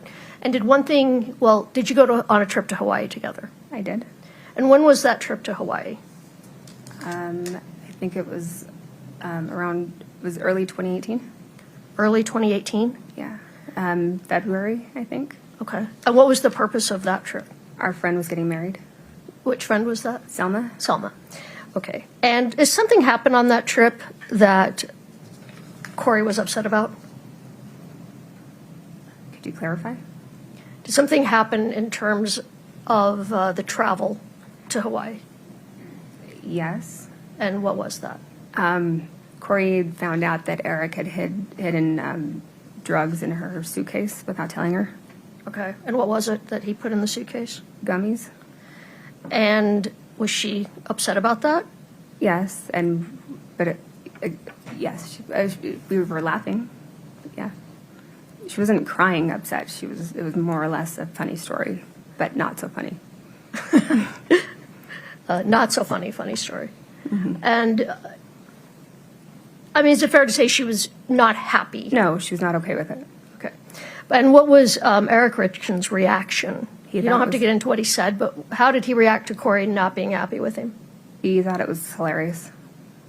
He thought it was hilarious that he'd put Yes, his thinking was THC in her bag. yes. Okay, no, that's. I just clarifying. You're fine. Okay. Now, you said that you were visiting, and you're from California, right? Yeah. Yes, Or you're I am. living in California now. Yes. To be more accurate. And you were visiting here about a month, a little less than a month, 3 weeks before Eric died, correct? Or is that right? Yes. All right. And during that trip, you just talked about some things that happened during that trip when you were staying with the Richins. Did you take THC gummies with them at that time? Not on that trip. I didn't. Not on that trip. I don't believe so. No. No, Eric didn't want me to. Why didn't Eric want you to? Do you know why? Yes, he said that he. Objection, Your Honor. Okay. Do you, That would be without, hearsay. Sustained regarding calling for hearsay. Can you rephrase, Ms. yes. All right. That was number 202. So you discussed taking gummies. We did. All right. And there was a concern about taking them. Is that fair? Yes. And why was there a concern about taking those? Objection, Your Honor. Sustained. maybe just ask her why she didn't do something or what her concerns were. All right. Why did you decide not to take the gummies? I was told they were bad gummies, that they made Kouri super sick. Okay. Are you aware where those gummies came from? No, I wasn't aware. All right. You had taken gummies, THC gummies, with the Richins in the past. Yes. And where originally, you don't have to tell me who, but where were those gummies purchased from? Well, I was never with him when he got him, but I knew it was from a... Objection, Your Honor. Foundation? Okay. All right. Sustained. Got him from a friend. You had taken is what she gummies was about with to say. the Richins in the past. Yes. And so had some of your other friends. It was something that you all did occasionally, just like having a drink. Fair? Fair. All right. And are you aware of, well, let me rephrase that. Were you all getting these gummies from the same source originally? Objection, Your Honor. Pause for one moment. I need a reason. Foundation. Okay. Would you please lay some foundation for whether and to what extent this witness knows about the source of anything that she took? Again, you were all getting gummies from the same source, right? That doesn't answer it. Objection, Your Honor, leading. I need you to lay some foundation, not I'm just working ask on the it. same question. Just break it down.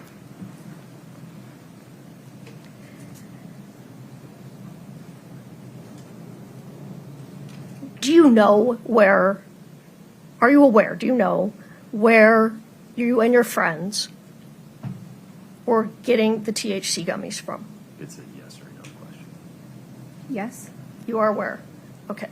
And for a time period, you were getting them from one particular person. Isn't that right? Yes.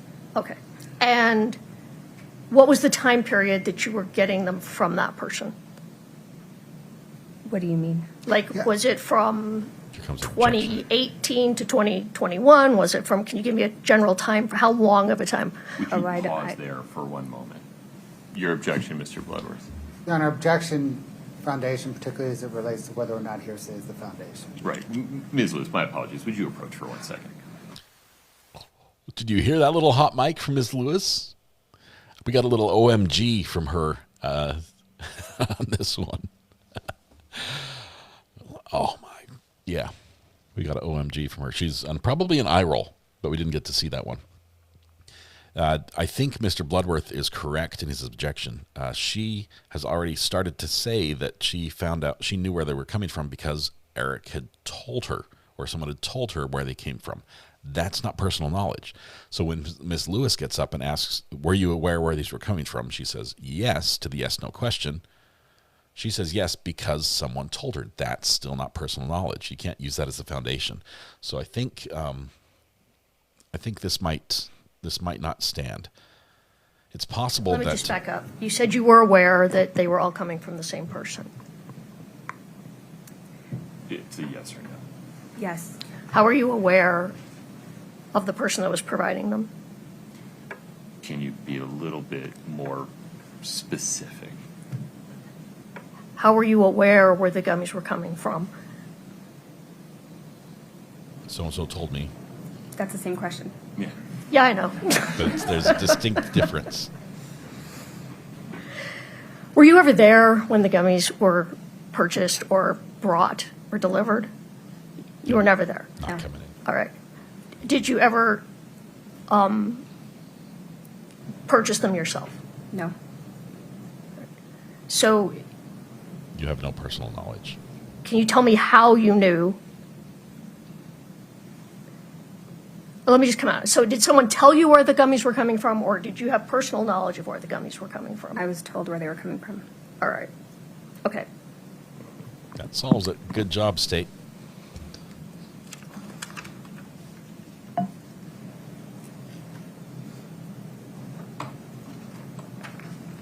How was it that you found out that Mr. Richins had died? Our friend Kelsey called me. Called you? Yes, I was called on the phone. Yes. And was that the day that Mr. Richins passed away? Yes. All right. And what did you do when you found out? I cried. And then what did you do? And then booked a flight and came the very next day. All right. So you arrived? I arrived on the 5th. On the 5th. All right. And how did Kouri seem when you arrived? Distraught. Like she was grieving. And you've known Kouri a long time? Yeah. And you've observed her on other occasions where she's been upset? Yes. Ever anything this traumatic, or was this the first time? This is probably the most traumatic one I've experienced so far, yes. All right. Did anything about her behavior or her reaction strike you as unusual? No. Were you there when there was a celebration of life held at the Richins' house the night after he died? Yes. And how many people were there at that event? Oh, I couldn't tell you. There was a lot of people. More than 10? Well, there were people coming in and out the whole time. All right. Was this something that was planned, like a planned event? No. All right. So it was, can you just describe sort of how it started?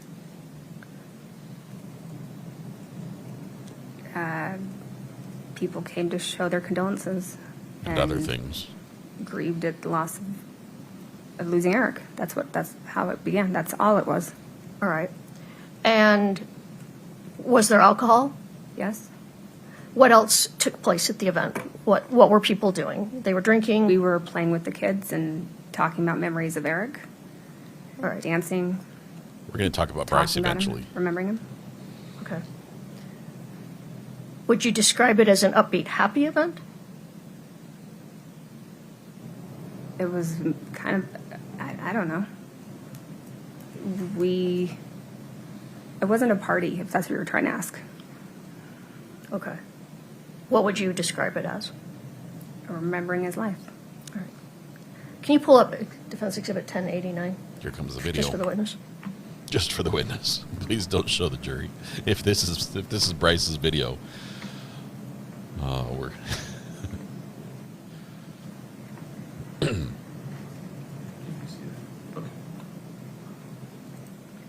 you recognize that photo? Yes, I took the picture. All right. And was that taken the night that we were talking about? Yes. And do you recognize the people in that photo? I do. All right. Could we publish, or could I admit and then publish? Defense 1089. No objection. Okay. Defense 1089 is admitted. Okay. And maybe this is, if you want to step down. This is early on. A minute, if you could tell us who the people are in this photo. I'd rather not. If you would just stay close to a mic. I know. And I just then realized I didn't have one on. here you go, Allie. You'd use that when you. She says, "I'd rather not." Just listen. You should get near a mic.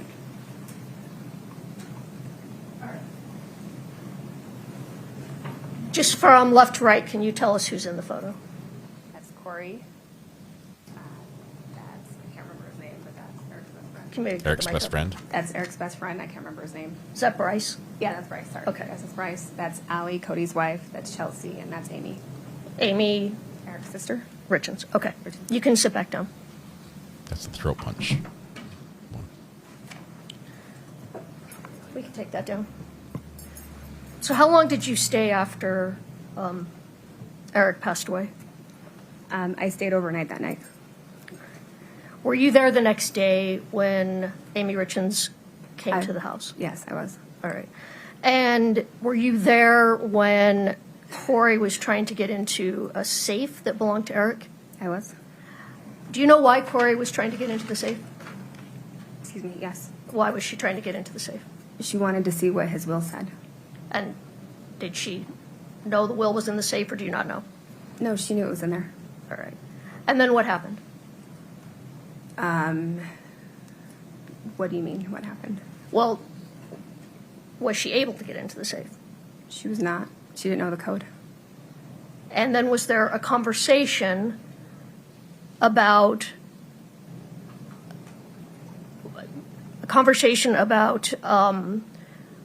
her not getting into the safe? Objection, Foundation, as it relates to hearsay.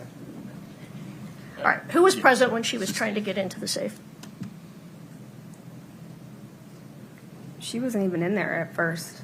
When you say she, who are you talking about? Kouri wasn't even in there. It was Who was in there at first? her brother and the locksmith. Okay. So a locksmith was called to try and open the safe. Yes. All right. And then what happened after that, Court? Amy and Bryce were leaving, and Amy saw the logo on the side of the truck and ran into the garage to stop Kouri from getting into the safe. Do you know why she was trying to stop Kouri from getting into the safe? Because Amy was... Foundation. Yeah. It's speculation. How, Well, if she knows why. but how she knows is the genesis of the foundation and speculation objection. You were there, correct? I was. And you saw the reactions of everyone in the room. I did. And you saw Kouri become very upset. Did you see Kouri become very upset? I did. Do you know why Kouri was upset? Yeah, because she was told that it was not her. Objection. If you'd stop there, calls for hearsay. Sustained. You did see Kouri's reaction I did. to not being able to get into the safe. Let me rephrase that. You saw Kouri's reaction based on what was going on regarding the safe. I did. And you saw her, well, tell me, what was her reaction?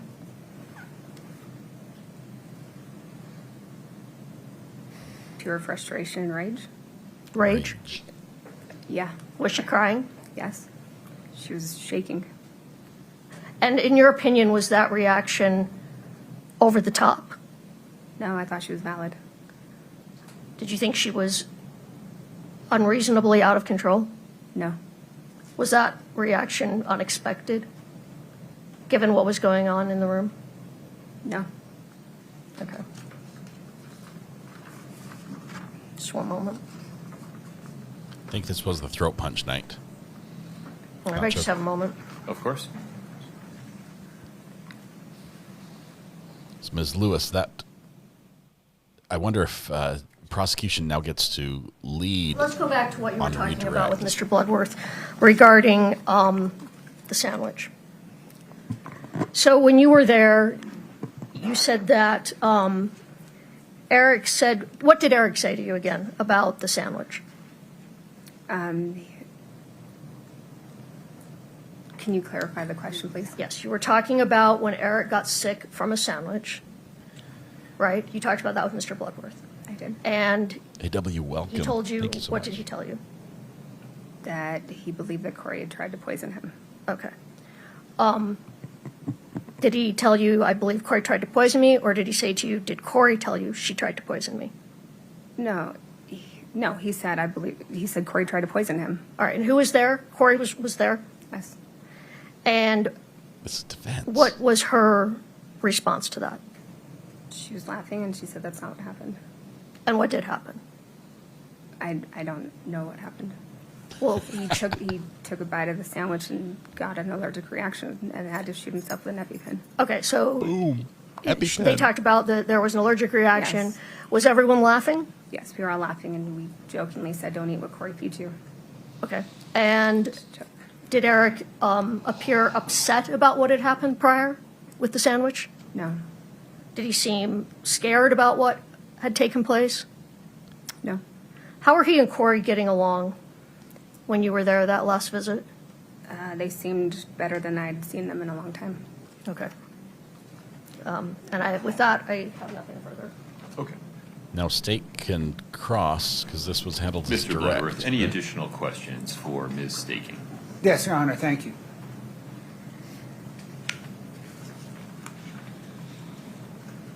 Wow. She looked at Kouri. She's like, it was a joke. We'll have to Ma'am, let rewind me that. make sure I understand the travel to Hawaii. Am I right that it was funny at the time because Kouri did not get caught with the gummies in her luggage, but it would have been less than funny if she had got caught. Is that the joke? Speculation. Overruled. It's coming in. Could you ask that again? You said there were Eric and you and Kouri and everybody were joking about Eric putting weed gummies in Kouri Richins' luggage. Is that correct? Yes. Is the joke that it was funny because she didn't get caught? No, it was funny because she didn't know. I see. Okay. Can we turn to the gathering on March the 5th, 2022, right? The day after Eric Richins' death? Okay.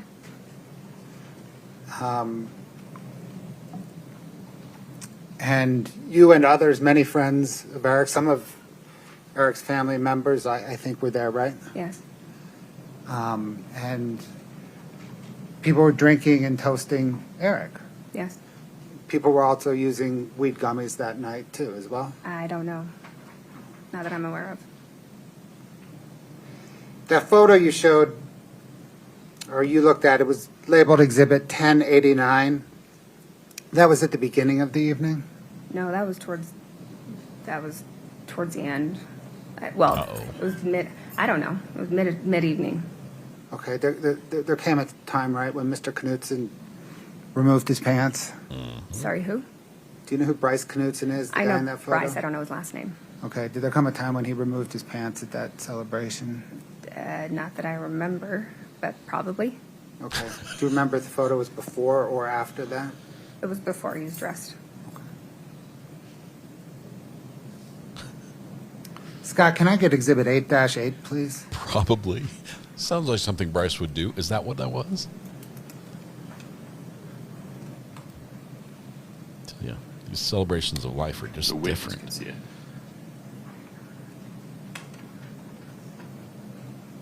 Is it the video?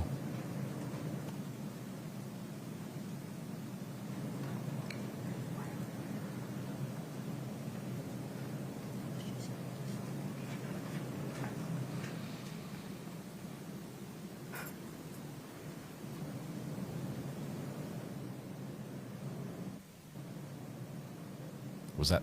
I'm not sure what the probably means. Does the probably mean that's in line with Bryce's character? Ma'am, do you recognize that photo, or that video rather, as an accurate depiction of what was occurring in parts of that evening? Yes. Can't show this one. Your Honor, the state's going to move 8-8 into evidence, but ask the court not to publish it. Thank you. What the state's going to do is prepare a vision of that blurs out the face of any children, and then publish that to the jury at a different time. Ms. Lewis? No objection. Okay. The forthcoming version of 8-8 that blurs out any minor children is admitted. We'll publish it later. Thank you, sir.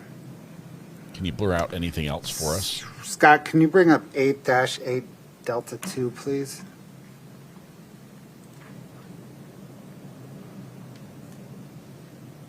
Are you able to see it? Okay.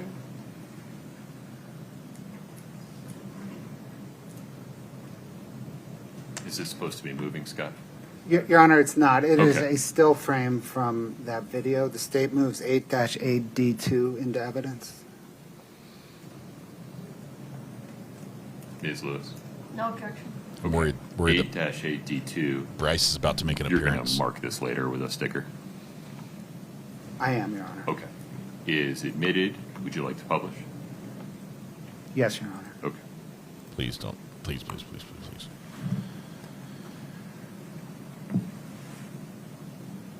Okay. So far, so good. All Thank good. you. All good.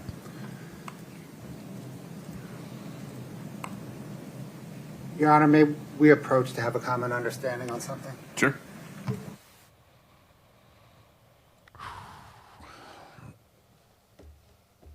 Judge loves these approaches. It saves the mistrial argument down the road. Which, by the way, we still need to have the mistrial argument from the last time the defense asked for a mistrial, which has to do with the prosecution making faces that the jury can see inappropriately. I don't know why they raised this, because all of them have been making faces. And I'm pretty sure the prosecution could bring out a slew of timeline references where prosecutors, or both defense and the defense participated in that, and Kouri as well, in making some inappropriate faces. And yes, even the gallery has participated in that. So, gallery has thinned out today. They're missing out.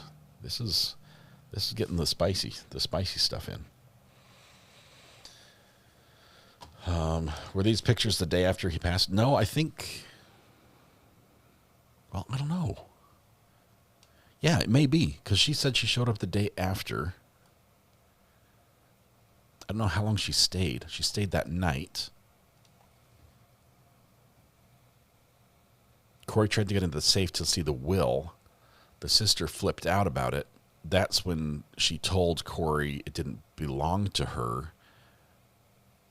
That made Kouri flip out, and the throat punch incident occurs. The party was exactly a day after he passed. Whoa, 3 days. I hope they clear this up a little bit.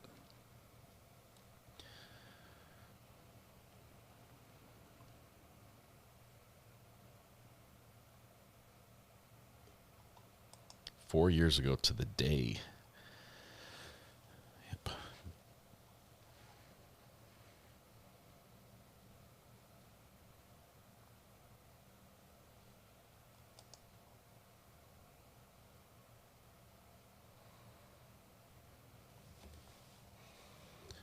Let's let them sort out this path forward here, as prosecution has a little bit more they want to go into.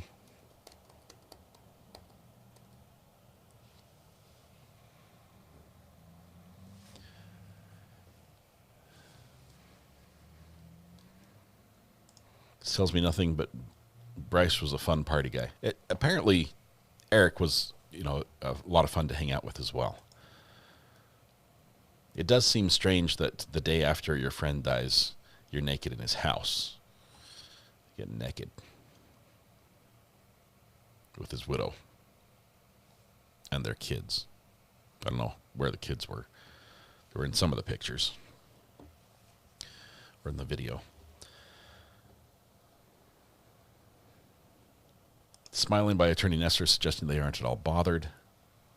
I think they do like this witness for, the most part. This is somebody they would have called for their case.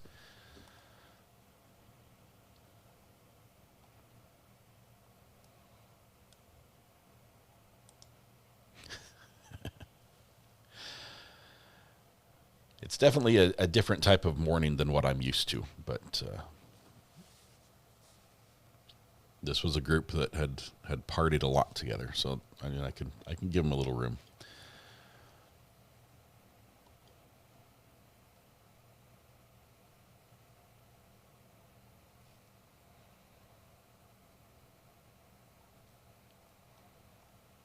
That's the booze at work.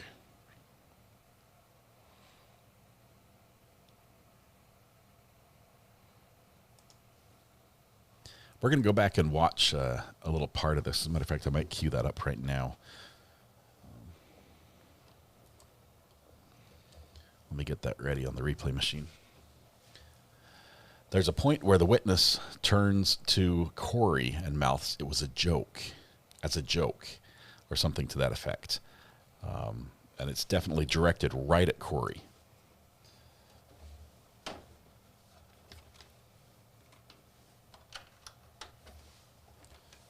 See if I can get that pulled up here. Mr. Bloodworth, any other questions for this witness? No, Your Honor, thank you. Ms. Lewis? Yes.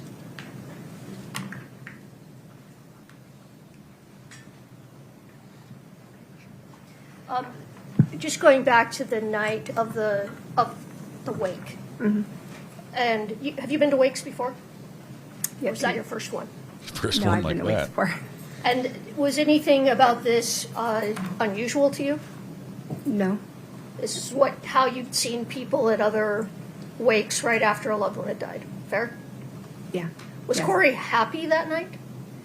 No, we were trying to be happy for the kids. We were trying to stay positive and keep it light Okay, so for her kids.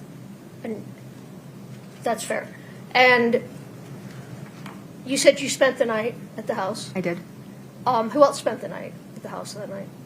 Do you know? Yes, Amy did, and so did Bryce, and I believe Chelsea did as well. Okay, so just the four of you. Other adults went home. Then the kids were there. Yeah. Yes, All and right. the kids were there. Do you recall that Kouri left that event early to go to bed with one or more of the children? No, I don't recall. You don't recall that? No. Okay. All right. I have nothing further. No, Your Honor. Counsel, may we release this witness? Yes, we may. Yes, Your Honor. Okay. I appreciate your patience. Thank you for your time. Please travel safely. You're free to go. It's 4:24. Not sure if we're going to start another witness here. Should we talk about scheduling or? Yes, sir. Let's talk scheduling. Yeah, I think a brief scheduling discussion would be appropriate. Ms. Nestor, do you mind? Yes, sir. While they're talking about scheduling, let me bring up camera 6, if I could. Replay. Let's watch this in slow Was motion. everyone laughing?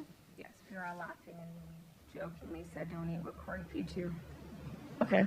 And did Eric? Did you see that?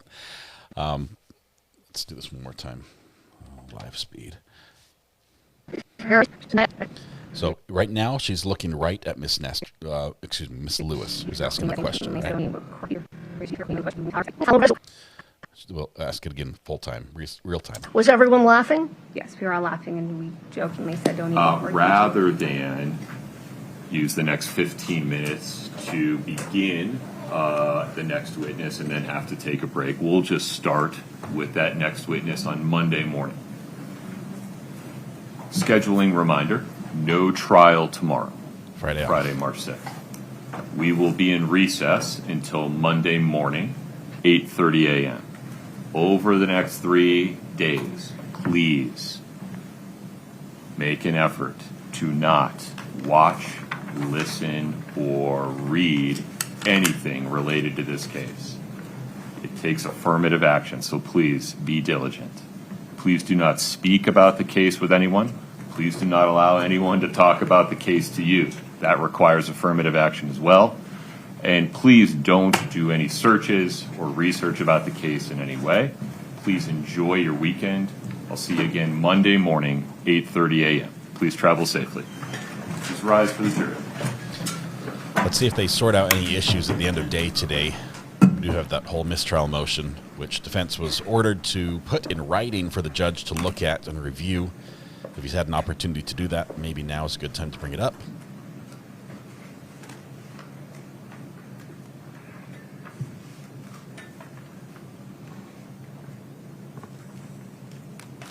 All right, have a seat, folks. Thank you. Counsel, I have a question that I need to ask you in a private session because it has to do with minor children. Okay. And I can't be doing that in a public session. Okay. Anything else on the record today before I do that, Mr. Bloodworth? A brief disclosure, Your Honor. Yesterday evening, Crystal Bowman Carter, who had testified, notified my office that she had an appointment scheduled with the spouse of a juror that had been scheduled before testimony. The spouse of the juror called her office and said, "Hey, do you still want me to come in or not?" Crystal Bowman Carter advised the potential client, "No, do not come in until after the trial." And that's where it stands. I forwarded Crystal Bowman Carter's text message disclosing this to the defense. Okay. Anything further on that, Ms. Lewis? Do you know if that appointment was made before the trial started? It was. No. Not Okay. Anything Not else an issue. In the remaining public session today, Mr. Bloodworth? No, Your Honor. Ms. Lewis, Ms. No. Nestor, Mr. Ramos? No, Your Honor. Okay. If I can have counsel in the litigation teams stay put. Everybody else, 8:30 a.m. Monday morning. Thank you for your patience. Enjoy your weekend. All right, we're going to be, when they say everybody else out, that means us. We are gone. We will, let me actually fix a couple things here. Let me turn off our Top Mark Media feed because that's over.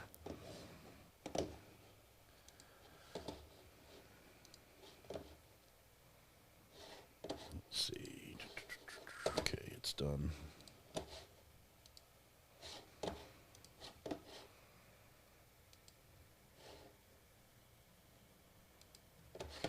All right.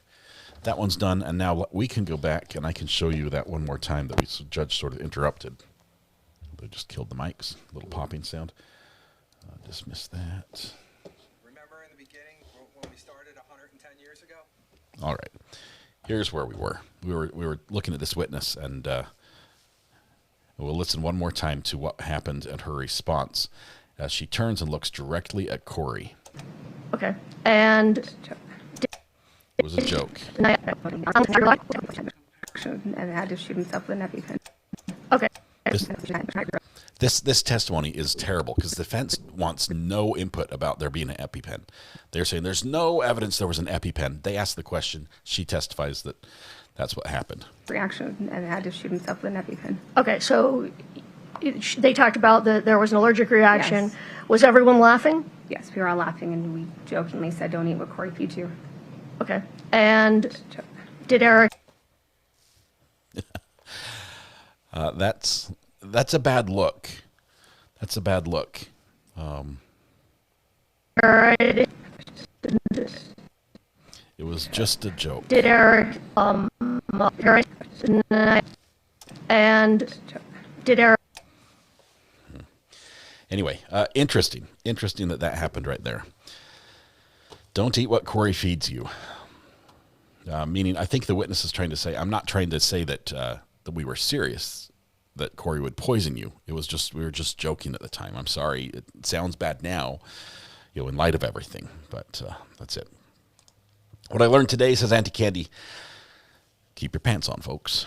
Even at a celebration of life, or else you might be celebrating more life. You never know what could happen, All right, this completes our coverage of the Kouri Richins trial, day 9. Obviously, the court is going to continue having that little discussion involving the minors with just counsel, now that the courtroom is cleared out. But we won't be back with Kouri Richins until 8:30 on Monday morning. That's back to our regular starting time, 8:30 Mountain Time, 10:30 Eastern Time, which means we'll start probably 10 o'clock. Give us half an hour to get our pleasantries and our hellos out of the way, sing happy birthday to those folks who need to be celebrated, and then go straight to court with the live feed. So if you're joining us for the first time today, first of all, thank you very much. I appreciate it. We've had a lot of new members here. We've had a lot of new subscribers. Thank you all. It means a ton to me that you'd spend your time watching this. Hopefully I can bring you the best sounding and looking court proceedings that you can find anywhere. That's my goal. Tonight we have a podcast at 8 p.m., which is in an hour and a half. It is called the Not Relevant Podcast. If you only like this channel for court coverage, you can skip it. I'll give you a pass. It's fine.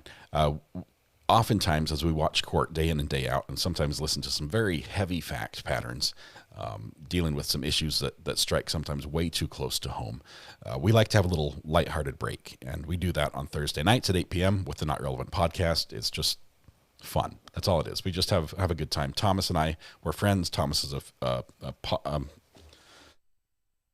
sorry, that cough was coming. I couldn't skip it. Thomas is a friend and a mod on the channel. He's been with us for a long time. We're in our season 4 of the podcast, so please join us. And we'll do that tomorrow. We'll probably do a Monday or a Friday morning, like a recap. I might even put something together from some of the video clips from the highlights from the week if I have the energy and time to do it tonight. But then I'll be taking a half day because I'm going to get my shoulder fixed. I'm in so much pain. It's like my arm is twitching right now, and it hurts like from my shoulder all the way down to my wrist, and it's just no fun. Tomorrow I'm getting that fixed. So we're going to take a half day to get that off, and maybe I can actually get sleep at night after that.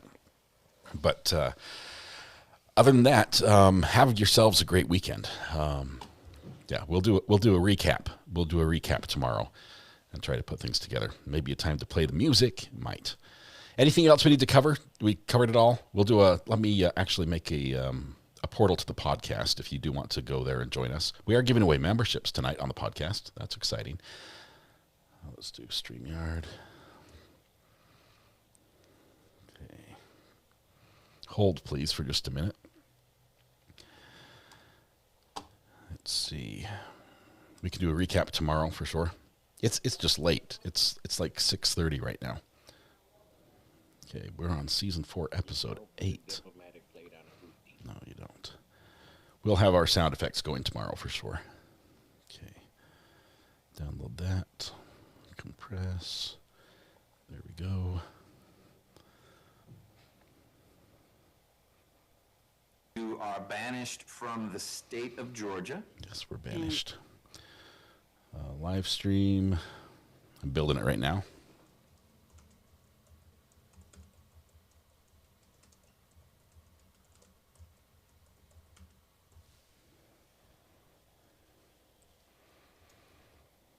Okay, and that's going to start at 8 p.m.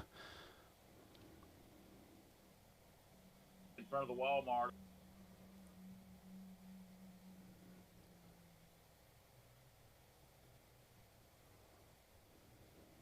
There we go. All right, it's up. It's up. Yay.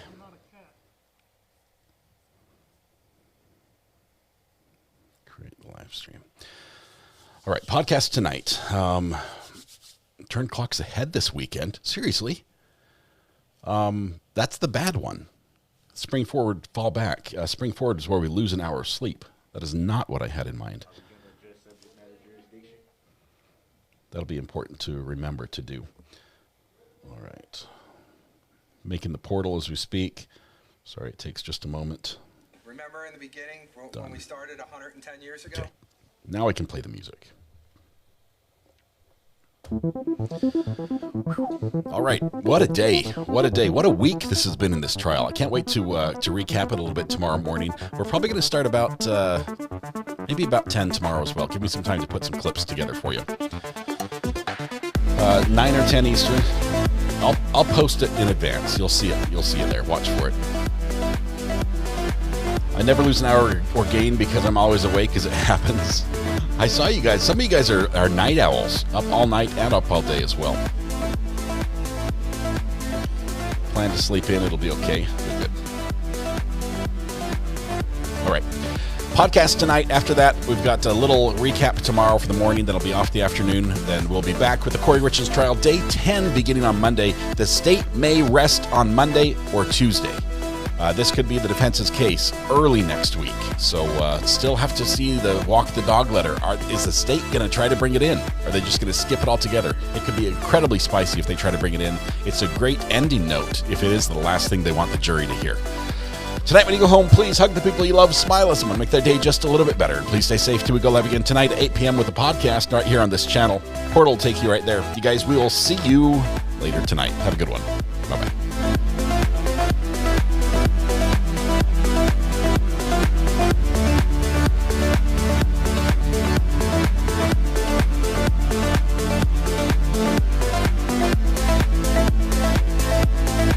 Hello.